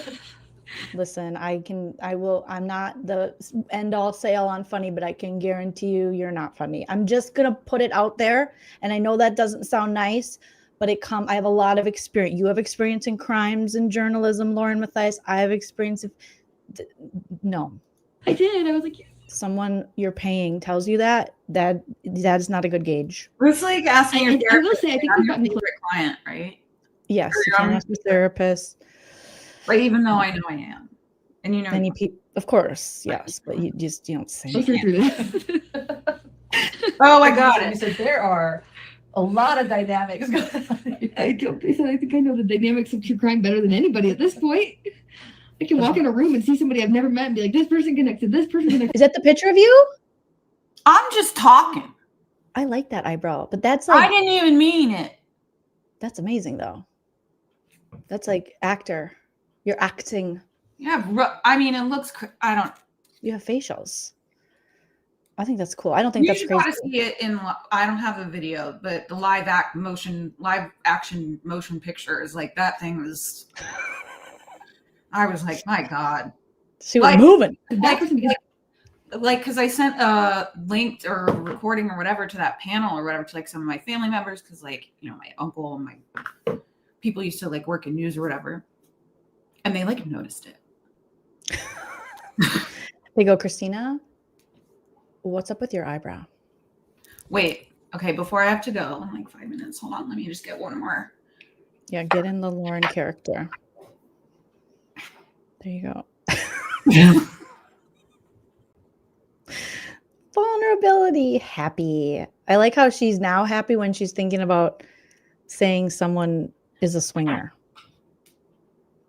But okay. That person hates that person, and that person's brother did this to that one. Oh, she got it. That looks like a napkin. No, but you know, it looks like one of those napkin. Yes, or it could be a Starbucks or a Chipotle napkin, or one of those things. Yeah, one of those in your eyeglasses. Like one of the ones you keep in your glove box. you know, Yes. or your center. But that shows you the context, right? You might have called somebody an asshole one day and that got clipped and sent to them, but really, if the full messages came out, you called that person an asshole because a victim was on the defense for something and you were protecting them, right?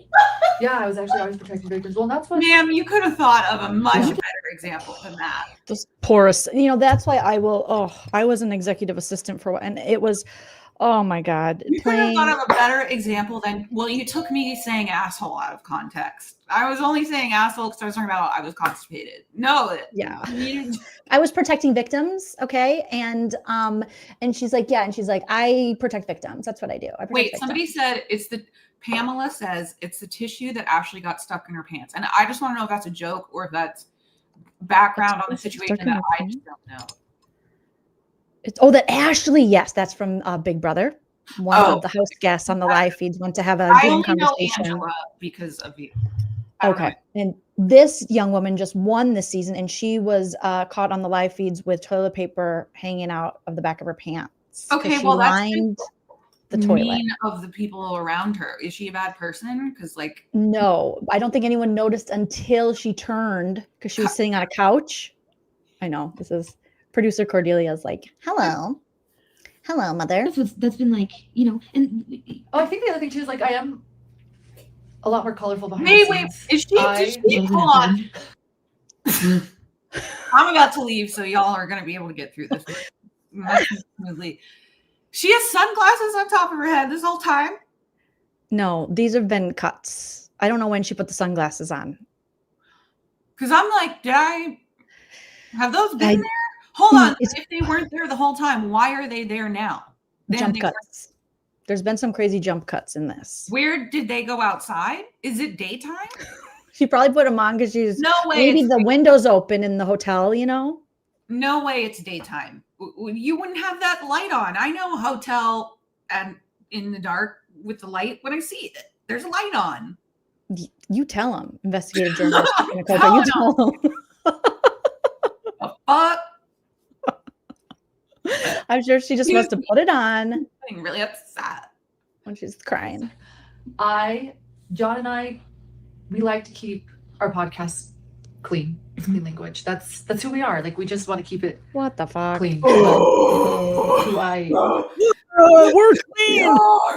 Sorry. Oh my God. Thank God I'm leaving. I'm gonna get because I'm getting to that point where I'm like, no, you were pissing me off. Me and John like to keep it clean, except for in the bedroom. Except for about his blood pressure, because that was dirty. She did him dirty with that high blood pressure. Oh God, Christina. You know, the language I use when I'm not on camera isn't always clean. I don't know. If that makes any fucking sense. But okay. Those napkins, I know her nose is red. Those are not brutal. That's gotta be rough the way she's wiping with those. Rough. Like McGruff, the crime rough. When the Panakuchen hit and we ran out of TP, we had to go to Chipotle napkins until my friend Sarah from Nerdtainment drove all the way from the Valley to West Hollywood to drop me off some TP because there was none in the city. You couldn't find TP. Damn. So it was rough. Wait, because I'm gonna go. So here I'm gonna my alarm's gonna go off for my 10-minute prep time. You just bump off and I'm coming. Oh my, okay. There's a lot happening. Baby Doog. Somebody's gotta tell me about the sunglasses. Okay. I need to figure that out. We will get to the bottom of it. Also, I honestly lost my train of thought. So I guess that's how I'm going to go out. The sunglasses and what else? I don't know. I just was laughing at how you said like you went through like all 3 acts of a play in like 5 seconds. Like when you were like, and the blood pressure, and we like to keep it clean, but I'm in the bedroom. Like you just there was a lot. You're welcome, and I'm sorry. Thanks, I hate it. All right, Christina, I'm gonna have to me off. Thank you. I appreciate you guys. Follow me on Instagram, and I'm also sorry. Christina Coca everywhere. Follow her and come back, and we'll review more of this. Bye. Bye, friend. Love you. Love you. Wait. One more time.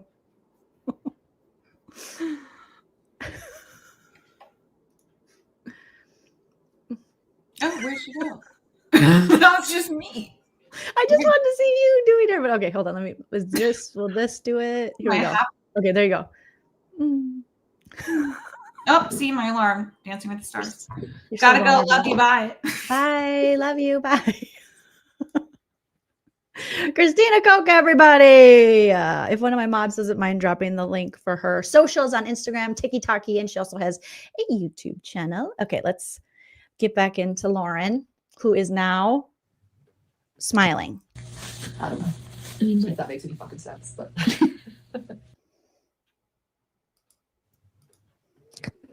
Oh, the most vulnerable video I've ever showed here, but I do pride myself on being a very honest person. So who you know on camera, that's the most vulnerable, is me. And that was a little bit more of me behind the scenes that I don't show because yes, there are parts of my life that I like to keep private. Yeah, that's called being healthy and having boundaries. Being a content creator, you shouldn't share everything with everybody. Okay. So we're going to go through everything. A lot of you are maybe asking questions. So what was the point of that? So we could see her cry and wipe her nose on a towel or the duvet? Okay. During that, I don't understand. I don't understand. I want to start with that because I think that you're going to understand it all a lot more as we go through everything tonight. So, okay, let's go. Here we go. Let's go. I'm going to start by when I say everything, not to get you guys scared, but what's that? These are all the court filings. Oh no, don't make it boring. And we got exhibits and we got evidence. So, before we delve in to my first declaration, which is what got me the temporary civil stalking injunction, I'm going to set the stage and give you guys a bit of a timeline. Okay. So let's explain a few things that matter. As many of you know that are my hidden gems, I call this setting the stage. Let's set the stage before getting into all these documents. And that takes us to April of 2024. I also want to point something out. I am not going to use my stalker's name. Oh God. Okay, here we go. I am not going to give her more followers. Okay, I'm gonna take my AirPods out because I don't think my sound machine works when I have them. So let me just switch my audio, and I'm only gonna be here for a little bit longer, you guys, and then we can do more of this tomato. Okay, so now I got my speakers on my iMac speakers, and let me know if there's any kind of reverb, if you can, any kind of sound issues. I'm just gonna play it through my speakers, and I'm not gonna mute myself because that's just a hassle during this video. So I am going to, before getting into all these documents, and that takes us to April of 2024. I also want to point something out. I am not going to use my stalker's name during this video.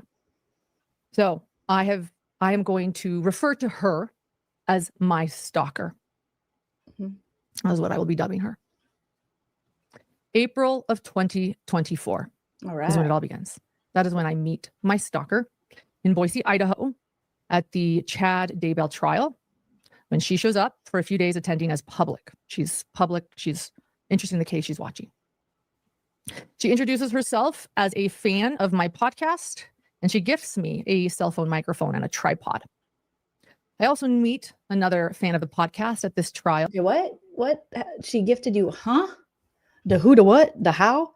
Okay, so she brought you gifts. So she met her at the Chad Daybell trial. Days attending as public. She's public. She's interested in the case she's watching. She introduces herself as a fan of my podcast, and she gifts me a cell phone microphone and a tripod. A cell phone? Did she say cell phone? I also meet another fan of the podcast at this trial named Lori. You guys got to do better when we come to the comedy shows. She got a cell phone, a tripod. What else did she get? Okay. She's public. Why is she getting all this interested in the case she's watching?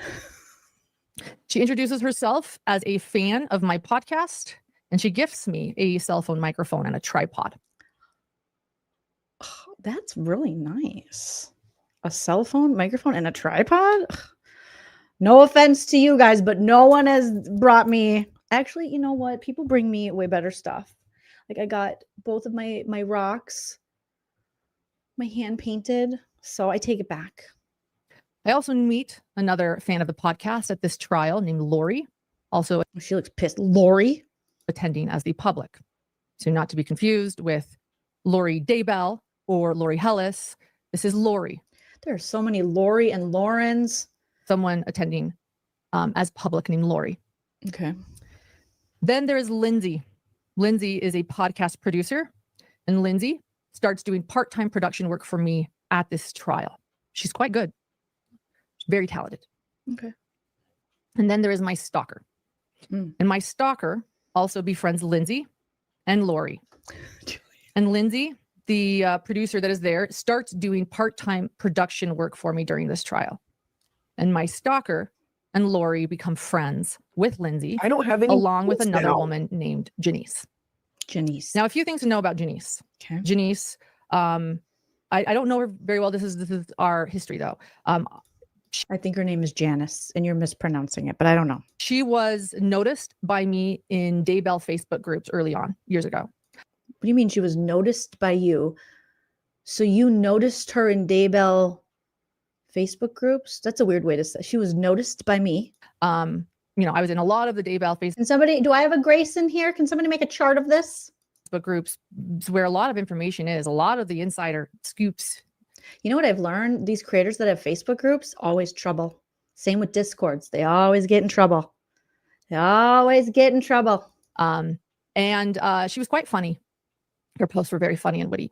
And I thought that at first. And then her posts turned into what I consider bullying. I know everyone has a different definition of that. It's what I consider bullying. Here are a couple of them posted in groups just to kind of let you know what I saw. Here's something making fun of Colby. And here is one where she's sharing a video titled "Let's Talk About Kay Woodcock." And Kay, this video, luckily it is no longer on the web, but it defamed Kay Woodcock and lied about her and essentially implied that she was complicit in her grandson's murder and that she didn't do enough. It was a very cruel video. Kay is a victim in this case. Her brother and 7-year-old boy were murdered. Oh, geez. Why do you say it like and that? People are doing videos about her. And Janice liked to advertise those videos, and she was a mod in those videos, a moderator. And then again, you saw the other one where she's making fun of a dear friend of mine and another victim who. I mean, that's kind of funny. I know I'm probably going to hell, but that if someone gave me a coffee mug with a bunch of mug shots on it, I mean, it depends how much I like my family. Do you know what I mean? Or which family members. I mean, I like my family, but I'm just saying it's kind of funny, but maybe I am, maybe I'm just a bad person. Bruh. Okay. They do that for housewives. They have the mugs with the housewives mug shots. Lost his entire family. Okay. So that's good. So those are just a couple examples of why I didn't care for her. Got it. Whatever. Everyone has their own opinions. She might be a really wonderful person, and I believe that Janice is a complex person, and that she's very. I don't want anyone to go and bully her if you know who she is. She's probably a very wonderful, wonderful person, but she wasn't my cup of tea. Okay. I think you just showed us her name, so people could bully her. Let's leave her alone. But that's my history with her. Did she show I her can only name? Let me look. of a dear. Janice liked to advertise as other. Who was complicit. Okay, so she this one didn't. Where She did mark off Janice's last name, but you could probably make, well, maybe not. But if you look for that profile picture, if it hasn't been changed, and you search Janice, or if you're in that group, you know who it is. That's good. Whatever. Everyone has their own opinions. She might be a really wonderful person, and I believe that Janice is a complex person, and that she's very. I don't want anyone to go and bully her if you know who she is. She's probably a very wonderful, wonderful person, but she wasn't my cup of tea. Okay. Let's leave her alone. But that's my history with her.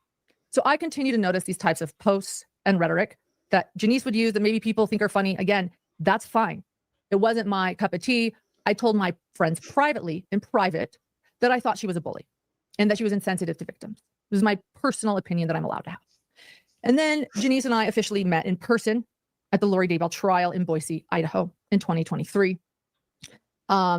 And I attempted there to try to put our differences aside and focus on what matters, justice. And I let her know that, we might be on the different political sides of the aisle, Janice, but what we both care about is justice. And so we were friendly at the trial. Although I did notice while at that trial that she continued filming Larry and Kay Woodcock during vulnerable moments, making shorts about them that were unkind in nature and that would make most people uncomfortable.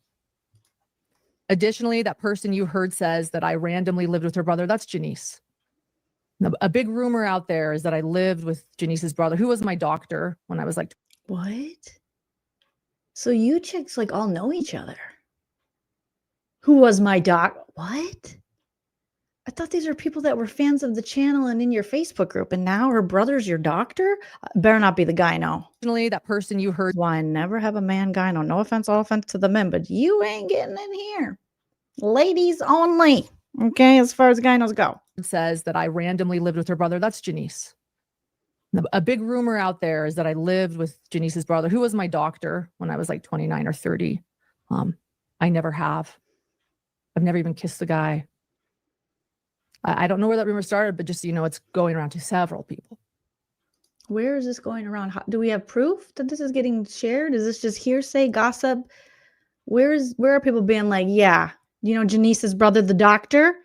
Freaking Lauren Matthias lives with them. Yeah. Does John know? I don't know. That's how they roll in Idaho. Idaho. Okay. That inappropriate, Jolene. Huh? Not good. Not good. Not good. Lori is from California. Yay! Shout out to my California homie. And Lori was attending the trial because of her interest in the case. I love it when people interested in a case attend a trial. And I don't know when she's being sarcastic. So I love when people are interested in the case and attend a trial. Does she mean that? Or is that like, I love when people are interested in the case. I go to the trial because I am a journalist. And Lori was attending the trial because of her interest in the case. I love it when people interested in a case attend a trial. And does she love it or does she? That doesn't read as you do love it. And then in a strange turn of events, my producer Grayson, this is strange, but my producer Grayson, Lori is the wife of my producer Grayson's California dentist. And as someone, what the fuck is you people? Knock it off. Of Grayson's California dentist. She's got a California dentist. Does she live in California? Because I do not. Is this a Mormon thing? Because I do not have dentists in different states. I got the one dentist in California. Who works in the dental office. I have one lesbian dentist and I love her. But these people got them in different states. My producer Grayson, this is strange, but my producer Grayson, Lori is the wife of my producer Grayson's California dentist and as someone who works in the dental office in California. Huh? But to clarify, when I met Lori, I didn't even know Grayson. This wasn't even a thing then. What you people need to get out more. What? There's like 3 degrees of separation. Also, way to go, Lori, scoring a dentist. Hopefully it's not too depressing of a marriage. But wild, right? Just let's continue. I don't know why that was relevant. So, May of 2024, I am asked by a well-known public figure that I really respect if I know a good podcast producer. And I tell them, yes, I do. And I introduce this person to Lindsay. And I encourage Lindsay to connect with this person. And she seems super happy, and the two connect, and I am super happy for them. And then on June 8th, so June 8th, 2024, Can you imagine being like a judge or the lawyers or having to listen to all this and be like, I'm sorry, someone's dentist, California dentist, they have, okay. And then she's married to the dentist, your producer knows her dentist, and you are enemies with the lady in your Facebook group whose brother's a doctor that you went to when you were 29 or 30, and she puts people's mug shots on a coffee mug. Okay. A stalker puts me in a group chat, which includes my stalker, Lindsay and Lori. June 18th, 2024. My stalker is driving through my hometown. Okay. And she is asking to come visit And so I take her kids to the neighborhood pool. What? July of 2024. I have now officially hired Lindsay as Oh, good God. Who could follow this? a producer, as an independent contractor. It's more full time. And we have daily production meetings in the morning along with John. That sounds annoying. Daily? Girl, and morning meetings daily? Oof, I'd quit. And she is helping to produce my podcast episodes. It does give Ruby Frank. She explains she is going to also. It does. It does. They kind of look alike. So work for this said public figure that I connected her to. Who the fuck's the public figure? Joseph Smith? I'm confused. And that she thinks we can pull off working for both. I tell her, okay, I am super happy that she has this upcoming gig with this public figure. Who? That is a wonderful person. And I tell her so. Heather Gay? Lindsay, Lisa Barlow, and I decide to cover the Alec Baldwin trial in Santa Fe, New Mexico. Oh, jeez. And due to concerns of cost, Santa Fe ain't cheap. It's expensive. It is? Lindsay recruits my stalker and Lori to share an Airbnb with us to help keep down the costs. She just poor shamed them. They needed an Airbnb to share. I didn't. And then I tell John this, and he's reassured. I say, look, we've got a couple of trial people I met at a trial, these trial goers that are going to come with us and help to keep down the cost of this larger Airbnb in Santa Fe. Always get your own room. You're an adult. That's what I know. People are like, you want to share a hotel room? I'm like, you're not ready to travel. Let's just not go if we can't afford our own room. July 10th, 2024, in the morning. Jesus Christ. July 10th, 2024. July 10th was a big day. Oh, Jesus.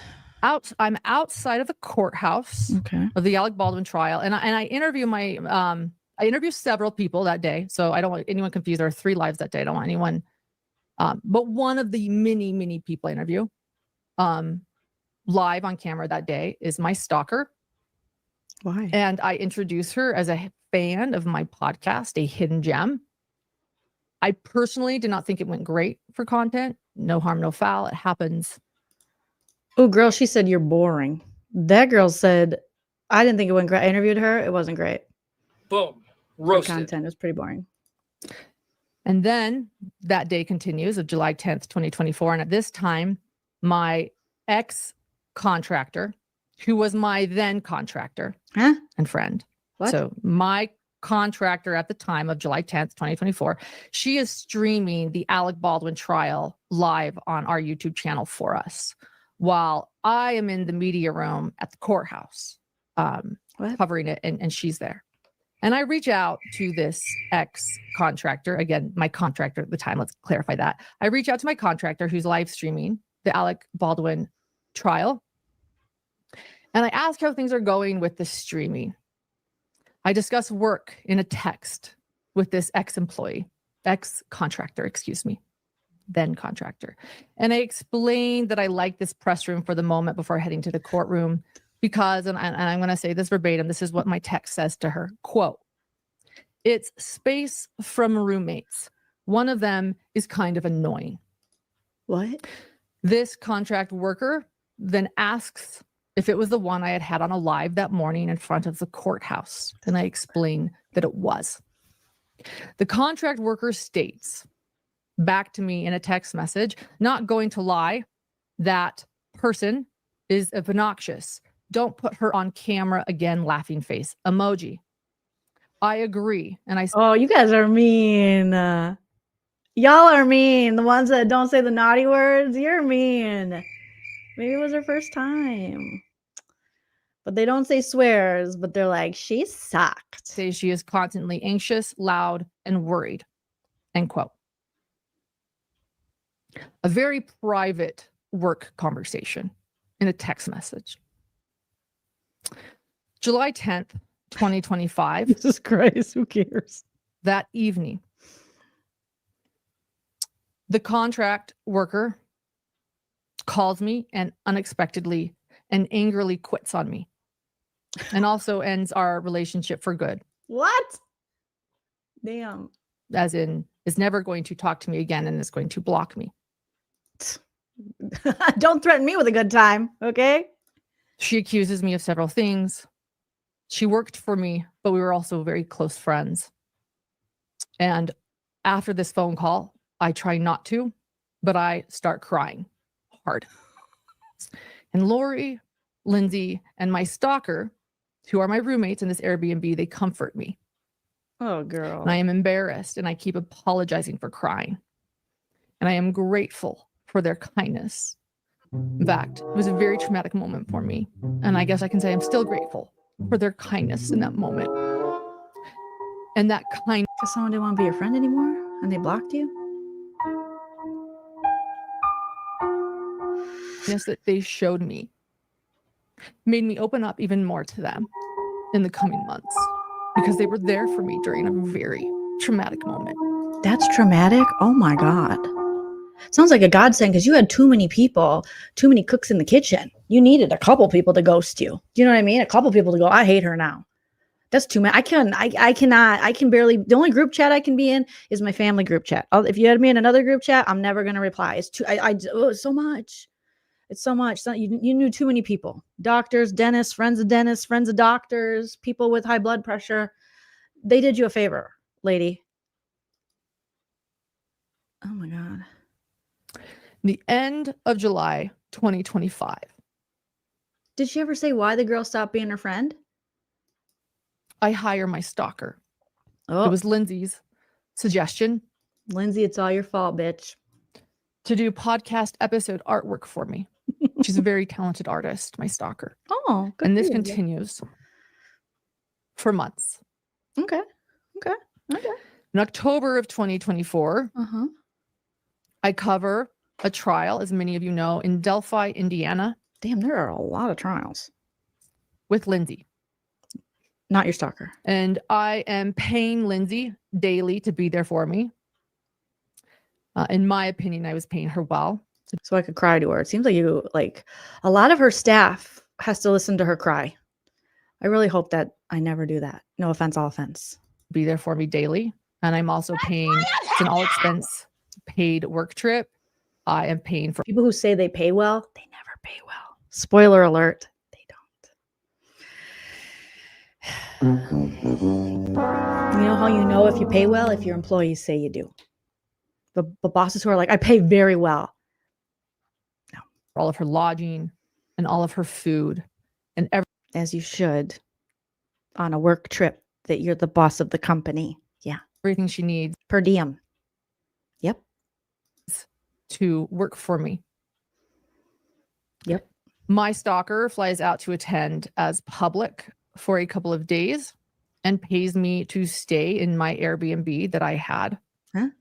And she takes photos of me outside of the courthouse in Delphi, Indiana for my podcast. I did not pay her for these photos.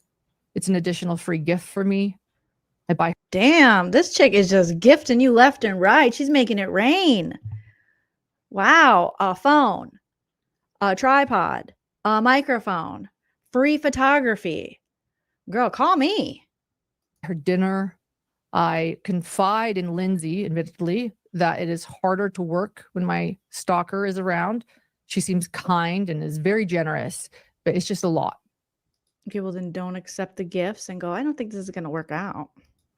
And after my stalker flies home, I temporarily go home as well for Halloween because I need to trick or treat with my little boy. But I do decide that I need to go back to Delphi, Indiana. While I am gone, Grayson, who you guys now know as my producer, Grayson, takes notes for me in the courthouse while I'm gone. She does an incredible job, a hell of a job. Couldn't have done them better myself. I didn't do them as good as she did them those 2 days that I was. I'm just learning, Crystalina, about this situation. We're just learning. We're just commentating, reacting to this. Gone. And I begin incredible job, a hell of a job. Who did an incredible job? Who you guys now know as my producer, Grayson. Grayson, shout out to Grayson. You did an incredible job. Incredible. Takes notes for me in the courthouse while I'm gone. What do you do? What does she do? All these people do all the stuff. It's always the head of it. They do nothing. They literally do. You know how much stuff I could get done? You know how many more subscribers I could have if I had all these Graysons? Yeah, watch that for me. Take the notes for me. Yeah, you draw my thumbnails. Okay, you over there, you do something. You give me supplies. Oh, rich people are so lucky. They're so lucky. I gotta do all this shit myself. She does an incredible job, a hell of a job. Hell of a. Couldn't have done them better myself. I have no one to watch me cry. Well, my dogs, you know, and occasionally my husband because he has to. That's marriage. Didn't do them as good as she did them those 2 days that I was gone. And I begin paying Grayson for freelance work, including those notes. I then, back in Delphi, I start noticing a lot of red flags. And these are red flags for me. They might not affect everyone. Some people might not think the red flags. Other people think maybe I misinterpreted them. It doesn't matter. These are red flags that affected me and concerned me and the way that I work and the way I function.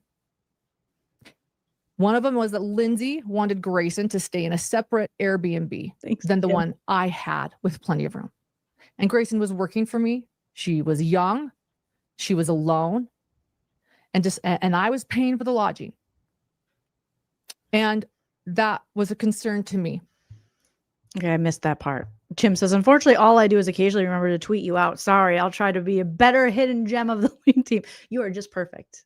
Just you being, just your existence is perfect. Even when you're not here, you're perfect. These are red flags that affected me and concerned me and the way that I work and the way I function. Okay. One of them was that Lindsay wanted Grayson to stay in a separate Airbnb than the one I had with plenty of room. And Grayson was working for me. She was young. She was alone. And I was paying for the lodging. And that was a concern to me. I suggested maybe that Lindsay get her own hotel if she needed space, and that upset her too. I just couldn't figure this out. It was a dynamic that was hard for. Girl, you need HR. Okay, because this is ridiculous. You need human resources. I did go to grad school for 1 year for HR, and then I realized that I can't do it. I can't enforce rules. I can only break them. Okay, but you need HR. Yes, you do. This is a mess. I don't want to stay with her. Well, I'm young and alone, and I need somewhere to stay. Also, everyone gets their own space. If my boss said we're all staying in the same Airbnb, I'd say I'm sick. I'm pregnant. I'm giving birth. I can't be there. We are not staying in the same Airbnb. You're not my friend. I want to poop far away from you. Do you know what I mean? No. That sounds like a nightmare. Everyone. It's just what, and like I said, she likely had her reasons too. It's fair. But I had my reasons, and this was becoming uncomfortable for me. Maybe Grayson is a peeping Tom. Allegedly. I don't know. Another thing I learned that Lindsay did was take my phone, and without my permission, she logs into YouTube Studio and learns how much I am making that month. Damn, Lindsay. Lindsay's like, I want to see how much this bitches make. You know who will never do that? People you pay well. People you pay well will never go into your studio and check your earnings. Okay. One time I worked as an administrative assistant. I had the nicest boss. He was so nice. Technically, I was an executive assistant, but whatever, fancy. He was so sweet. And I was supposed to open all his mail. I was brand new. I was in my 20s. And I opened up his retirement statement. And I saw his retirement, which was very impressive. And I gave it to him on his desk. He goes, oh, he was really nice. He goes, you don't have to open up these ones. And I was like, oh, okay. I honestly, and I wasn't even nosy because I was so young. I didn't even know about 401ks and retirement, but I had never seen that much money in my life. But the poor guy's like, oh, this chick, what's she doing? And she shares this with Grayson. Something else that made me uncomfortable. And there were a few other things. Lindsay is also working for another creator while I am paying for her to be there working for me full time. And I'm paying all of her. Maybe you should just get your own people then, not another creators. And she's afraid they're going to say, hey, this is what she makes. Expenses. And she is passing off material that I had requested her to collect to other creators to be used for other shows. These were things that made me uncomfortable. Okay, real question, because this is a good question. Kim says, seriously, do people listen to this lady a lot? Is this lady, like, I know some of you have followed her channel and are fans of, or maybe might have been fans of her, are fans of her. Is she entertaining? Is she a good follow for crime? I mean, she has a lot of subscribers. But so far, I don't get it. But is she like, does she got her stuff down in the true crime? What does she bring to the table that people are like, I'm subscribing to that? If you want to drop it in the comments or the live chat, if you're watching later, drop it in the comments. But I don't know. I'm just like, damn, what is she bringing to the table? I'm not even teach their own. Maybe there's a misunderstanding. Doesn't matter. They were things that made me uncomfortable. There were other red flags for me, personal red flags. Once we are back from Delphi, I decide to terminate things with Lindsay after the Delphi trial ended. So she's like, Lindsay, you gone. You looked at my revenue on YouTube, and I can only imagine how much this chick makes with that many subscribers and the views she's got. She's making bank. Amy says she had so many of the victims' family members on there, and it drew a lot of people to her, including myself.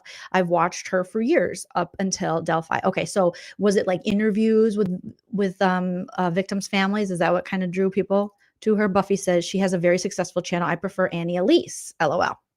Most people watch because of her husband. Oh, the crime guy. Okay. What is he called again? We'll get into him. Okay. She travels a lot. I did appreciate Dr. John's perspective also, but that too is up until what happened at Delphi? What happened at Delphi, Amy? If you don't mind sharing, what happened? What'd she do? I ended things very nicely and respectfully. She's very talented. And I realized that I needed someone exclusive. Someone after experiencing what I did in Delphi with, realizing that she was a contract worker and that she was sharing and helping other creators, that, I realized that hidden true crime needed someone. You guys, what did she do during Delphi that made people stop following her? What happened? Oh my gosh. Rachel, so good to see you. Thank you so much. Says, is this real? Two of my favorite women. Love from Canada. Love you right back. We're just trying to figure this out. We're reacting to it. We're doing a little roasting too, because this is crazy. But thank you, Rachel Bertrand, so much for the super chat.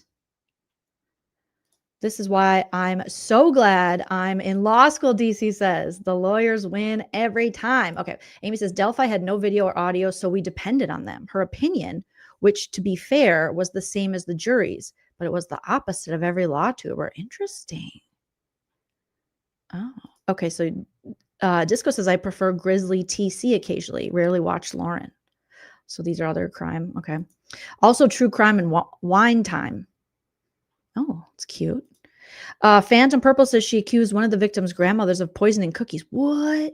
This lady did? Amy said the judge in the Delphi trial was as bad as Bev. Oh, no, not Auntie Bev from damn Karen Reed trial. People were outside the courthouse with signs that said no cameras. No wonder. Oof. You guys, Dreadful says, I like Sherry Lynn Dale, but I don't know many. Yeah, I don't know many of the crime peoples. She accused a grandma of poisoning cookies? Oh my God. What in the Hansel and Gretel is going on over there? Exclusive. Like an exclusive producer that didn't want to work for multiple people. And so I get it. You want an exclusive producer. Hell yeah. So I told her that I was excited for her to work with this other larger podcast and this public figure. And here is a termination letter. I want you guys to see it. Okay. I want to show it. Can you read it? People, I need people to know. And it's very small. So let me see if I can get it and read it. Okay, I can read it. I made it larger. I say, after careful an update on our working relationship. December 2nd, 2024. After careful and deliberate consideration and after reflecting upon the changing dynamics as you work for other true crime podcasts, John and I realized that it will be too difficult to navigate conflicts of interest and that we need any current or future employees we hire to work exclusively for Hidden True Crime. We had high hopes that this could work, and we love having you on board, and you have had such a positive impact upon our channel. We feel incredibly lucky that we are recipients of your work during a transitional period of career where you have had so many options in the true crime arena. We are particularly impressed with your move into such an important role working for Redacted. Yet, as we have been reflecting upon the complexities of sharing a producer, we have come to a difficult but clear realization that that in this true crime space, any producers HTC hires will need to work exclusively for Hidden True Crime to avoid issues around privacy, sharing content, and information across channels or podcasts, which greatly concerns us. As I have always stated, your desire to work with Redacted is an incredible opportunity that you should take advantage of.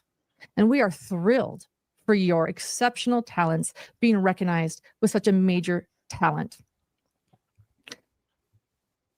Your absence undoubtedly will create a much bigger workload for us once again, which we do not look forward to. So we know that your efforts will be sorely missed. And we know, however, that the growth and experience you'll receive will be unique and provide a rare opportunity for you. I'm proud of you for this opportunity. Go show them how amazing you are. I'm sure we will see you on the Apple podcast charts very soon, and that we hope our friendship and true crime combos can continue. That was a lot. And who knows, if we're lucky, maybe we'll be collaborating later together in the future once the opportunity presents itself. Always my best, Lauren. Teddy.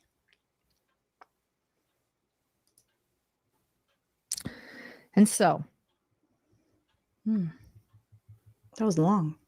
I later, just so you know, one other aspect of this, months and months later, I did send Lindsay a cease and desist. What? I had heard that. Well, you were gonna. What? You just got done reading the letter where you're gonna collab. Hopefully, in the future, see you on the iTunes charts. Love you, girl. You're the best. So excited for your opportunity. And now you're like, don't talk about me. What the hell? She had been saying some things that I consider defamation to several of my professional contacts. One text that was sent to me stated that I went psycho on her. Cease and desist are bullshit, though. Because then if you really want to file a defamation claim, we know through the Johnny Depp Amber Heard, it is extremely hard to win defamation. You have to prove so many things that are hard to prove. That they are, causing, impacting you negatively financially on your business, that they are willfully and knowingly lying about you. And that could just be her interpretation of work with you. She's like, she's a bitch. I did not like it. She was bossy. Oh, she cried. Oh my God. So the cease and desists are like, unless you really want to waste all of your money going into a defamation lawsuit, most of it is just paperwork to scare people. And if people don't know about it, people have threatened me with cease and desist before. I'm like, okay, go ahead. You go ahead. I don't give in my opinion and commentary. You go give me cease and desist. You go waste all your money trying to sue me over my opinion. No one's making up lies about it. It's just, you just don't like what I'm saying. And that I am mad. You don't like that I'm like showing what you're saying and then commenting. It's kind of crazy. It's crazy. And other things from another creator that Lindsay was saying about me. Things that were not true. I sent her that cease and desist and requested that simply she cease and desist about speaking about her time as my producer. I feel like this sets the stage for everything else. Why don't you just have people sign NDAs who work for you? You and your husband are educated, smart, you got money. Just have them sign NDAs so they can't say shit. The cease and desist is worthless. It's a waste of time. To come. When my life then becomes a living hell for my entire family. So let's fast forward to April 9th, 2025.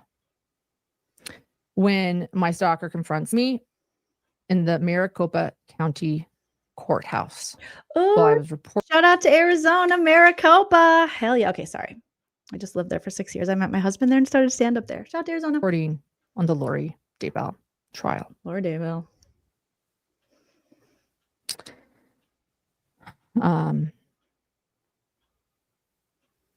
From there, I'm going to start reading my declarations. I'll add comments where needed. Here we go. Janet. So this is the first declaration I send out to receive my temporary stalking injunction. The reason why I'm just going to get into the declarations, I'm going to stick to legal documents. I'll add anything extra. I think they tell the full story. There will be a few things I need to add. Okay, got it. Let's go. I hereby declare, under penalty of perjury, that the facts stated in this declaration are personally known to me and that they are accurate to the best of my knowledge. My name is Lauren Matthias. Hi, Lori. I'm over the age of 18 years old and I am competent to testify Okay. I am knowledgeable personally about the matters I am testifying about. I am the petitioner. I met my stalker in April of 2024. During the summer of 2024, she began doing contract graphic design work for my business. Do we have those invoices? Let's pull them up. Amy, I think I saw the body cam footage of them arresting this lady.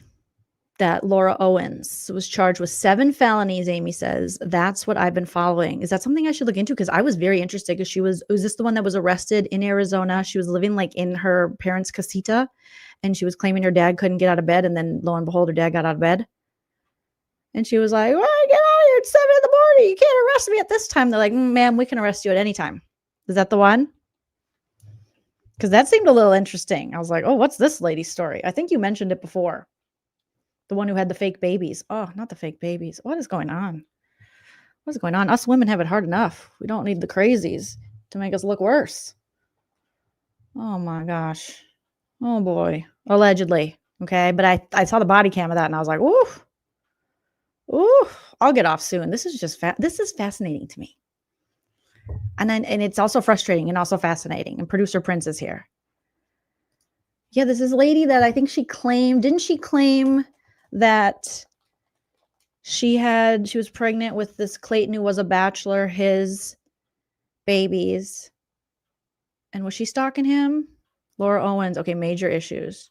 Yes, I told you Dave was getting sued at one point. That's who was suing him. Oh, shout out to Dave Neal, stand-up comedian Dave Neal. It's going to be a documentary, but it just keeps, oh man. So that must have been the body cam footage I saw of her arrest. That was crazy because she's like, my dad can't get out of bed. And then here comes her dad. What's going on? I'm like, oh, jeez. Ooh, the histrionics. I don't know. Hi, Prince. Producer Prince. That was crazy.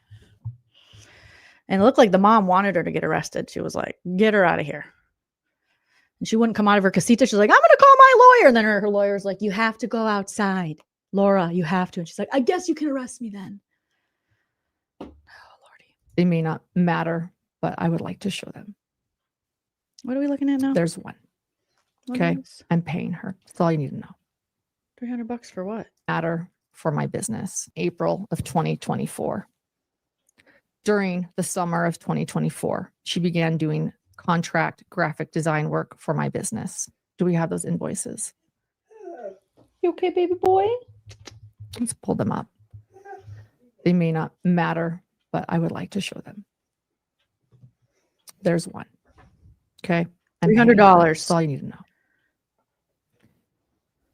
However, for the past few months, my stalker has been intentionally targeting me and stalking me, making me fearful for my safety and well-being, as well as the safety of my family and my producer Grayson's safety. My stalker has also been using a group of people to help her achieve her goal. Who are they? Is it Lindsay? This started on April 9th, 2025, when my stalker confronted me in the courthouse in Maricopa County, Arizona, while I was reporting on the Lori Daybell trial. The stalker came up to me, cried, and let me know that she had heard what I had said about her, and that 2 former contract workers were releasing my text messages that I had with them during their time working with me. Now I'm going to ad lib, a little bit more here. I actually wrote that ad lib, a little bit more about what the stalker said. I'm so nervous. I'm like reading ad lib. So let me tell you a little bit more about what she said.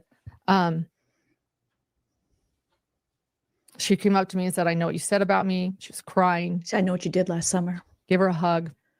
A few of the things she stated were, well, first off, I want to point out that there was a no recording order in the courthouse, a severe no recording order in the courthouse. Why? Because there's a high profile, what's severe, internationally well-known trial going on. And every day we are reminded that there's to be no recording in all of the courthouse, not just the courtroom, but the courthouse. And that if you are to record in the courthouse, you will be held in contempt of court. And that there are signs everywhere saying, do not record. Don't record in the courthouse. Yeah. I would have never thought she was recording. Unless you're a dick. So the stalker says, I know what you did last summer. Your ex-friends are releasing everything. And it is horrible what they are sharing. Horrible. And I cannot did you say? believe what you said about me. Did you call her swinger? I knew what I had said about her. I told all of you at the beginning of this, I called her annoying. And I knew exactly what it was and what she was saying. What? Annoying? What? That's it? You literally just called her annoying? You know how many people I call annoying every day? What? Huh? Don't say it. Yeah. Say it, regret it, right? Or no. Say it, forget it, write it, regret it. Dorinda. And I wanted to face it head on. And I want to face it head on. Yes, I think you're annoying. I think you're fucking annoying. Okay? Yeah, I do. Own it. I own it that you're annoying. Apologize. Sorry. I don't like you're hurting annoying. people. We should probably apologize like that. I'm sorry you're annoying. And I want to be honest with things. That's who I am. And so I said, let's talk. Let's talk. And she's like, no, I don't want to. I don't want to. No, and I I'm said, you know annoying. what? Please, Boom. please allow me Roasted. to talk with you right here about it. I called you annoying. This can't be what it is. This is not real. I feel like that lady on the flight. That mother effer right there is not real. This is not real. These two women are now embroiled in this huge thing with 9-hour lives because she's like, I know what you did last summer. You called me annoying. She's like, yeah, I did, bitch. What are you gonna do about it? Nothing. Don't talk to me. But I want to apologize to you. Oh no, I'm too annoying. It's not. This is not real. Right? Come on, you guys. I'm sorry. I didn't know you well then. And I told her, who cares? I can name 10 people off the top of my head who are annoying, and I would tell them straight to their face, and probably have, but that's me. Essentially that I felt like perhaps at that time that she was further along in the friendship than I was. Maybe she thought we were closer than I felt at that time, that I was still getting to know her, and that it was difficult sometimes to work around her, and because I felt she was annoying sometimes while I tried to work. And I didn't record it, she did, but this is what I recall. She recorded you. She recorded herself confronting you about you calling her annoying? No. And that I was sorry. I think you're both annoying. And I felt really bad. And I'm going to tell you, Laura and Matthias and the other girl, if this is true, you're both annoying. Justice for Lindsay. I knew her better. And I felt terrible that I'd hurt her that way. Oh my God. Oh my God. I feel terrible that I hurt you by calling you annoying. What? That's, oh, Jesus Christ. I was also completely taken back by the fact that a bunch of my private text messages were being released. It scared the hell out of me. I didn't know what that meant. 6 years of messages. Who cares? Like, honestly, I mean, I know it's like, yes, that's an invasion of privacy for sure. Did you? I mean, if you had like sex or something. But, and who got a hold of your text messages? How did they get into your phone and get 6 years of your text messages? Did you give people the code? You'd be giving away your code too much. And this woman saying to me, they're horrible. They're terrible. They're terrible. What did you say? Your friends are horrible. How many people have you called annoying, Lauren Matthias? They're horrible. You called an annoying woman annoying. Oh my God. I wish I had the dun, dun, dun. How dare you? I defy you, stars! What the French Did you toast? think I wouldn't find out about your little doo-doo head cootie queen? Who are you calling a cootie queen, you lint liquor? Who are you calling a cootie queen? You lint liquor. That's what I would tell them. Like, you lint liquor. Well, they're cruel. I can't believe what they said. I can't believe what you said. She brought up poisonous donuts, Lauren, poisonous donuts. And Poisonous donuts. Who would ruin donuts? Delphi. I was like, I don't know what you're Is this the grandma cookie thing? talking about. She's like, you don't know what I'm talking about? Something about poisonous donuts. This is what I recall again. She's the one that recorded, not me. She recorded. She broke the rules, not me. I just called her annoying. Too. You know. You know what I'm talking about? Liz sent it to you. You sent it to Liz. I'm like, who's Liz? Who's Liz? What are these poisonous donuts? You know, Liz. You don't know who Liz is? No, I don't know who Liz is. No. Who's Liz? You said Liz Hurley, Elizabeth Taylor, Queen Elizabeth. Lauren, that somebody sent you that somebody in Delphi tried to bring you poisonous donuts, and people were there and they were trying to be kind to you. And I'm Oh my God, bitch! I'm still like, I don't get what she's talking about. Who's Liz? By the way, I learned later, and Who are these both donuts? those stories are true. People in the Delphi trial brought me donuts, and it was kind. And they were poison. And then there was another time when there were a couple of YouTubers, Susan Hendricks was there. We talked about it actually in a live, where they brought they were banned from the courtroom and they brought donuts, and everyone screamed and said, "Don't take them, they're poisonous." What? Who is? First of all, no one's poisoning donuts. Okay, no one would do that. Donuts are like the best thing ever. Poisonous donuts. Don't do it. People are coming to court with poisonous donuts. That was the story I'd let Don't eat it. They're poison. shared with Liz. I didn't know who. I think they just meant like at a potluck. Like, don't eat it. Their house is dirty. Liz was. She kept trying to press me. Who's Liz? Who's Liz? And I said, "Oh, Liz, Liz." Oh, Liz. Remembered who Liz was. Oh, you finally remembered who Liz was. That what? That she turned that like mic drop. They brought they were banned from the courtroom and they brought donuts, and everyone screamed and said, "Don't take them, they're poisonous." And that was the story I'd allegedly shared with Liz. I didn't know who Liz was. They had weed in them. She kept trying to press me. Who's Liz? Who's Liz? Marijuana. And I said, "Oh, Liz, Liz." Remembered who Liz was. Oh, Liz. Poison donut Liz. Why didn't you lead with that, stalker? You're just Liz. I know lots of Liz's, okay? But if you said poison donut Liz, then I know it's Liz with the poison donuts. THC donut Liz. We concluded the conversation. I felt this cannot be real. Somebody in the courts has to read this. A good note. I profusely apologized. So sorry about those poisonous donuts comments about Liz. Told her I was sorry for what I had said.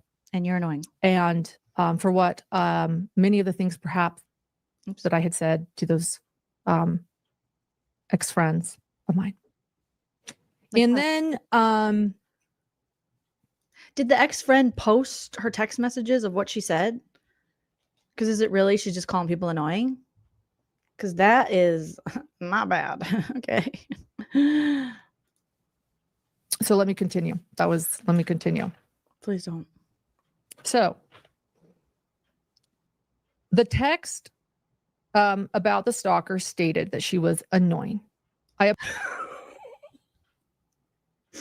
The text about the stalker stated she was annoying. And I have proof here in my 200-page documents of her annoyingness. Apologized for hurting her feelings. So I'm going back to the declaration now. And I even followed up with text messages taking accountability. Exhibit the apology. Oh, God. That's an exhibit? Let's show that. If it doesn't fit, you must acquit. Remember when those were like, that was like evidence and shit? No, it's like, I have text messages showing I said I was sorry that you're an annoying biatch. Do you have that apology? Okay. Oh, we'll wait for this.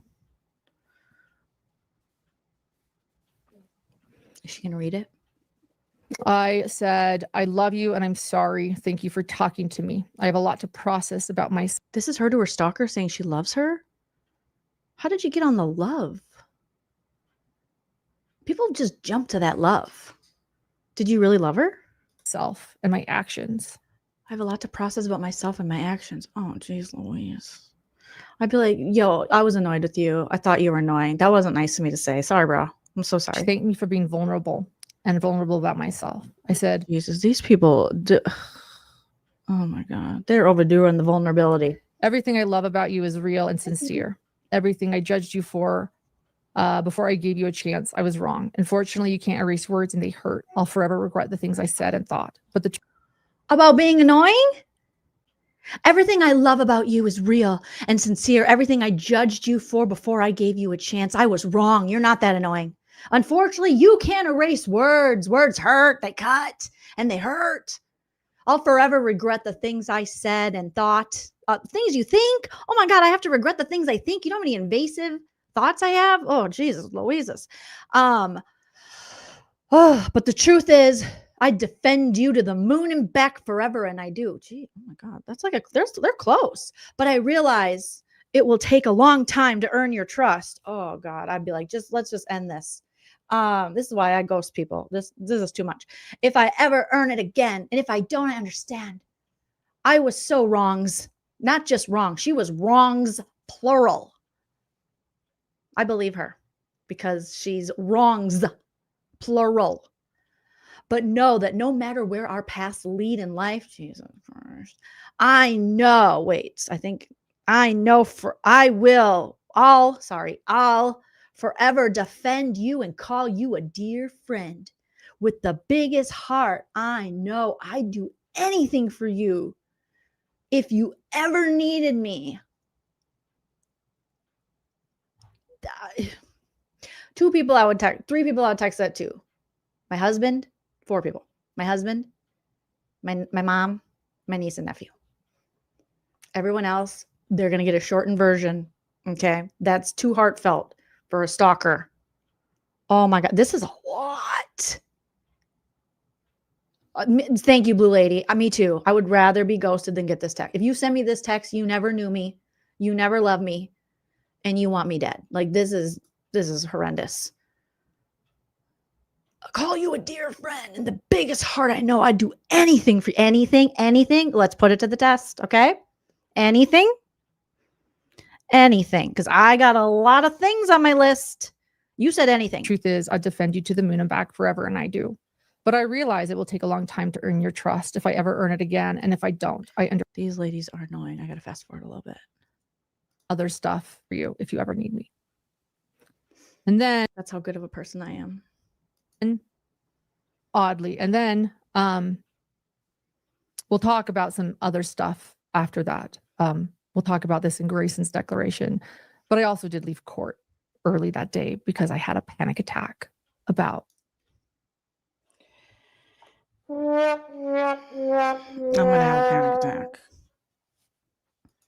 Private texts of mine perhaps being released because people were angry at me. It was a very frightening thought. What? No. Your text messages are being released and that's scary.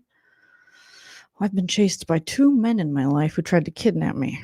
Okay. Once at 14 and once in my 30s. That was frightening.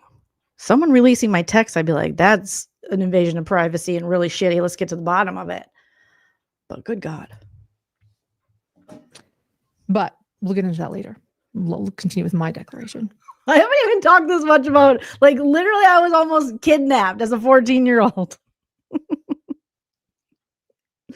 And I'm not even that dramatic about it. Oh, my God. The first one. Later that night, I received a threatening voicemail from someone named Liz.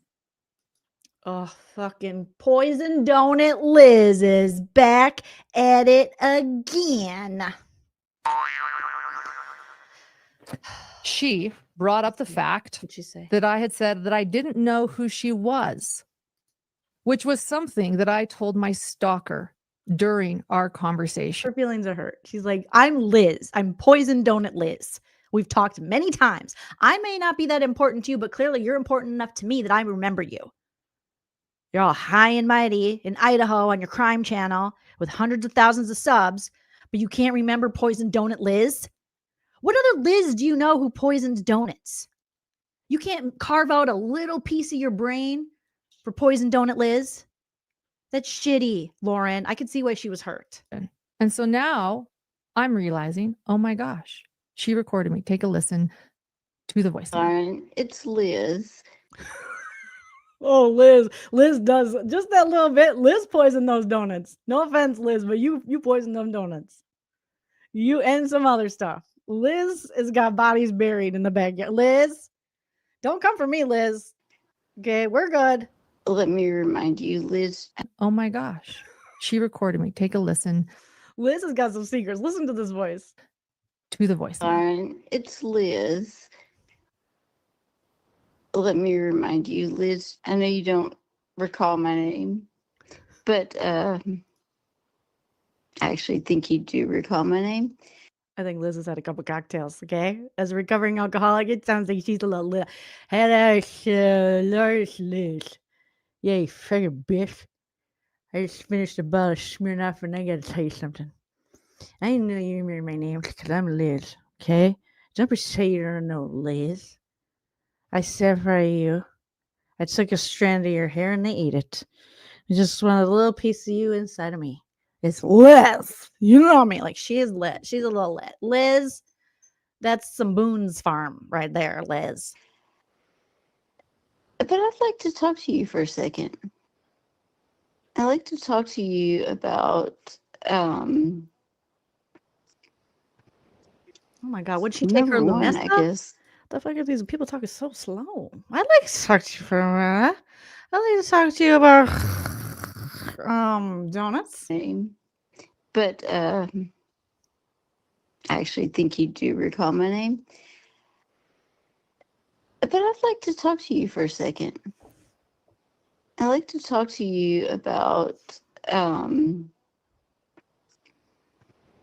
I honestly think she should get a restraining order against Liz, though. Like, if I was a judge, I'd be like, okay, Lauren Matthias, granted. That, yeah. Does she have any missing husbands? number one, I guess, why you don't remember my name. But number two, I'd like to talk to you about why you are so upset about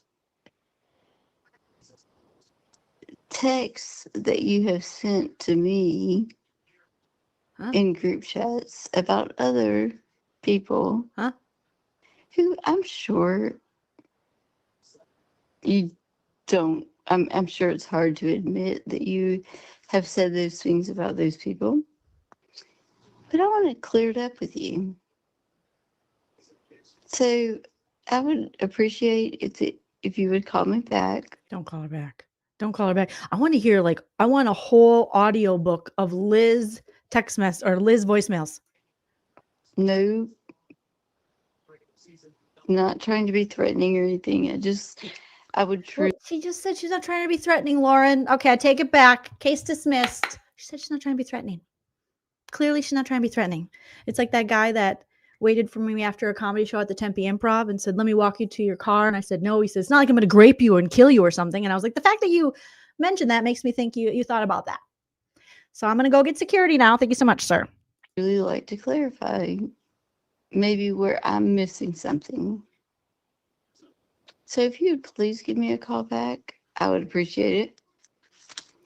I appreciate if you could please come back. I appreciate clarify maybe where I'm missing something. So if you'd please give me a call back, I would appreciate it. My name is Liz. She's really rubbing it in. My name is Liz, L-I-Z-Z-Z.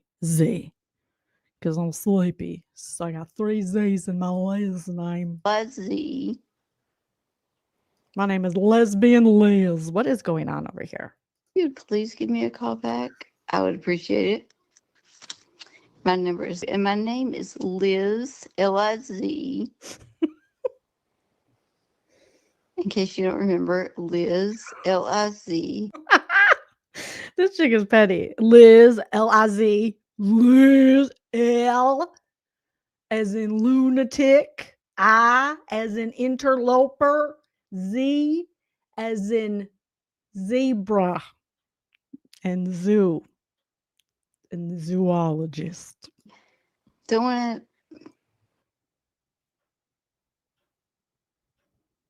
What? What? You If you cut don't her off. remember, Liz, Liz? L-I-Z. L-I-Z. Don't want to. Did she fall asleep? Oh, Liz passed out mid voicemail. I've done that before, Liz. Believe me, So in my drinking days. at this moment, I will say, where was the threat? Is it just because she's drunk and that's weird? And it is weird to be like, you know who I am, bish. You know I'm Liz. Dunkin' drunken poison donut Liz. I'm having a panic attack about. Oh God, we're having more panic attacks. Oh, at this point, I'm having panic attacks. So at this moment, I'm having a panic attack about text messages being released. I'm worried about a friend whose feelings I've hurt. I'm worried about the potential of what this means. This is so stupid. I'm sorry. No offense. This is so stupid. I'm sad my text messages are leaked. I'm sad my friend found out I called her annoying. I'm sad I forgot drunk Liz's name and it hurt her feelings to where she had to call me drunkenly and spell her name for me, which is only 3 letters and very easy to spell. You can sound out Liz 3 different times. Thank you. I'm not trying to be threatening, is exactly that.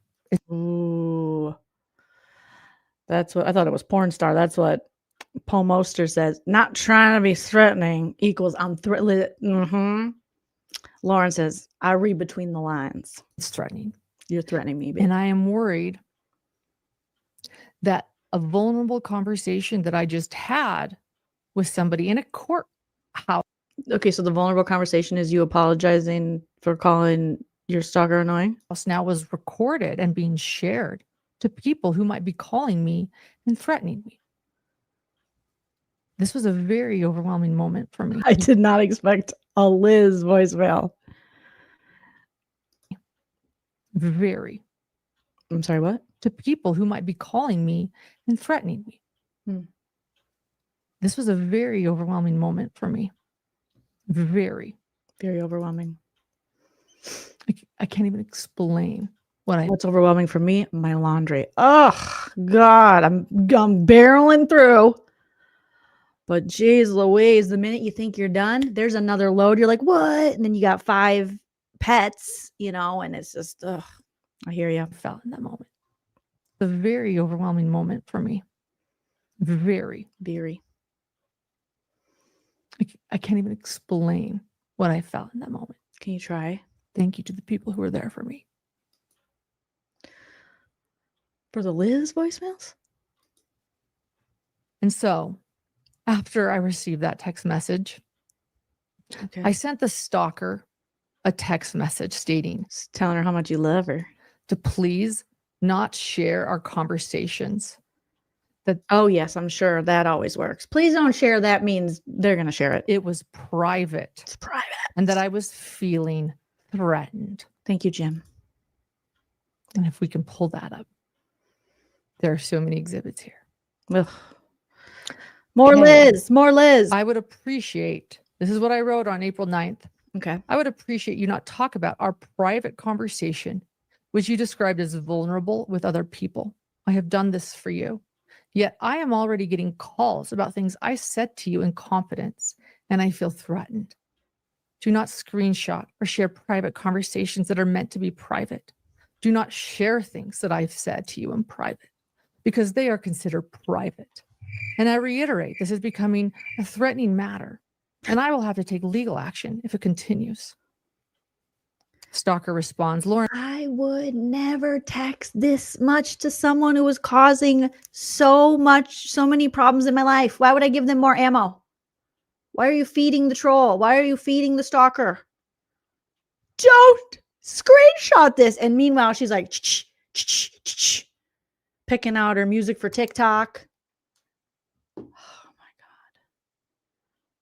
And I can confidently say that what you're claiming is false. I haven't talked to anyone about our conversation. By the way, that's not true. I later learned that she did indeed record it, by the way, and then she put it on TikTok. So we'll get to that. But Lauren, I can confidently say that what you're claiming is false. I haven't talked to anyone about our conversation. Except for Liz, but she's drunk. She won't remember. As for your other request, I think you already know that I'm not the one you need to worry about when it comes to sharing private conversations. In other words, shaming my ex-friends. Well, which friend shared? I'm confused, you guys. Which friend shared the conversations if not the stalker? Why is the stalker so bad then if she's not even sharing the conversations? I'll be honest, receiving a message like this, especially with accusations and threats, really puts salt in the wounds. I didn't expect that from you. Okay. Why did you just randomly, like unsolicited, you sent her a message saying, don't share this? And so far she didn't share, right?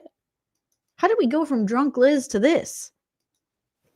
A couple of days later, I was sent a Reddit comment by somebody. Oh, not a Reddit comment. Oh, Reddit will hurt your feelings. Don't read any comments about yourself on Reddit. It'll hurt. My lovely friends, Vanessa and Joaquin, my friend Vanessa, she's in a Big Brother Reddit, and she told me, we were hanging out the other night. She goes, I'm in a Big Brother, and some people comment on you, and I was like, oh God, no. She's like, no, there were some nice ones. I go, that's nice. That is very nice, but I just don't want to look because what I don't know, let them talk. Like, oh, don't watch Jolene. She's like, good, God bless. That's their place to vent about me or not. And we learned that it was made by my stalker. Oh, not a Reddit post made by your stalker, which is legal to go to Reddit and write your opinion on people and things. Just a couple days later, alleging that I was plagiarizing and that I had poached an employee from another person in my industry. That you were plagiarizing and that you poached an employee from another person in your industry. Was that Lindsay? Reddit says crazy stuff. Like, people go on Reddit to say the craziest stuff. They're like, Jolene is having a butt baby with a MAGA guy from Canada. And you're like, what? What? What happened? Huh? I heard Jolene sat on a rabbit. And you're like, I don't have a rabbit. And I wouldn't sit on it. I love animals. Oh, we have it. Here it is. Supposedly. And how did you know that this was your stalker's Reddit account? Because those are like private. Normally you don't put your name like, this is Lauren Stalker. Did she have proof? Did she have some kind of like forensics look into this? I think Reddit is pretty. They keep their user information pretty hidden so that people, feel comfortable using the app. Lauren poached an employee, and the employee is recycling scripts that she did for Lauren. Not sure. It's just people talking shit. Like, honestly. That's just like people fucking talking shit. Sure if this is one of those cases, but a friend of mine overheard the girl she poached from talk all about it at one of the trials. Yeah, they lie all the time on Reddit. Like, that's, I don't know. They didn't say you murdered anybody. This isn't true. It was put on Reddit. And so I thought, oh, there's Reddit Jolene posts. There's a Reddit Jolene post. I got some people who don't care for the old Jolene, but that's what goes with that's par for the course. Well, luckily, she left a lot of trails to confirm without doubt that it is my stalker. Okay, but what are the trails? And we have that evidence. I'm not going to show it now, but we have the evidence because she has since deleted that and much. Why can't you show it? You can't just claim it's someone's Reddit. I hear that all the time. There are so many drama YouTube people who claim they know, like, this person is this Reddit, and it's never true, and they just make it up. Of her public post, but we have all of the evidence. It's her. We have all the evidence, but I can't show you and I can't tell you. Technically, she could come back at you and give you a cease and desist, and you're defaming her. And it was shocking to me. Again, I thought this was my friend and someone that was working for me. I mean, it shouldn't be shocking to you. You already had to text her and say, hey, don't share screenshots. So you already don't trust the chick. You already think she's capable of sharing your messages, your screenshots, talking about poison donut Liz. And now someone that's possibly sharing my conversations. What's going on? What's going on? That was made by my stalker alleging that I was plagiarizing and that I had poached an employee from another person in my industry. I texted my stalker requesting that she does not defame my business online, and that if she believes I am plagiarizing, to report me. In other words, if you believe I am plagiarizing, report me. I didn't tell her to stop talking. I actually said to her, if you think that I am plagiarizing, that's serious, and she should report God, me. you messaged her. This is feeding it. You couldn't get me to message this person back. You sent her a novel. You fell for all the traps they set. She wanted your attention. She wanted your energy. She wanted to know you were afraid, and you gave it to her. What in the? You didn't just overlook the red flags. You became the red flag. Like, this is psycho. This is too long of a text. She denied they were her posts, despite evidence from her account, which I have again saved, showing it was her account. And after some back and forth, If you send me a text like that, I am never going to talk to you again. Oh my, if I got to scroll in your text, you never knew me. You dead to me. I already had the funeral in my head. blocked her as I began to feel unsafe. From her account. But she says, it is heartbreaking to me that we would go from friends to you thinking I would participate in plagiarism. It's something I would never do. And if you really think I would, you should report me. To post this on a public forum is so shocking.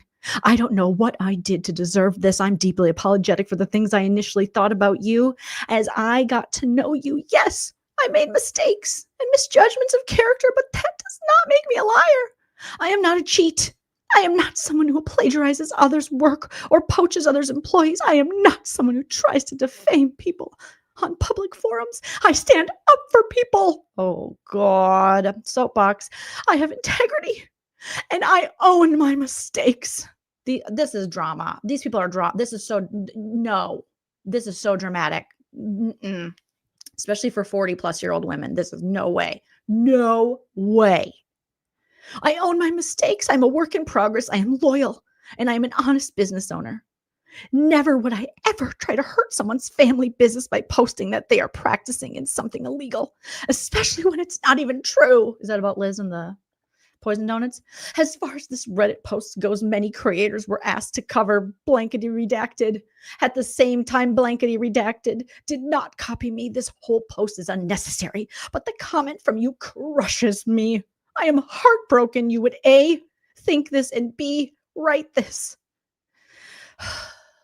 Is it okay to protect my business and ask you not to post my private convos private? Yes. But what I did to deserve this, I have no idea. Even a semicolon. If people are lying about me, they are lies. This is not who I am. Oh, I'm going to block you. I don't even know your number, and I'm going to block you. I would get you on a stalking injunction for this text. Order in the court. Objection. Okay. Overruled. You now, Jolene, as a TPO on Lauren Mathias. Because I never want this to happen to me. And it could. It could happen to any of us. If she can do this to one person, she can do it to all of us. Which I have again saved. Oh my God. Showing it was her account. And after some back and forth, I blocked her as I began to feel unsafe. Put your phone down, turn it off, go do not disturb, and take a walk.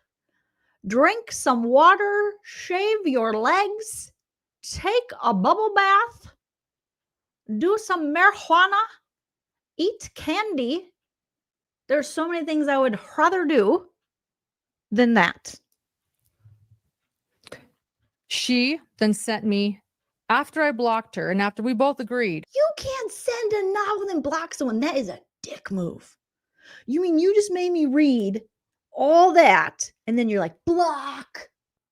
I said my piece.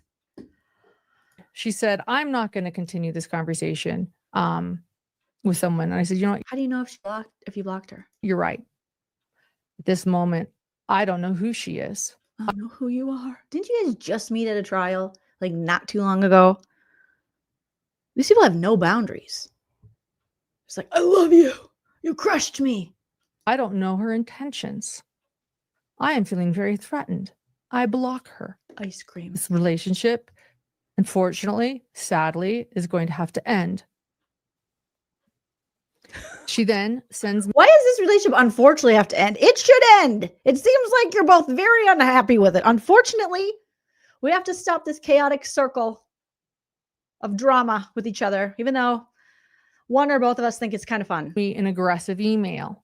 Not an aggressive email. Girl, that text message you sent was aggressive. It was so long. It offended me. I feel personally victimized by the length of your text message. And in it, she states, this is an aggressive email. Lauren, this is April 21st. Lauren, I was going to text you this directly, but it looks like it didn't go through. So I'm guessing that you blocked me. Yes, I did. She's so proud. Yes, I did. And I'll do it again. If that's the case, that's totally fine. Just be real about it. Hitting block after starting a fire doesn't make you a victim. It makes you a coward. I mean, no lies told there.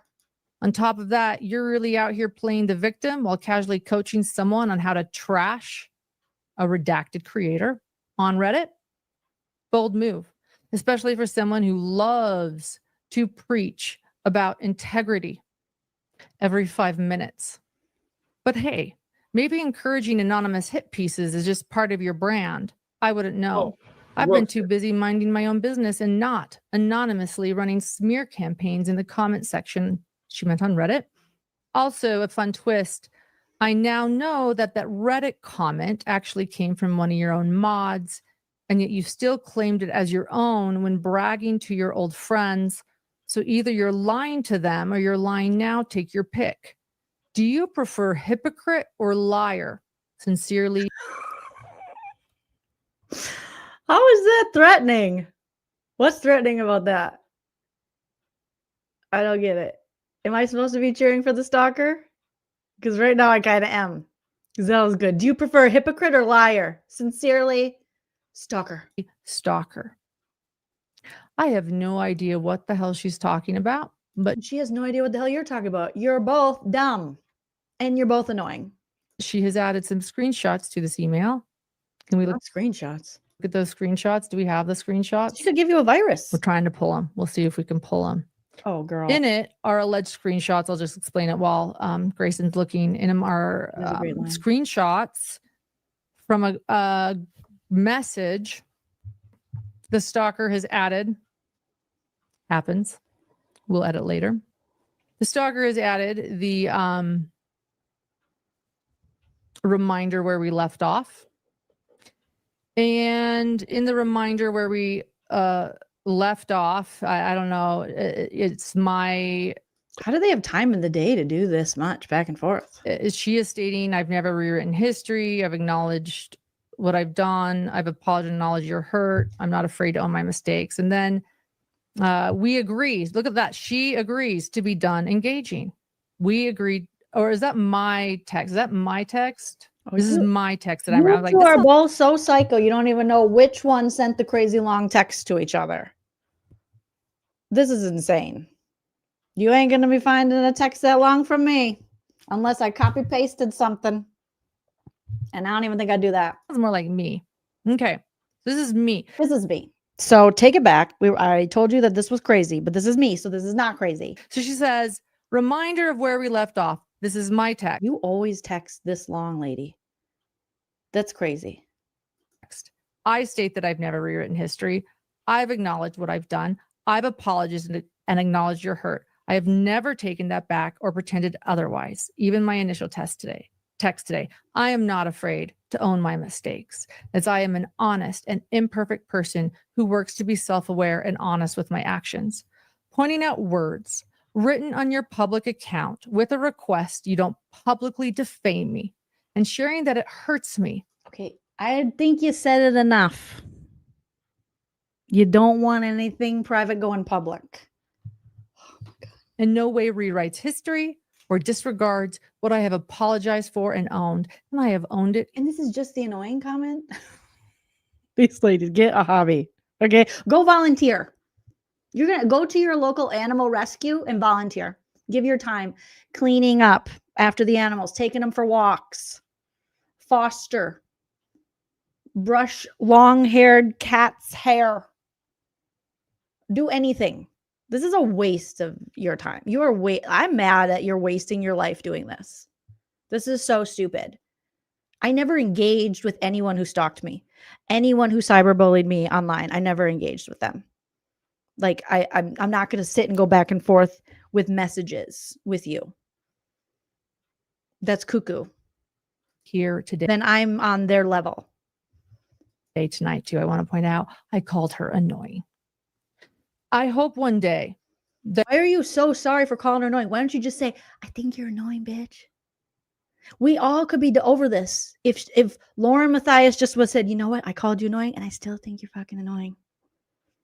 Okay. And I stand by that and share that. Screenshot that. Post that. You'll be able to also do the same when you hurt people and make mistakes. We agree to be done engaging. You can't be, if someone calls me annoying, my feelings aren't hurt. Unless maybe, no, they're not, and that's not gonna be hurt like this. It's not. I'm gonna go, no, I'm not. I think that. Or I might go, yeah, maybe I was annoying there. Yeah, I could be annoying. Sure. Last paragraph was a mistake from me. That was a typo. What?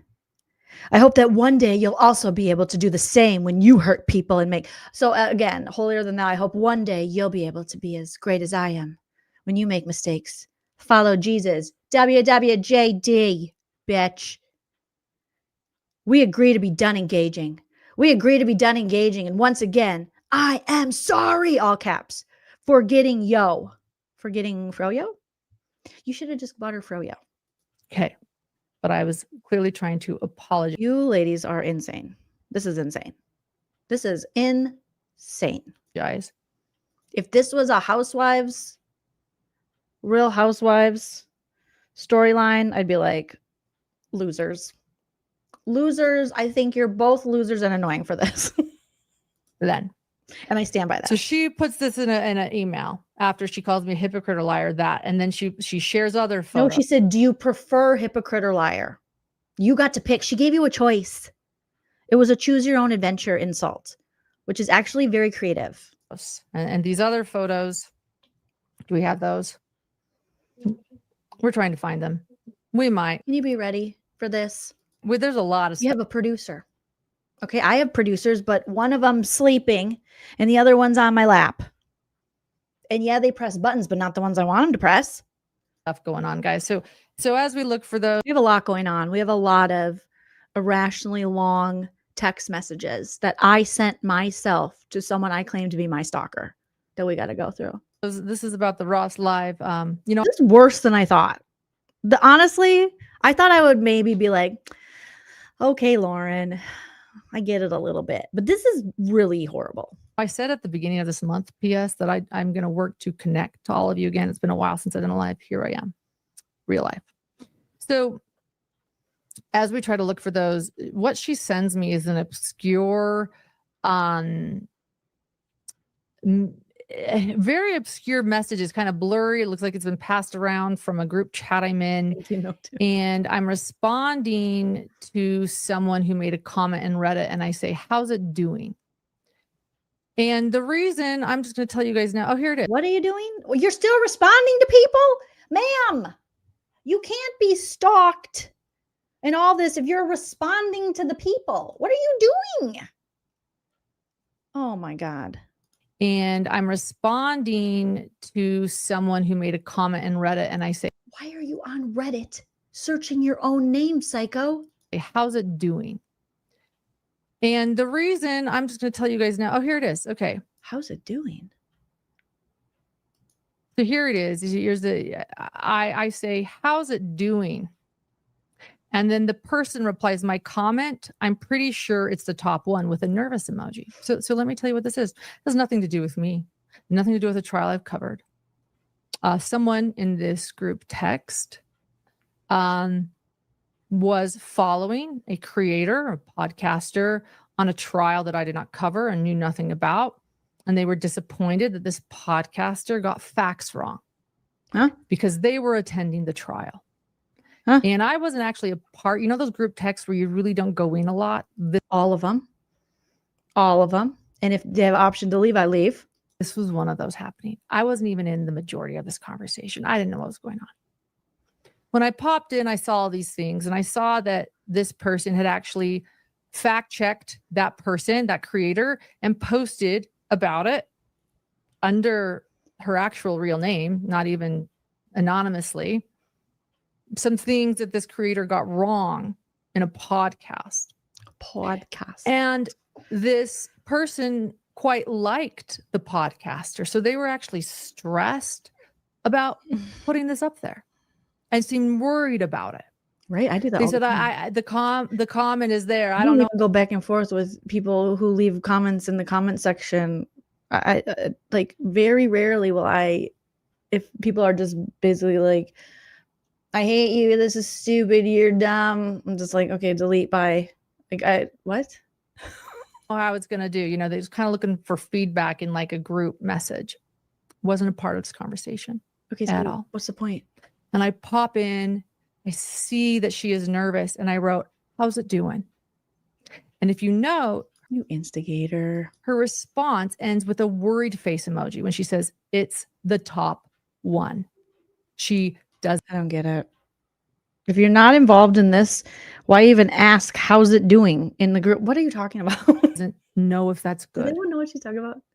That comment is still there, by the way, on Reddit. Oh, yay. And it's absolutely harmless. It is somebody correcting facts about a trial they were fighting. Also, hose long to die in the cold. That's what it's reminding me of. Am I right? Boom. Roasted. How's it doing? Hose long to die in the cold. Following.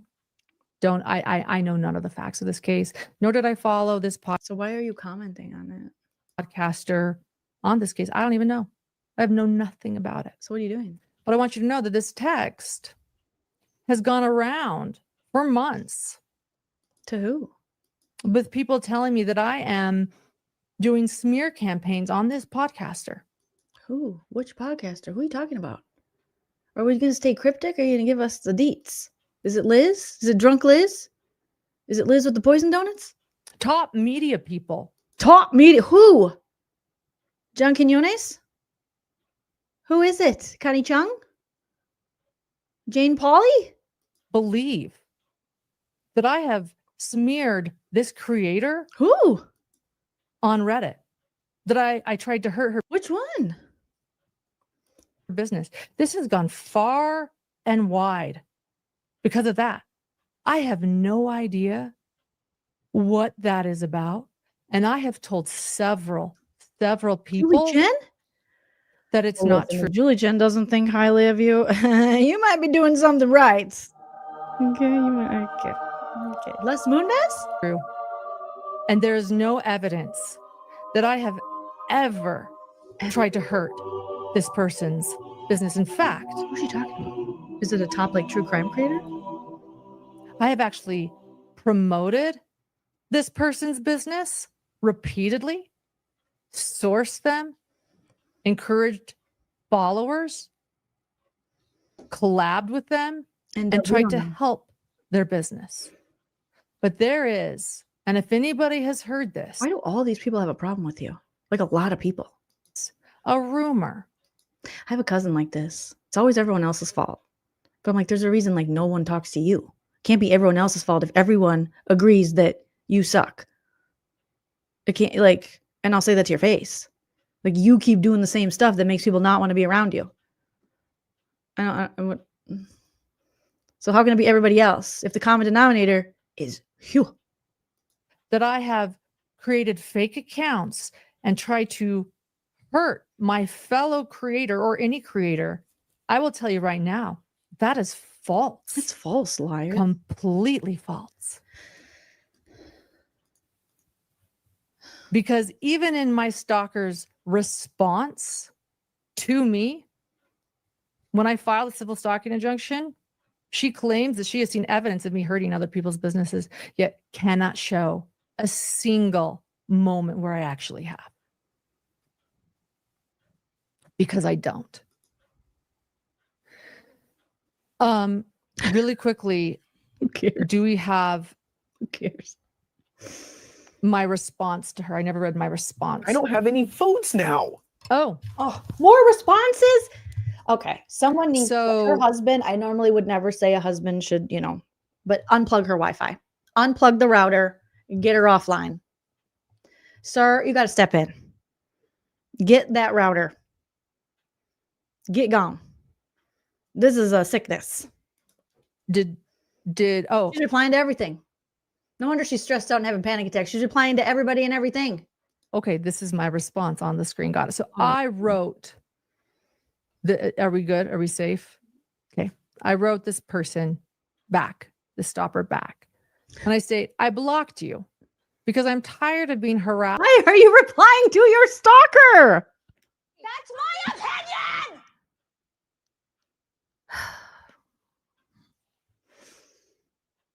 This looks like a back and forth.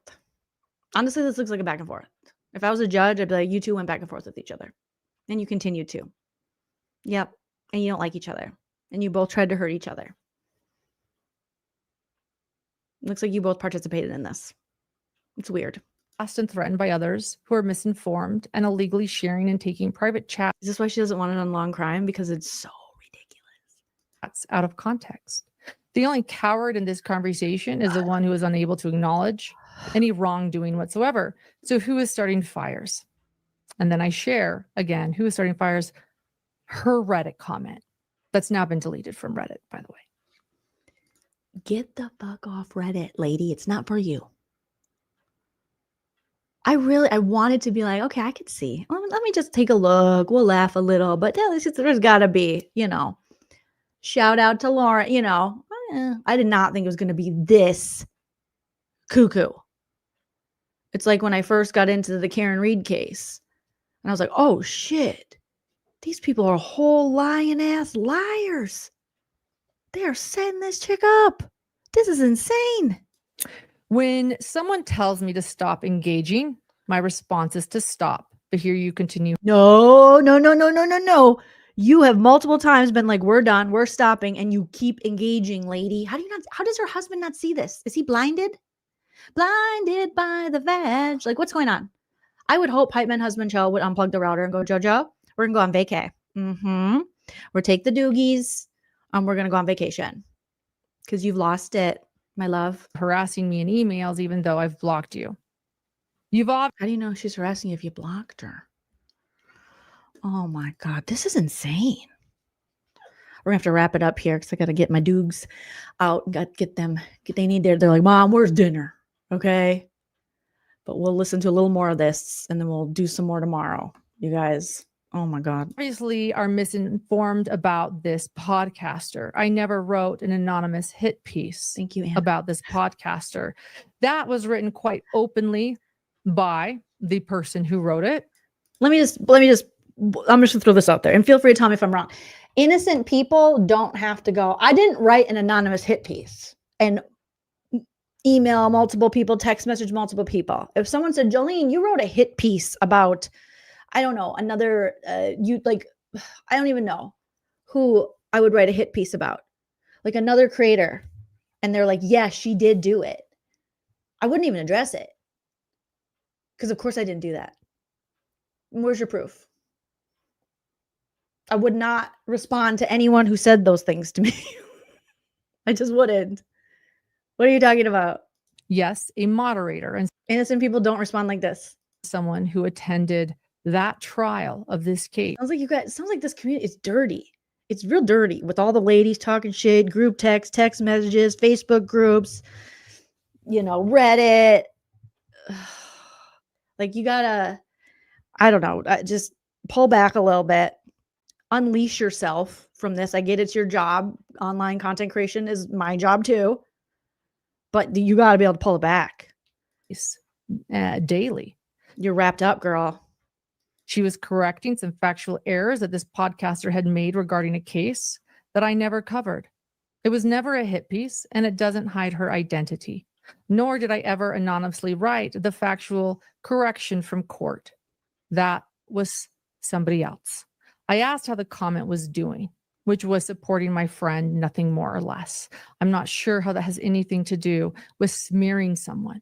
Journalists typically adhere to factual analysis, unlike your correspondence, which is creating a false. If you, no matter what realm you're in as a content creator, if you want to get down in the dirt, you will find yourself down in the dirt. If you do not want to get down in the dirt and you don't want this drama, you won't have it. I guarantee it. You will not. Even if people try to pull you down into the depths of hell, if you don't follow and you don't fall for the tricks, you won't go. You will not. No, you will not. And I think that's true in anything in life. But content creators, oh, they love it. Drama sells. People watch drama. If I was doing drama right now, and if I was like, you know, accusing blank of blank and yelling at people, it'd be like thousands of people probably regularly watching. But it's like, what does that do to your soul? What does that do to your, like, it's so too unhealthy. I mean, I'm not too good to watch people fight and scream at each other, but I don't want to be part of the fight. I just want to laugh at it. Okay? But if you do not, but these content creators, like end up saying the content creators, they are in every different sector, every niche has their drama, has their infighting. It's dumb. It's insane. Sometimes it's entertaining, but the people that want to be in it are in it. And defamatory narrative about me based upon your distortion of the facts and the misattribution of a post that I never wrote. But why let facts get in the way of your far-fetched and false narratives about me? I blocked you and agreed to stop engaging, but I guess you had to have the... But you're still engaging, Lauren. Lauren, let me be the friend you need, okay? You're engaging. You're part of the problem. This is not healthy. This is weird. Last two words, because apparently you have no flaws and have never made a mistake. So I will ask, please do not contact me. The fact that you continue to contact me after I blocked... You're contacting her! What are you talking about? What is she doing? Stop contacting me as I'm contacting you. I've never contacted someone so much to tell them just who I didn't want contacting me. If I don't want you contacting me, I'm never contacting you. Especially someone I would deem a stalker. Girl, I do not wish a real stalker on you, because it would blow your mind what that shit's really like. You leads me to question my safety. Are you going to show up my home next since you know where I live?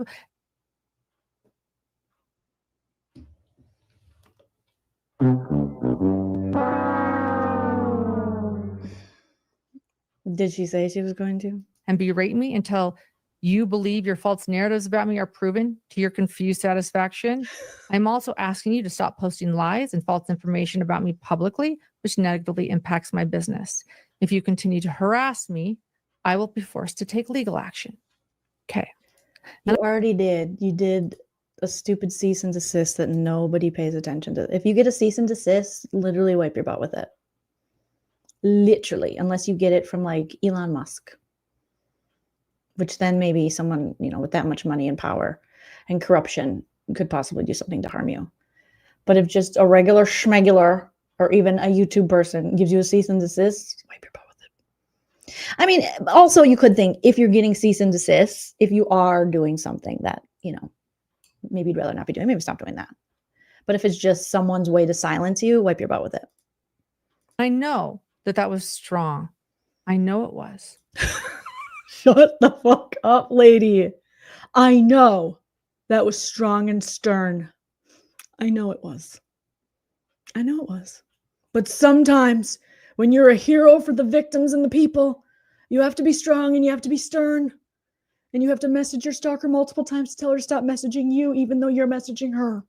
But at this point, I am shocked. I realize that she has recorded me in a courthouse. That was like 30 minutes ago. That was like 16 messages ago she was recording you. More reason to never communicate with this chick again. I realize that she is defaming me online.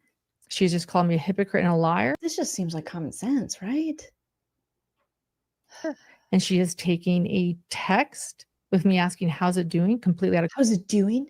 Also, who says how's it doing? Is that like an Idaho thing, or is it a how's long to die in the cold mistake? Context, and now is stating that I am hurting other people's businesses. So now I'm plagiarizing people and I am hurting other people's businesses, two things of which I have never done. So if someone you don't respect, you don't call a friend, you don't want to contact you, is just saying, hey, you're doing things that you're not doing, you think the answer is to message her profusely? You think that's going to fix it? Someone who clearly might want your attention, and now you're giving her your attention? Because that's what these people are doing. They want your attention. She wants your attention. You're giving her your attention. Maybe you want her attention. Maybe you're both in love with each other. Maybe you're scissor sisters. I don't know. This is, how far are we into this? We're an hour and a half into this. And so far, this is grade school level stupid. And that is an insult to grade school children. So I'm very concerned. And she has reached out via email. So did you. I don't know what's going on at this moment. I do. You two are going back and forth trying to get the better of each other. And no one's going to win. Two losers can't win. So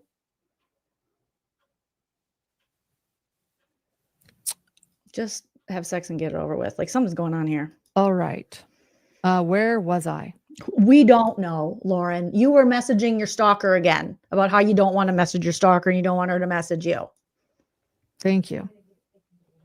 Thank you. So on April 15th, I was confronted by a friend. And by the way, at this point, these women that I mentioned at the beginning, they've all become very close. They actually have a text thread together. Girl, you gotta stop. It's like the girlfriend that only meets creeps online dating. You gotta stop making online girlfriends. It's not working for you. Called the Seven Gatherers. I'm sorry, what? That sounds like a cult. What's happening here? At this point, these women that I mentioned at the beginning, they've all become very close. They actually have a text thread together called the Seven Gatherers. Oh, Jesus, Ruby Frankie. What? The Seven Gatherers? They're like, we text about the Kool-Aid we're going to drink when we get on the spaceship with Joseph Smith. The Seven Gatherers? What in the Oregon Trail are you talking about, lady? It's named after, Melanie and Zulema. And I have no idea who those people are. Zulema? I like lemons. I've gone to the zoo, but I don't know a zoo lemon. Lori Vallow, who had Lori Vallow. Okay, that must be a crime thing. The same text thread. They call themselves the Seven Gatherers. That sounds pretty sick. Sounds like you guys don't have a very good boundaries when it comes to these horrible crimes you follow. We got like copycat. These women are like Charlie Manson's wet dream. Seven Gatherers.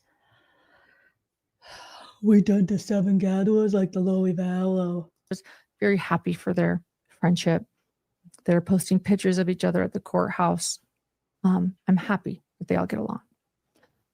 But as you know, I think one of them is a bit of a bully. And I had shared this with my... Oh, yes. Lauren, and you are the premier in spotting bullies. My stalker as well. I shared a lot with my stalker. Okay, including my blood type, my password, all my feelings, all my messages, and who I thought was bully. You talked a lot of shit to your stalker, and it looks like someone said in the chat, you fuck around and you found out. You talked a lot of shit on people, Lauren, and that's okay. Be a shit talker, whatever. But people are going to find out. And when you talk shit, and you're with other people that talk shit, most likely you'll all end up talking shit about each other in the end. Because if one's willing to talk so much shit about someone and you're willing to talk so much shit, you'll eventually talk shit about each other. And then you piss them off, or you're not friends anymore, then they'll share the shit talking. So on April 15th, 2025, I was confronted by a friend of the stalker named... Was she in the Seven Gatherers? Janice at the same court. Oh, Janice is back. We missed you, girl. Hey, Janice. And your mugshot mug. What up, girl? House. Okay. This incident is on film, and before we play it, MC, you're so boring. MC says my group chat is named Friends. Ugh, you need to come up with a more of a culty, serial killery, lady murdery group chat name, like bloodlust sisters on their periods, knives or something, you know, something better, something scarier. She wants the last word. Both these chicks want the last word. All the chicks want the last word in this. They were made for each other. Oh my God. I want to okay, so there's a confrontation and we have it on video. share a little bit more. Good God. At the Applebee's? We were all at Chipotle and they came up to me, the 7 gatherers, and they said, we text you, but you blocked us. And I was like, you're threatening me. She had, you know, I had mentioned that she had often filmed Kay and Larry and others outside the courthouse. And it's fair. You can record people in public. Oh, yeah, we know. That's how we get all the Karen and Kevin videos. It's fair game. It's uncomfortable.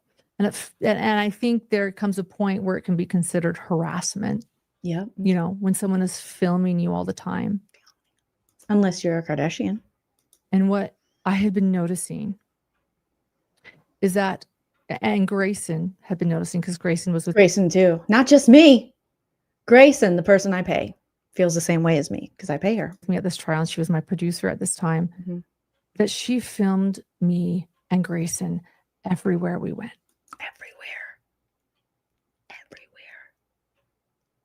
Even to the dentist? Even when Grayson went to her California dentist, did they film her? Everywhere. Do you mean everywhere? Like everywhere.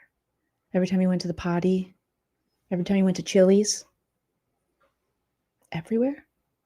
When you went to Target Boutique, at the Walmart, at the Walgreens. And it was uncomfortable. It's uncomfortable. Everywhere? Seems a little hyperbolic. Everywhere? So thank you. So are you claiming that this person is everywhere you are? Every time you leave your house, she's there. Every store you go to, she's there. You said everywhere. You realize that, right? Kelsey, Benson Rising. She filmed Colby too. She filmed people all the time. Horrible. And Kay and Larry. Not Kate and Larry. I don't even know who they are, but justice for Kate and Larry. And so I was walking into court late. Oh, why are you late? And I was on the phone with my husband, John. Get off the phone when you walk into court. That's so rude to be talking on the phone in public. You probably talked on the phone in the restroom too. I hate when chicks do that. Every time I can catch up with him. And as I walk, the only time I can catch up with him when I'm running late and walking into a courtroom. Maybe you should make time for him because you seem to have a lot of time to message your stalker and these other ladies in the 7th heaven of doom text message chain. You were sending out emails, breaking up with people, yet being like, just kidding. I'm going to message you again. You should make time for John. Some of this time going to your stalker, let's focus it on John and his high blood pressure. Walked up to the courthouse. I noticed that Janice was out there. Yep, she can be at a courthouse. Standing, you weirdos. Standing there with no apparent reason to be standing there. And I thought, why are you there? Why can't she be standing there? Isn't it one of these court cases you guys follow? Oh no. Oh no. Oh no, my heart sunk. What if she's waiting for me?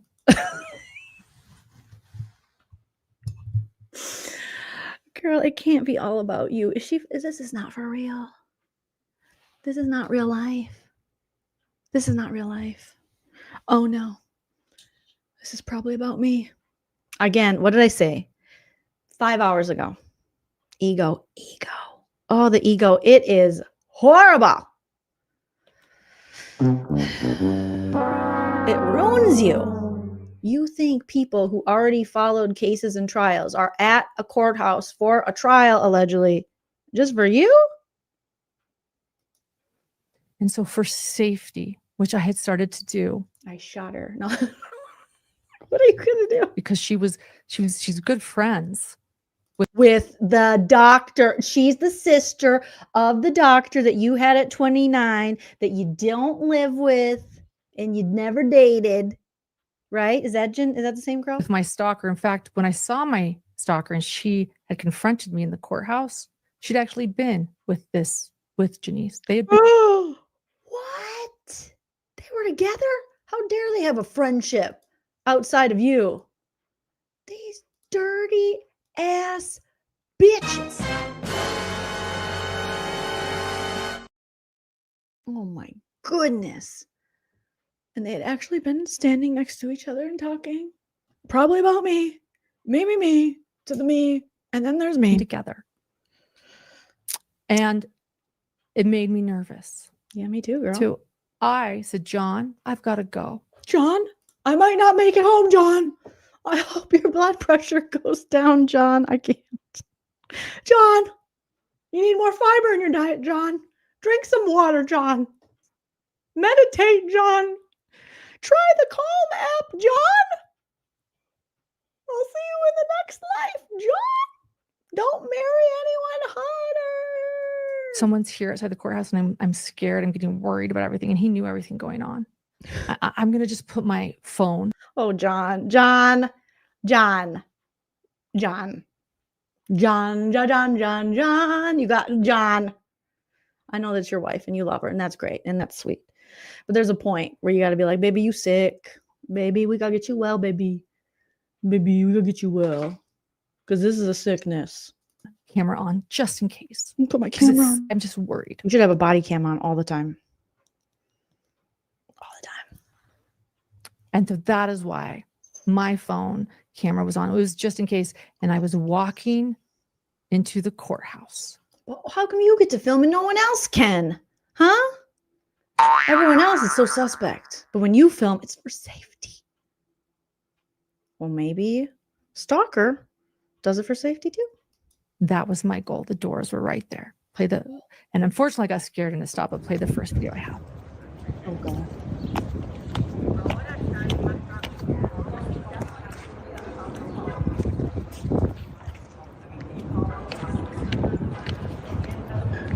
Are you recording me? Please don't. Okay, I need to. You guys, tell me this is a joke. This is for kidding. This is kidding.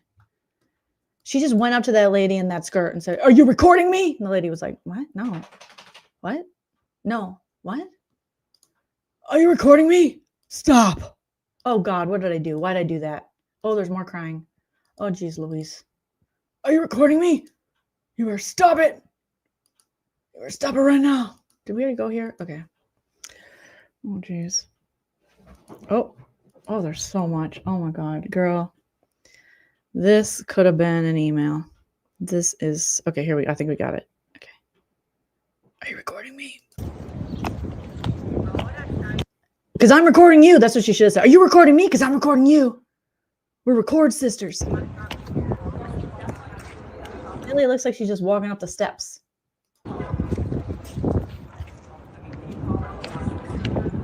She looks like she's on her phone. The lady who you think is recording you.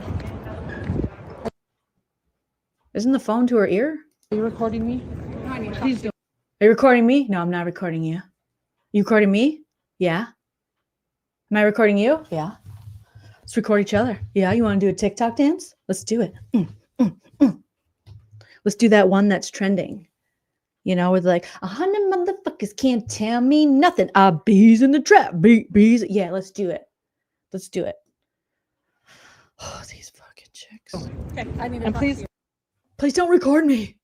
She wasn't even recording you. So that was the first one. Unfortunately, in my nervousness, it ended. Oh my God, girl. Like, we can't see shit. All we can see is the lady clearly not recording you. I want you to know too that Janice later wrote a declaration.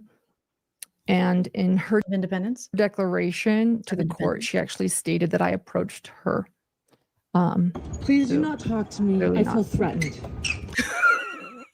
Please do not talk to me. I feel threatened. You're talking to her. Oh my God. That's my opinion. Please do not talk to me. I feel threatened by your flats. I don't understand why that outfit requires ballet flats. It is not 2016. I am offended. Well, I need to talk to you about the stuff you said. Please do not talk to me. I feel threatened. Okay. I feel threatened by the things you're saying about me. These chicks suck, dude. They suck. I feel threatened by you. Well, I feel threatened. I'm more threatened. Well, I'm the most threatened ever. And let's stay away from each other. I think that you're a bully. Please stay away. I feel threatened. Oh, really, Lauren? Really, Lauren? I think that you're a bully. Here comes another one. That you're a bully. Help! Help! What is she going to do in those ballet flats? Like, that is a plantar fasciitis waiting to happen. Okay. You got to have some kind of girth, some kind of substance on your feet, ladies. Trust me. I had to learn the hard way, schlepping around West Hollywood in ballet flats for years. Plantar fasciitis caught up to me like that. I thought my feet were broken. No. Gravity.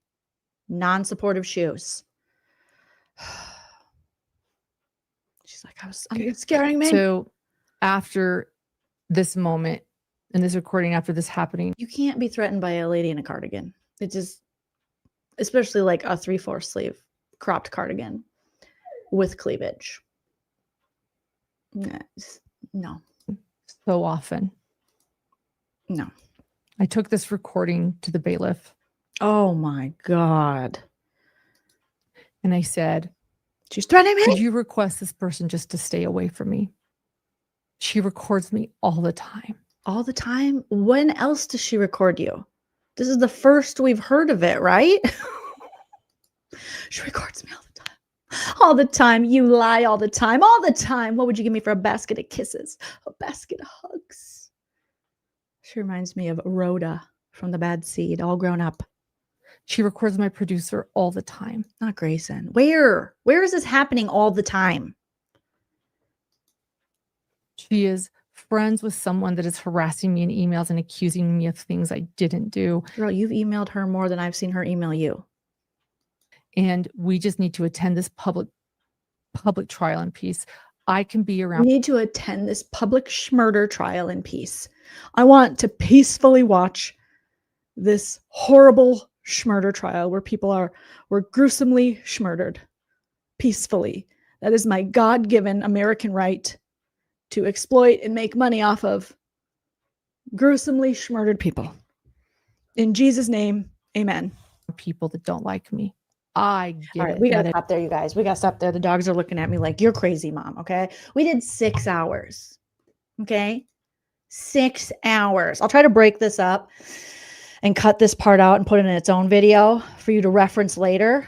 If you have friends who are interested in this, please send them my channel, you guys. And I'm going to finish this 9 hour. I didn't think I would, but we're going to get through this. Come hell or high water. We're going to finish this because I can't believe this is real. I did not think it was going to be this bad, you guys. This is comedy. Okay. Why is all this stuff so funny? It's just like, oh my goodness, these people, they're cuckoo bananas, but you are all beautiful pumpkin spice babies. I appreciate each and every one of you. Shout out to all my super chatters today. Artist Fleetwood, Morticia, Mary, Rachel. Thank you guys. Everyone in the live chat. Those of you who gave me some history. Let's see. We're at the 1 hour and 32-minute mark. We'll pick this up tomorrow. Hopefully you guys enjoy this. Let me know in the comments. Okay. So if I see people like, I didn't enjoy it, then maybe we won't keep going, even though I'm interested. But let me know in the comment section so I know that this is at least keeping your attention. And if you hate it, oh my God, look at my babies. Look at my babies. Look at these 2 kitties. They're so precious. Precious moments. Go rescue some kitties. Okay, Lauren Matthias, like I did. Rescue a bonded pair of long-haired kitties and my dogs. Look at Teddy's like, let's go, bitch. We're going to go outside. Do anything else. Okay, send me everything I need to know. All right, joleenreacts@gmail.com or tag me on Twitter and Instagram. Anything I need to know regarding this or other things you want me to react to.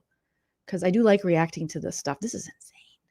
It's crazy. Okay, smash the like, leave a comment, all the things. Follow me on social media. You guys are beautiful pumpkin spice babies. I hope you have a wonderful rest of your day or night. And always remember to enjoy yourself. It's later than you think. Bye. If you like what you see.